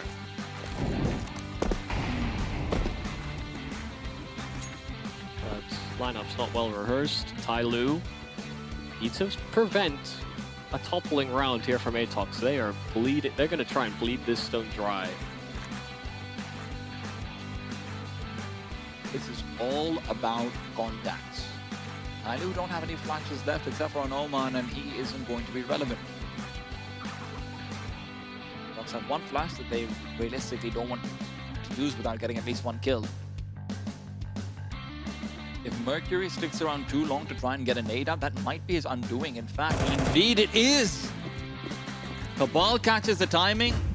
And with this, only 2 players left, and Jamyoung doesn't find a single frag cause he's all alone and he's caught between too many angles. He's going to be traded all too quickly. The sight is gone, and I don't think we're going to see any of those magical retakes. Not this time. I mean, that is great shooting from Cabal. Really, it does feel like this night and day from Nuke to Inferno. Both, I mean, for all of these players, really, but Cabal and Dobu have been major propellants, and they just continue to take those risks and actually be these sort of forward-facing players that Atox can rely on, where, you know, we were harping on about how they were finding minimal impact on Nuke. These have just been rounds where it's like Cabal has impact, Dobu has impact. They're like interchanging from round to round. It has been quite the recovery, honestly, just on a mental level, to get this kind of performance from both of them. And I mean, this is why we were harping on, right? Because Cabal is maybe the most stable piece I have seen in Asian Counter-Strike in the past maybe year or so that he's been on Atox. Now, he doesn't have terrible games. He may have a, you know, kind of off game, but I have not seen him have a terrible game pretty much ever. Now you can see his potential. Now you can see when he's locked into the matrix. He is the one running the code on the server, pretty much. Yeah, he's a guy that can just pull out a random multi-kill in a late round situation. You're just thinking, how's he gotten away with that one? The Crims of Mongolia, perhaps. Quite a long Listen, he might still make the major. Can we not say that? Well, Crims has had his time. He served his time. What a... This is Michael leaking that Crims is out of Fnatic. No, what a damn good service he put in. Ah, true. Global offensive is gone. Counter-Strike 2 is here.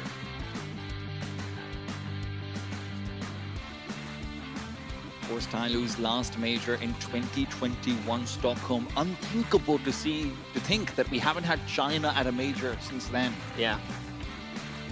2 and a bit years. I mean, Stockholm was at the end of the year in 2021. I mean, right? if they don't make it now, it'll be 3 years minimum. Yeah.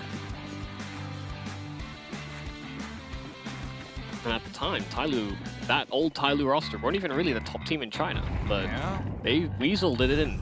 You know, they got those wins where it mattered, and this core that now currently represents Tyloo sometimes struggled in those moments. It's opposite stories, really. Yeah. The analyst's pet, unfortunately, that's all they were. When they were on Rare Atom and they were on Cyclone, they're hoping to escape that curse. Because I'll be honest, I don't even know if they're the analyst's pet anymore. That might be Lin Vision.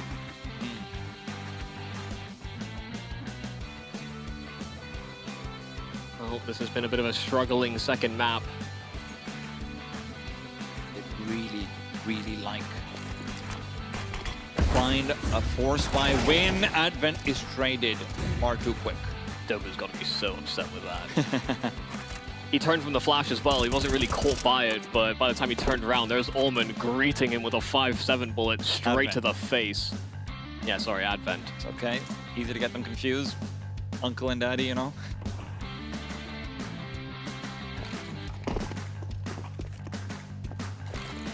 Will still be a execute out towards the B-bomb site. Flashes dodged out. In fact, actually, good for one. Oman trying to fight back inside the smoke, but won't really be able to find anything. Retake won't be easy with a Max 7. Jamyang will have to be the one to lead the charge. Maybe his grenade can find a quick kill onto Cabal if he wants to deploy it. Kaze. I mean, he's going to be pretty much irrelevant if he can't pick up a gun or find a very awkward timing. I like the double up inside Seeker. That way, even if Cabal goes down to a grenade, something like it, accuracy is likely not going to be checked. Zesta to be brought down low, but he's okay. He just needs to sit down, chill out. Tyloo are backing off. They want to save the Farmers. They want to save the Mag 7. This force fire was a very big risk that they took, and they want to at least have another chance in the next of these weapons. To be honest, I'm actually kind of surprised Kaze doesn't sort of hang around towards the top side or towards spawn to maybe pick up some of the utility, maybe a weapon as the bomb blows up. You know, holding onto the Mag 7 doesn't feel like it has as much value as maybe getting your hands on a rifle. We saw how much having a singular rifle seemed to do for Atox in some of these more troubling moments on that CT side, where there were very few, to be quite honest. But we might see domination from either team on opponents' map picks, and you know, we preface that with a very big asterisk. But it's surprising to see how good each of these teams looks on their opponent's map pick. I'm not surprised. Well, it's how good they look and how not so good the team picking it seems to be. That's true, actually. I will agree with that. It's a little stagnant. You know, it seems like even Tyloo seem a little trapped by the circumstance that they currently find themselves in. What do they have cooked up with the Mag and the FAMAS? Wager, not a whole lot. Oh, God. I appreciate the attempt, Jamyang, I'll say that. Also, that's good. Accuracy uses the nade to try and blow away the Farmers. I don't think he succeeded. It didn't work, yeah. But listen. The thought counts. Maybe not too much, but it counts. Go. Pillar of Flame will interrupt visibility, but Zesta will interrupt life. Max 7 close range, still held down. They are taking the bomb over to the site with 3 players on it. This could be risky, but Advent needs to hit some shots, and that's never a reliable objective. He simply can't find the kills. He's down and out, and even Kaze doesn't get anything. ideal range for a Mag 7, but it will be completely fruitless. Yeah, I mean, they are washing over Tyloo at the moment. Just playing solid Counter-Strike, not getting caught by any of these setups, utilizing the blowing of the smokes as well should they be disrupted. Like what I'm seeing out of Atox, playing together, having a good understanding of what's happening around the map. They're not getting caught off guard by much. It just feels like they're dialed in for Inferno, and you love to see that. This is a game in which we fight for elimination. Tyloo, as one of the favorites, find themselves in that lower bracket. Atox are always one of these contender precipice teams, but never seem to be able to escape that nomenclature. For us, if Atox are on a rise, it's an interesting piece, another team to look at within the Mongolian region.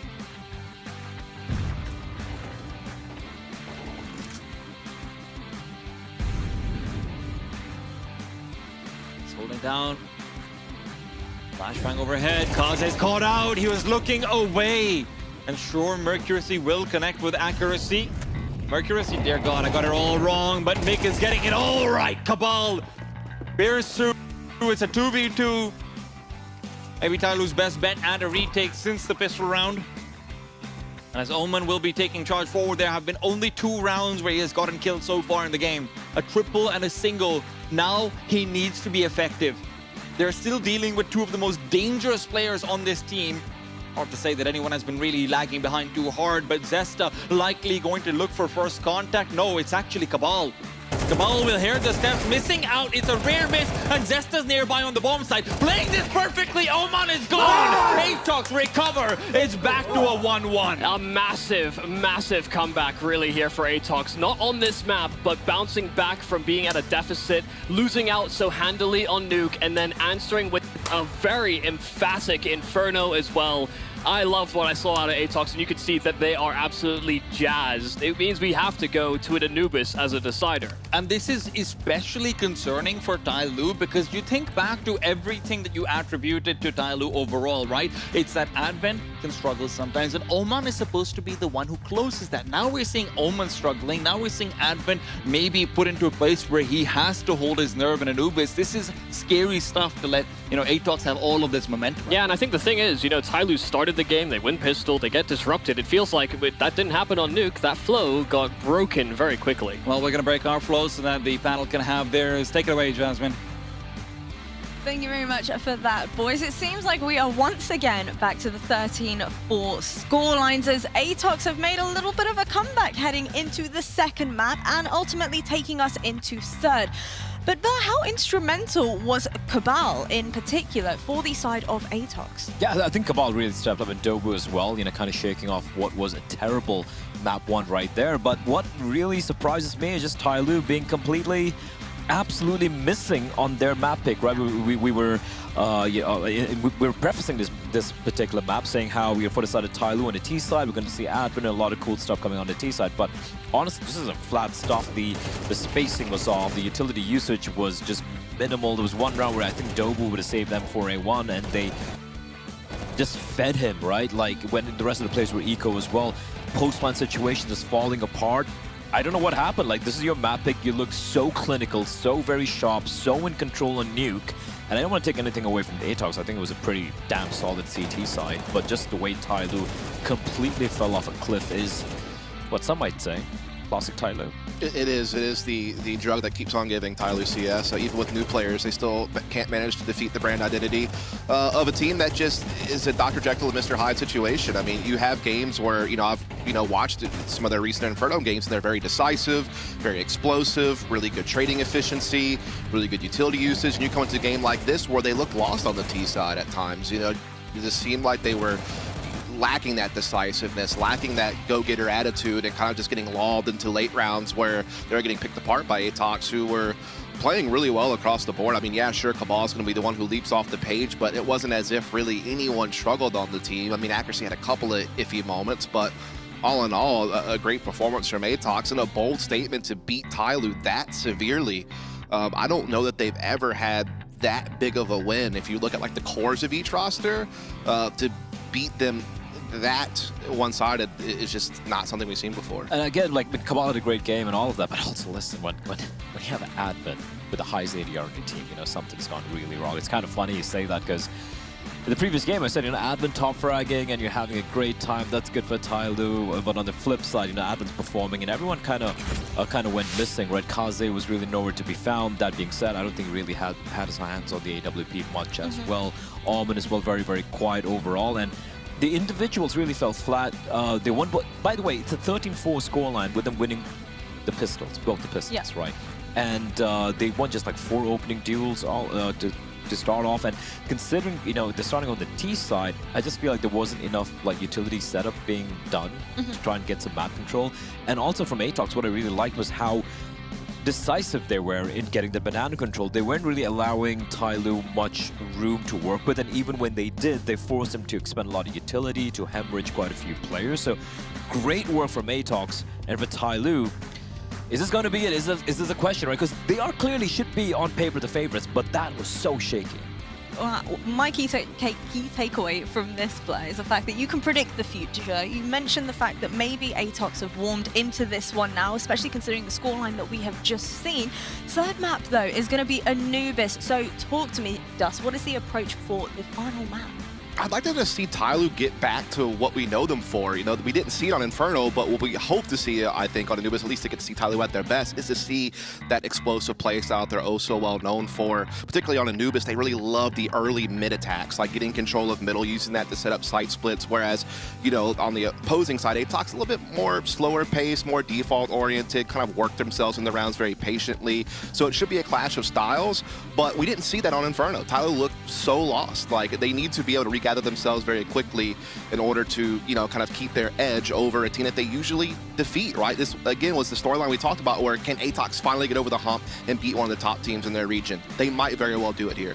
What do you think, Blair? Do you think Tyloo can come out on top, or do you think that Atox is going to be able to keep the momentum flowing? I think, look, what we saw from Tyloo was a complete failure in Inferno right there. As long as we don't see that happen here, and again, that's a big if, but if we see them at like the 80% on this particular map, I think Tyloo should still get the win here. I feel like they have been very competitive on this map overall, even though the win rate might be like 50-60% thereafter, right? But against a team like Lin Vision, who I feel might have the best Anubis in Asia, they have been pretty competitive. They got a couple of wins, you know, 1 loss, a close affair as well. So yeah, I'm still going to stick with Tyloo. They just want to stretch things out. They want to make me cry a bit, bleed a bit, suffer a bit, but they're going to close it out.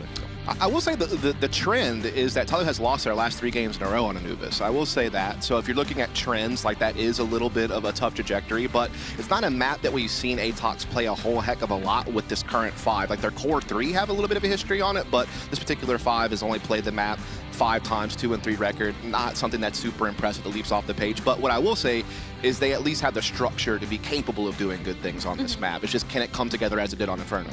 Well, one thing is for certain, I believe that this is very much going to be a back and forth affair. It might even take us into overtime. I like how you're not even picking a particular team, just like I don't have to. I'm just rooting for some good scenes. Yes, and I know everybody at home is as well. So on that note, we're going to throw to a break, and Yumi and Tea Time will take us through the 3rd map.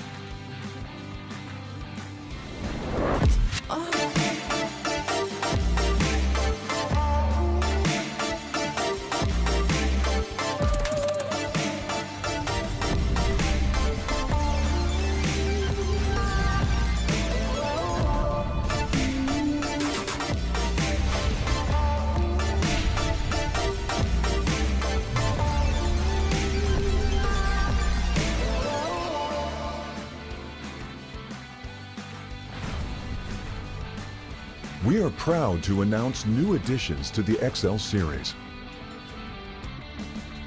Both are using fast TN panels and newly upgraded Diac 2 technology. Fast TN panel, with its faster native response time, can reveal enemy outlines quicker during flashbang attacks. For IPS panel, more overdrive is required to enhance response speed, leading to dynamic image blurring due to the panel's inability to handle the load. These new monitors integrate new dynamic accuracy technology, Diac 2, The upgraded dual backlight design not only provides FPS players with clearer visuals at dynamic aiming and spray control, but are also more friendly to your eyes. Moreover, built in the monitor panel, Diac 2 functions independently and doesn't require any sync with PCs, ensuring no impact on game performance. XL Setting to Share now has Auto Game Mode feature. Besides download, save, share your settings, it will auto-apply different color settings based on your usage scenarios. Outlook of the latest monitors are refreshed. It has incorporated industrial-grade bearings into the height adjustment mechanism, allowing easier and smoother adjustment to the exact desired height. The new monitor series continue to evolve, refining details to ensure players can perform their best consistently in games. This is a brief introduction of the new XL monitor. Feel free to DM us if you have any questions.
ya.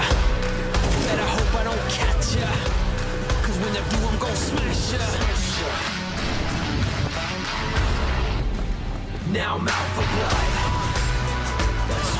I'm ready into the claw. I'm out for blood. I'm out for blood. You better bring it in, Q. I'm coming for. I'm out for blood.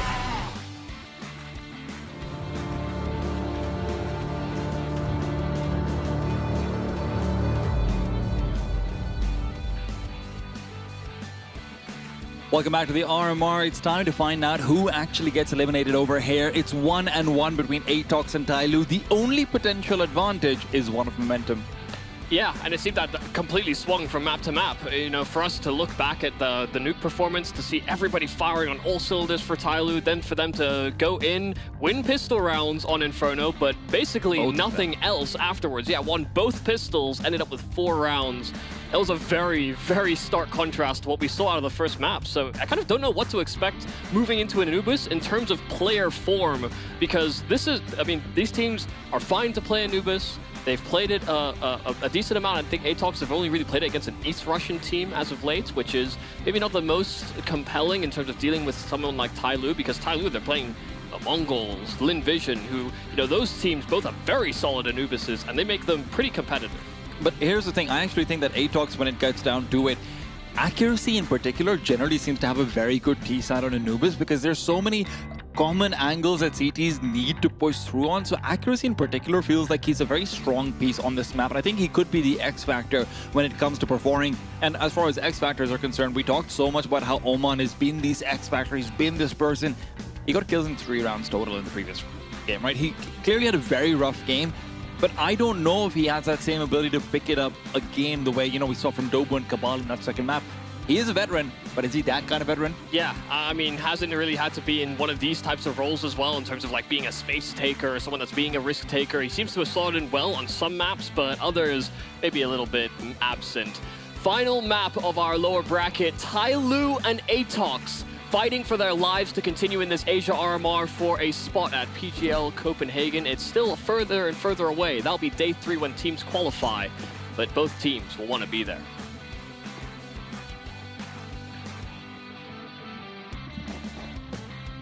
We've seen a lot of mid-control plays with Glocks these days in the metagame. On the T side, obviously. I don't know why I added that. There are Glocks.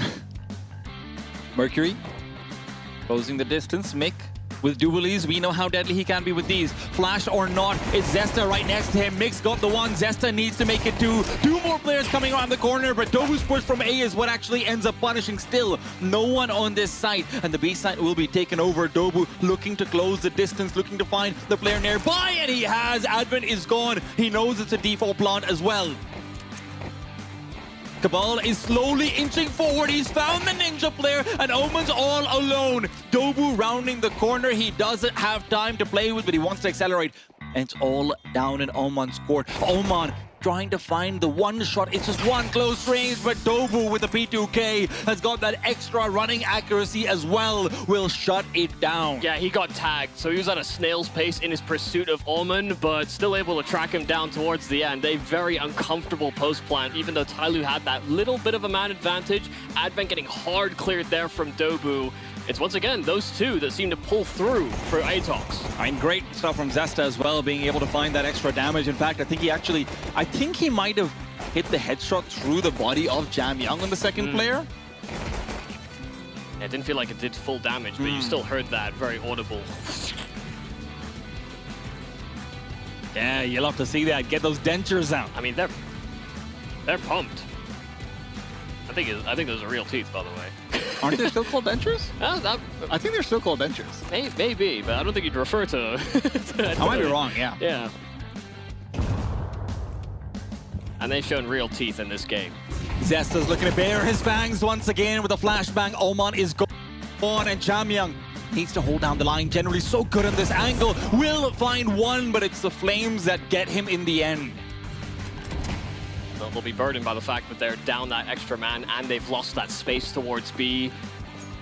That's a dangerous prospect, especially so early in the round, and that's why Tyloo moved to reset. Coming out from spawn, this will be a very challenging angle for Zesta to adjust to, but they also may not anticipate him to be playing up so close. MP9 can be mobile, and it's just about to transition. That smoke faded, and Zesta didn't want to hang around. He sent packing instead. It seemed like that might have been a bit of an over-commitment. Now the question is, do they think that Zesta was alone because he was trying to look for that much space? They might, but no, Mercury Slayer, regardless, accuracy playing around the pillar perfectly. The double kill with the MP9, they can do nothing about him. And as Kaze plants the bomb, little does he know the demon is in pursuit. Dobu comes in again. Yeah, perfectly done. I mean, there's so many angles you have to be worried about there. If you're Kaze in the clutch, they could be in from dark, they could be in on a flank as well. Because of that forward position, because Zesta served as that first probe, they had a lot of heads up as to how they wanted to rotate into this. Kaze had to take a risk. Moving through that smoke was unfortunately the same risk that Dobu took himself. It's all accuracy though, man. The double kill with the MP9 over there is massive. It does feel like Zesta might have overstepped slightly, but it doesn't matter at the end of the day. And man, the odds are going to be in favor of Atox. Those were not the same at the beginning of the series. Yeah, I mean, you have to appreciate as well, Atox willing to throw in one of those aggressive lines so quickly coming into this game. You know, up against the Force Buy, it's one that has minimal utility. It actually feels like probably one of the best times you can go for it, because you know that Tyloo aren't going to have all the HEs, Molotovs that to sort of deter some of those pushes. So I'm kind of surprised that Tyloo don't Force Buy again, though. Yeah, I mean, they've been able to get a bomb plant only in that one round. Oh, actually, no, they got bomb plant here. Yeah, they did as well, and they have the bonus. Yeah, they'll have a very reinforced buy. You know, they don't want to be shortchanged as well in that util again. Now they are entering the side of the map that has 0 occupants. So maybe a world where you get a deagle shot, things start to clear up, there's chaos, but Dobu right now with the Molotov isolates out Omen. Omen is gone, accuracy rotated in quickly as well. And despite the lack of presence, that doesn't mean there is a lack of danger. Things are looking clean. Things are looking nice here for Atox. These pistols end up empty-handed.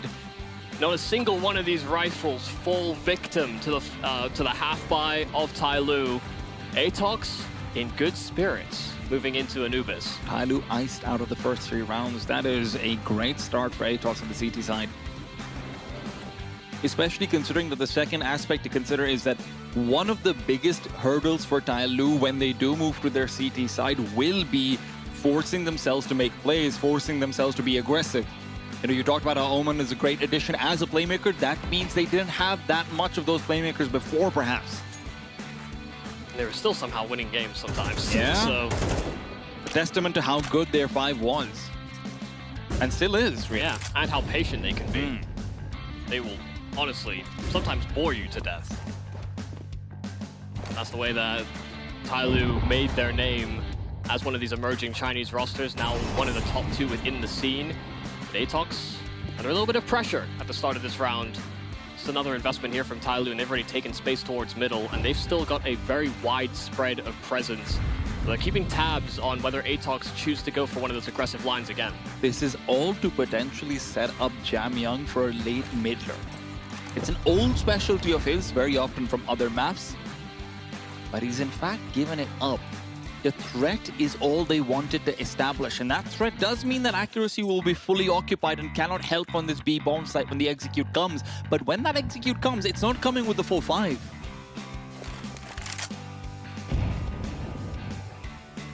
Omen may serve as one of those late activators. Mercury is still lingering around the A side as well, so if the initial probe on B doesn't work out, there's kind of no going back for Tyloo. And there is a Molotov for Mick as well. When the smoke dissipates, Mick's just going to chuck that one out. They don't have a smoke to interrupt the molly.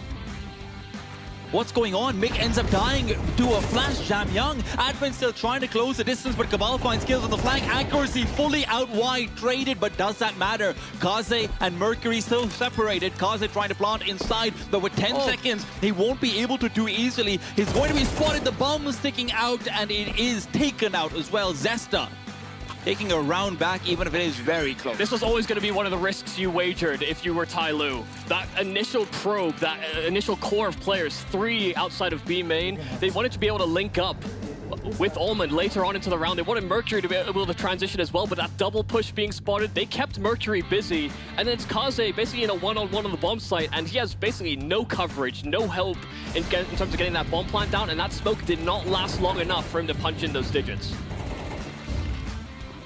That cinematic replay does make it all so clear as well.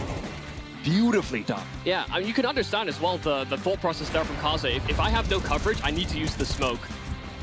But it didn't last long enough. Atox, it does get a little closer than some of these previous rounds.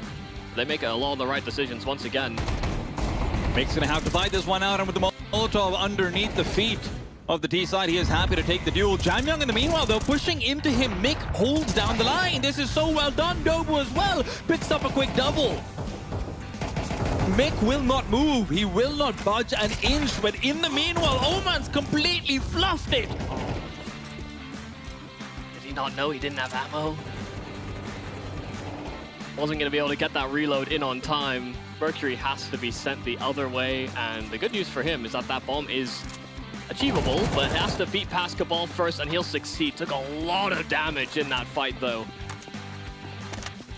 Still something that can be taken away from Atox here. A 1-on-3 for Mercury, where both these players on Atox, neither of them are within pristine condition. Simple headshot would take either one of them out of the round. A missed shot from accuracy would be his undoing as well. Mercury's really delayed it, Mick. What a clear from him. Good timing as well.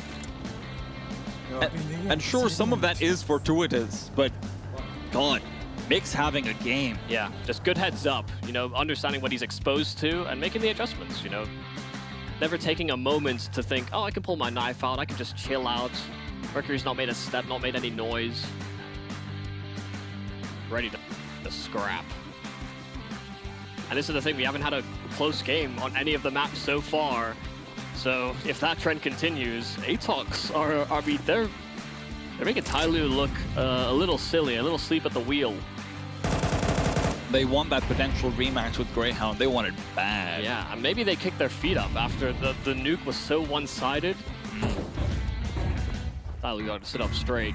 Atox are doing a damn good job of adjusting and bringing themselves back into this series. Tyloo have yet to show that same resilience. I don't think that Molotov went quite where it was supposed to, but Zesta in the meanwhile is going aggressive yet again. The play is made 10 times over, it feels like, but every time finding so much. And Zesta, while he fights again, gets a quick kill on Advent, who has been sticking out like a sore thumb on these B-side hits.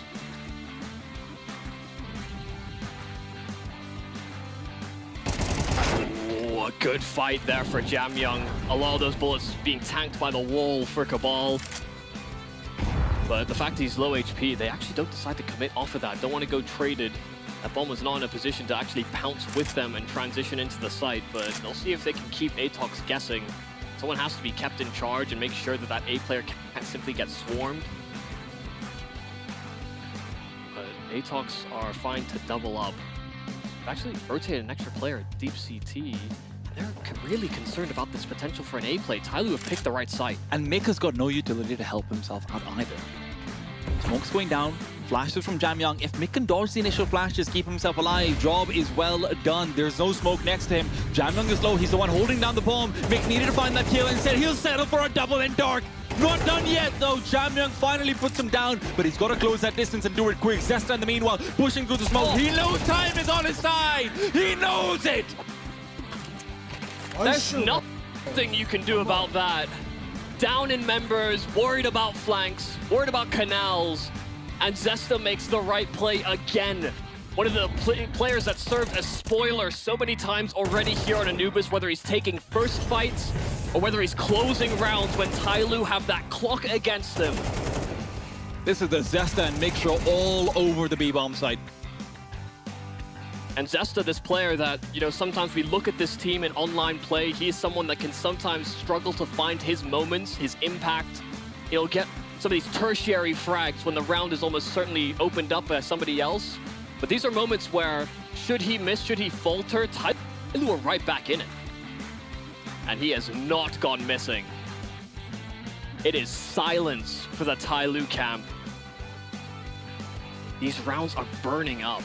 Each and every time, the clock has been their biggest enemy, and that's because they're waiting for some of these aggressive moves that Atox are going for, and even though they've been in the right spots to deal with some of these aggressive moves, they've actually not been able to prevent Atox getting impact out of them. This is staggering.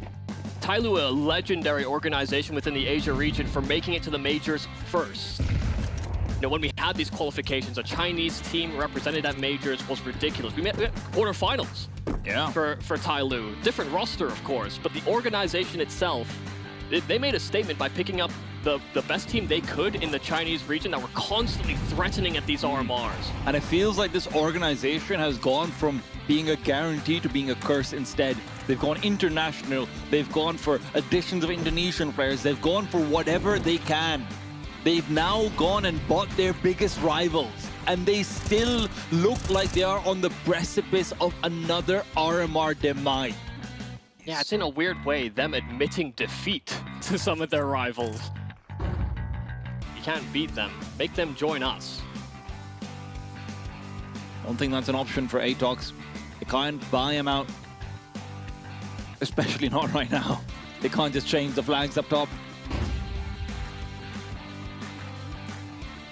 And with the hopes of millions of Chinese fans, Tyloo really need to turn this around. It's not out yet, but this might be the round where they need to make it happen. A Molotov will interrupt them. Oman is dead. He's trying to go inside the flames. He's trying desperately to make a play.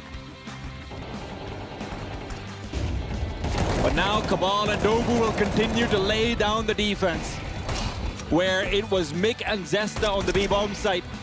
The A site has just as stalwart defenders as well. Mercury low, welcoming death.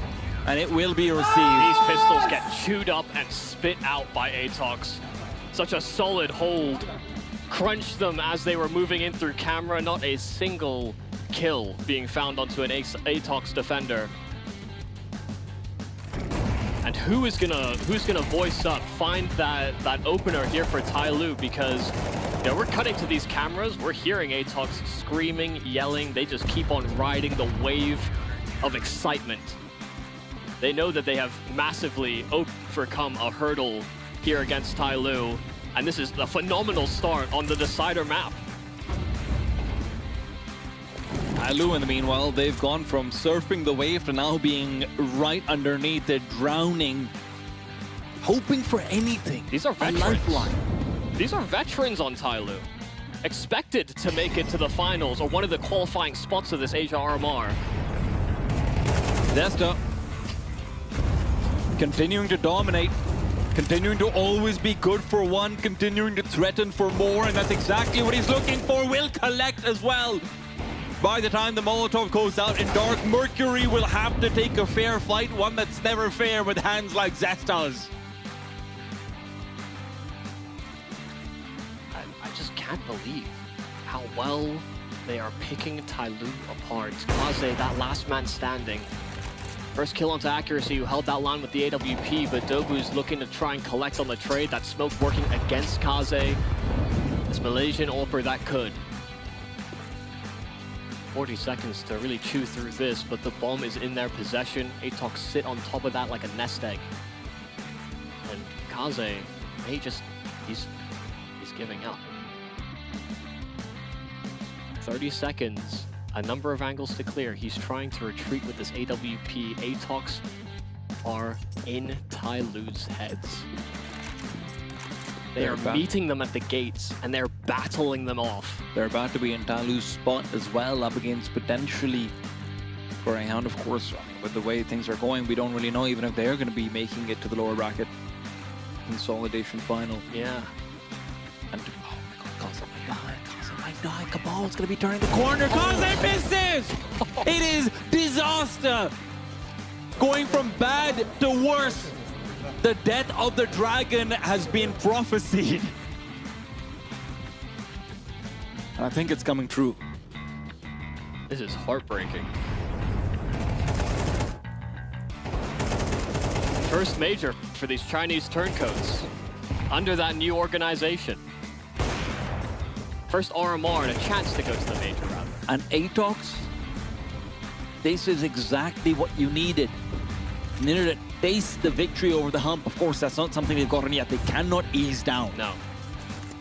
These are inexperienced players. You know, they brought in Zesta and Accuracy 3 months ago from Good Gaming. Because these guys were good gamers. But the problem is, you know, when we see them on this type of a stage, we don't expect them to be able to put these performances together. Mick just challenging, so confident into Canals, took a wide face, and finally there's some punishment here for Tyloo. They have space to reset. They actually have space to pull together some kind of macro choice, but they've still mainly got pistols.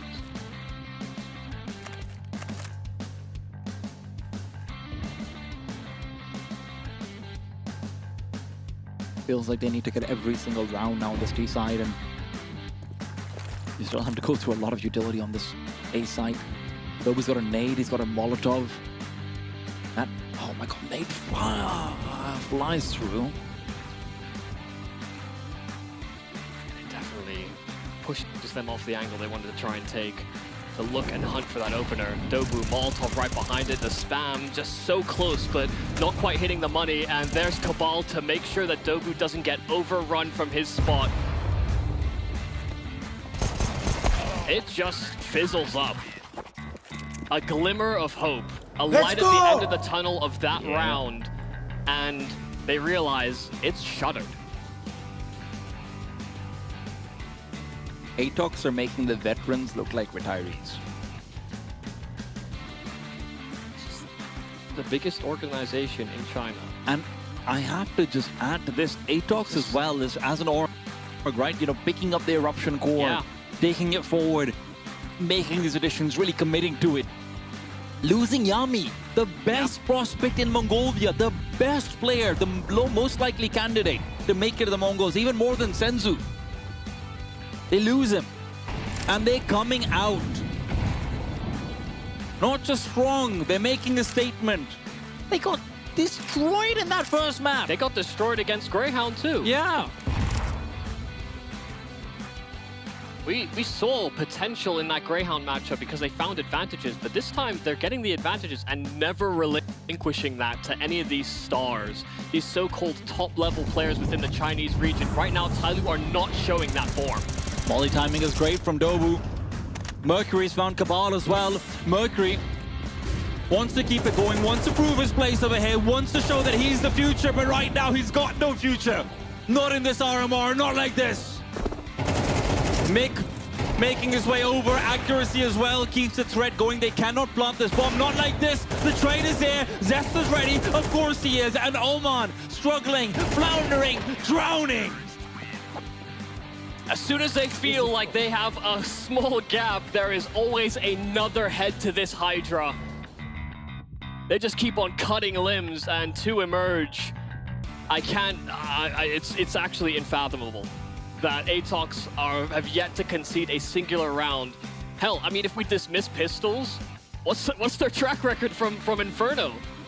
We have had 4 rounds in the past, what, 26? Yeah. 27, I guess? Lots. Rare miss from accuracy, but rare challenge as well. It's in fact Jamyang to continue through, get 1, Omen makes it 2, and Cabal burning inside the flames. Tyloo might be about to break their streak of losses, but Cabal will not make it easy. Oman is low as well. If they move through the smoke, they are going to be inviting death upon themselves. Wells holding down the line, letting Zesta come through on the flank. It's a very late one, so despite them being aware of the possibility, might not be fully contested. I like this though. They paced up, they got these 2 openers, and they slowed things down, but there's Zesta on his exploration, actually kind of boxing them into the idea. So Tyloo actually might have to accelerate forward, because Zesta could potentially flank them. Canals actually just be such a disruptive force. Mick is ready for this rotate back towards the B-bomb side, so Zesta, this is what they're predicting. Will it come true? It all depends on Mercury and whatever he's able to find over here. Cabal reveals his position. They know where he is. They want to isolate him out. They know he should be the only player on this site right now, but Oman low, Kaze low. Cabal can't find them. I mean, on 9 HP, Cabal surviving is a miracle, and that nade, had it sailed in the correct spot, could have been a breaker, but Oman sitting close to the smoke. It finally feels like Tyloo have everything to play for. They need to save face, somehow turn this ship around. A 4-on-2. And these players are weakened. These are not favorable fights. Mick trying to tap that first player away. Kaze dropped, and Omen's got his hands on an AWP, but they have just bled this clock dry. Atox don't really have the time to weasel around for this one, and so Mercury and Advent close in for finally a Tyloo round. I can't imagine they're particularly happy about it, but at least it's a start. Jamyang, great kill down middle. Oman's there on the follow-up as well, and that willingness to commit from Oman, which hasn't really been giving him everything so far, to be honest, but it's good to see that it is now sometimes paying off. Maybe if they can continue something like this, get that mid-control again, that is something Tyloo's gotten very often, right? Yeah. Mid-control they receive, but then they can't do anything with it. So there is a strategy in there somewhere, but they need to find it and they need to transition it because there's only one more T-side round. Yeah, and part of the problem is that they simply wait when they get that mid-control. You know, a lot of it's been, oh, Atox are going to do something to counteract the fact that we have this space. And then they're just locking down the actual bomb site plays. And by the time they actually get entries, Atox are there with heavy rotates. Because Zestra's finding it so free to push forward outside of B, so he has that instant reaction. You don't have to reinforce mid the same way. But it's like the longer they've played this T side, the more that they've had these open fights on B, and Atox have been winning them. Yeah. Tyloo are just trying to pack together to make sure that doesn't happen, and it leaves vulnerabilities. But you got to concede something. You know, you got to give up a little bit of map control mainly to get the better trading, because they certainly need the manpower.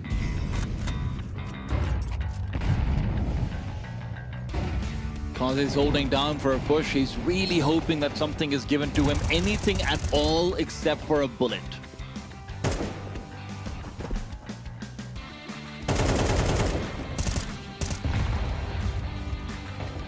Made it dark.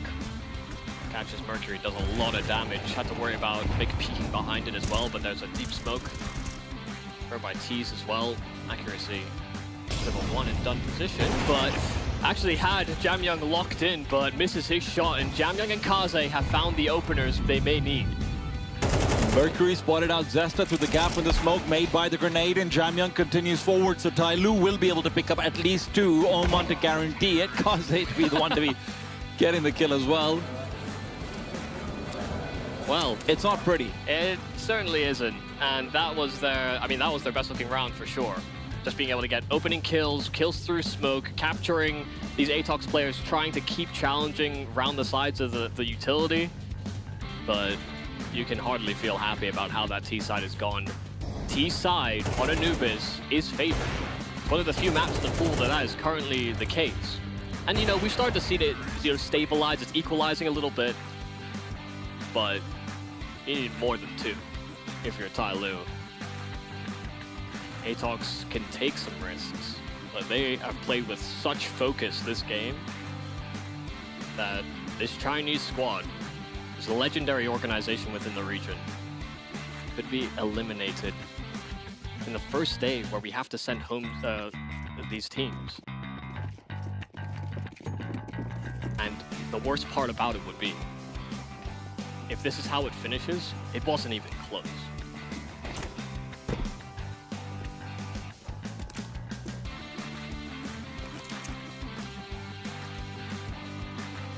What a journey this Atox team has had. They're getting brutalized. Opening round against Greyhound, opening round here against Tyloo. And now sit in a commanding position.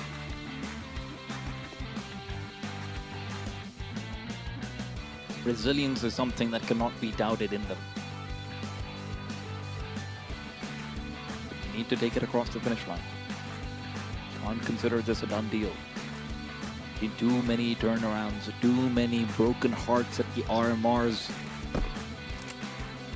And a B-side execute in the best run is what they're hoping will send them to the lower bracket consolidation final. Mercury playing from behind the smoke. The spam will find nothing. The bomb is not making its way through yet. Accuracy should have a free plant. Tyloo's shown us one magical retake on Inferno's pistol. Do they have another in them? Might be hard with Dobu coming in from behind. Kaze is going to be dead before he can deploy that utility. It's all irrelevant, and now Dobu continues to threaten and hold down the last two players on the CT side. His position cannot be dealt with. Advent instead moves forward. He moves forward, hoping to be able to find an opportunity. Instead, he finds death. Dobu just jumping around and having a ball of a time. That kill feed was flooded by Atox members. You needed to see some fight back from Tyloo, but now they sit staring into the void. Atox are there to send them packing. The worst part of this is also for Tyloo that their style that it has taken them so far is really not conducive to huge individual performances either. So at no point in this map did we see someone where thinking, oh, you know, but this guy's playing really well, maybe he can pull out some rounds. Yeah, I think there's only really one map in their pool that really works like that, and that's maybe Overpass with Mercury. But they're far and few between.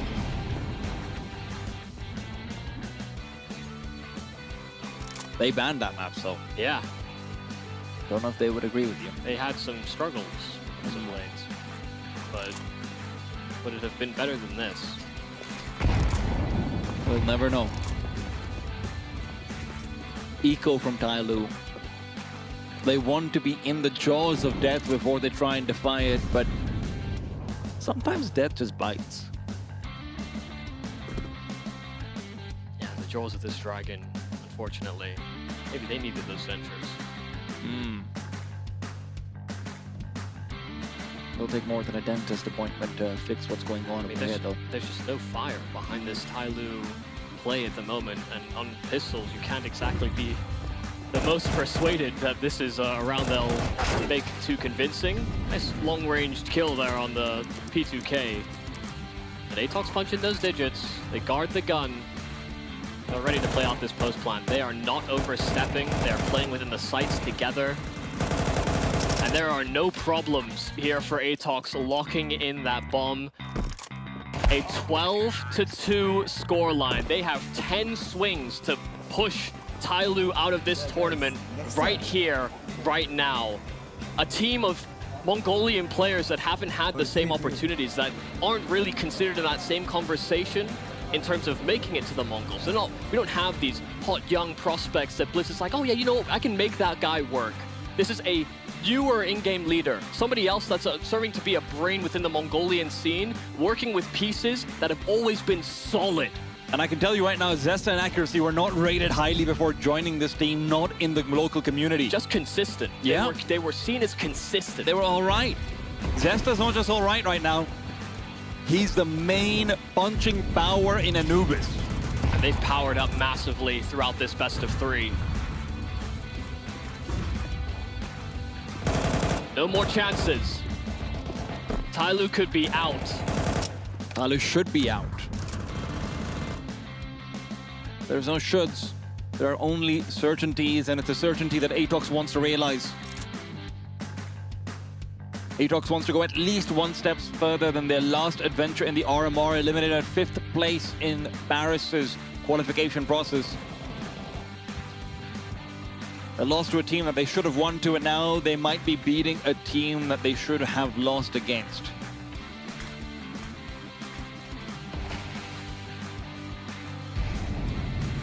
Molotov is missed. Oman will be given a bit more space. Not that he will be able to get much off it. Pushing through dark. Mercury will be contested. He needs to replicate some of that success from Zesta. Moving past and behind these smokes, it is going to be the first kill found, but he's traded too quick. Cabal making Zesta all littering the scoreboard. Advent and Kaze, the only ones left, and as they double up through dark. Flashes in their faces. Advent looking for Zesta, but it feels like he's been looking for him all game long.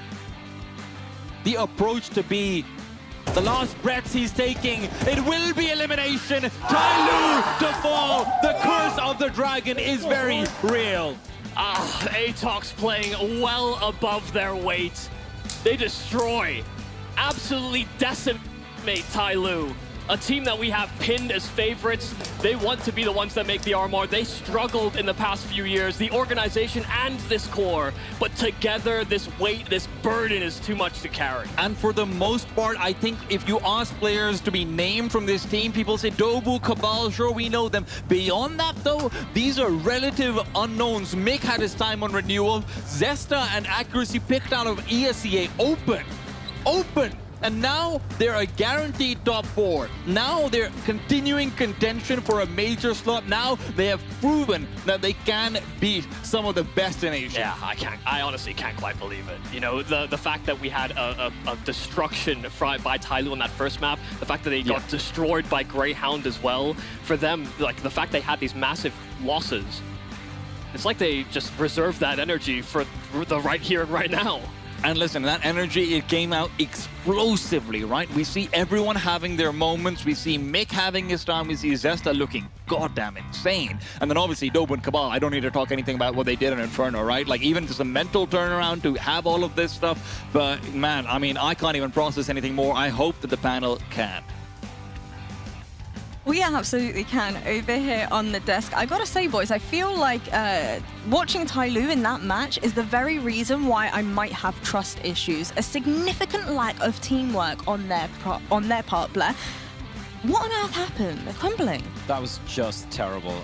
That's some of the worst Tyloo we've seen in ages. And what a time to crumble as well. What a time to really fail when your major lifeline is on the line, where it's a must-win game against a team you've always had the edge over. And honestly, they need to do a bit of soul searching after this. They got completely outplayed in every single facet in the final two maps. And I want to take nothing away from Atox. They played some great CS, but I expected a whimper of a fight. There was nothing. No, I mean, I completely agree with the sentiment that Blaise shared already. Again, when you look at this map and you look at Tyloo, and you just look at Tyloo in general, they're usually able to kind of instill their will on their opponents, right? They can be very explosive, in your face, very confident, very decisive, great trading efficiency. In both of these maps in this series, they look so timid on their T sides. They didn't seem to be able to have that oomph to go for it. But what I will credit Atox for on the CT side is I think they had a very good read of how Tyloo wanted to play Anubis, having faced them before on this map.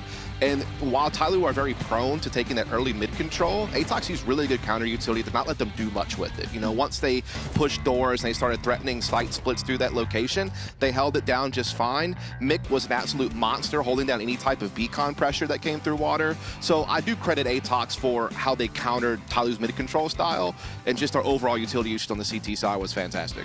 I was speaking to our Clutch King, Brandon himself, and it almost looked as though... Wait, who's calling him a Clutch King? I'm calling him a Clutch King. Everybody's calling him a Clutch King. You don't know about his clutching capabilities? I've never seen him hit a shot. Anyway, go on. Rupa has it. It's famous around these parts. But anyways, Tyloo looked a little bit like they were almost playing scared, to be quite honest with you. Like, they were so scared of making a mistake that in its very self led them to making mistakes. So do you think it might have been more of a confidence issue after that Inferno performance heading into Anubis? I've seen Tyloo choke enough times. I mean, this line, not just the org, right? So yeah, no, 100%. It felt so flat. T-side Anubis, we know what they like to do, but it seemed like, once we saw the plays coming from Atox on the CT side, they didn't really seem to have an answer. And when they get a little bit of map control, it's like so indecisive. And if I'm there, like, I'm calling for admin. I'm calling out admin right now. You're the IGL. You should be calling way more confidently. Or if they're not having any faith in you, something's really off the team right there, right? There was so many times they were caught in middle, just caught in two minds. They try to push towards B, they lose a player immediately. They slowly walk all the way back towards A. There was like no real urgency in how they want you to approach the T side. I think urgency is a great word, and it's because they never brought the pace. Not once on either of these T sides, which is so uncharacteristic of what you see if you go and look at their film from their most recent play. Two things I want to say really quickly. For one, Zesta. Let's talk about this guy. Phenomenal performance in this series. Only 20 years old, only really been around the scene since last year. This is his first real big team in Atox, and he stepped up in such a huge way to finally bring Atox over that hump we were talking about, which is the second point I wanted to make. They finally have the scalp of a top team in Asia under their belts now. They finally done it. They finally broken through. Yes, we've seen them beat some of the mid-tier teams, but now they finally have one of the big ones. And so congrats to them to come at a moment like this, too, on your way to trying to qualify for the first major at CS2. I mean, that's a big step in the right direction for them. Oh, absolutely. And like you just pointed out as well, doing it in an RMR rather than just another online event or whatnot, I think it's a really massive of them. And considering what an abysmal start it was for them yesterday, to really bounce back this way is great. This is a round I actually want to talk about, right? Real quickly, Tyloo going to go for this early mid control. What do Atox reply with the B aggression. Look at the utility usage coming out. And Zesta, he was being set up with some great utility from his teammates, but he was getting those kills time and time again. They get B mains control, and now Tyloo, they're able to find another answer, and they slowly creep back towards B, but this is where the individuals shine. We spoke about Mick playing towards Cons. He was fantastic in the 2K right there, and then in the 3v2, once the bomb is going to be planted, you can feel Zesta just feel, he's like, listen, I can just win this duel single-handedly, pushes him through the smoke, gets a 2K, and that kind of, just the way the round played out, I feel we saw it like at least 3 or 4 times, maybe in like slightly different variations, but it just shows how Atox played that CT aggression, control aggression, a good reactionary play. It's so very well. It was a combination of absorbing mid pressure, like we were kind of talking about. They did that very well, but also pushing the extremities. It's something that's very difficult to do on this map, by the way. You talk about when you decide to make a push as a CT on the extremities of this map, there are so many angles you have to worry about. And so to be able to see that utility usage that we've been kind of hinting at back and forth, now showing you an example of, really did set Atox over the top. Yeah, I think definitely an incredible showing there from Atox. Speaking of incredible, we've got an incredible little display here for your pleasure and for your display as well. We also have our display at the at the very bottom of the desk as well. You can go ahead and vote for which one you want to see tomorrow. But if you want to pick up a display of your own, do you want to do the modeling for this? You can pull it off and... No, you can keep it I'm so scared of it's actually really tough to pull it off. Go on. Is it? It actually is. I'm not even trolling. There we go. Thank you very much. Yeah, so you can hang your displays not only from a stand like this. I usually only hold giant Kappa signs, actually. Fair enough. Nice shout out. Use code PGL at checkout. I just completely destroyed Jasmine's train of thought there. There we go. It's okay. Well, anyways, go ahead and use code PGL at checkout. If you buy 3 of them, you can get yourself 33% off. Yeah, I've lost full composure. I'm not going to lie to you. Break. Yeah, right. Yeah, Greyhound versus GG Hal. I guess we'll see you all soon. I can't believe you've done that to me. You brought it upon yourself. We can roll a break. We can roll a break. Nah, let her burn. Well, I keep having Let her burn. Production-wise. Like that crispy chicken that you got there. Level up your gaming space with metal posters from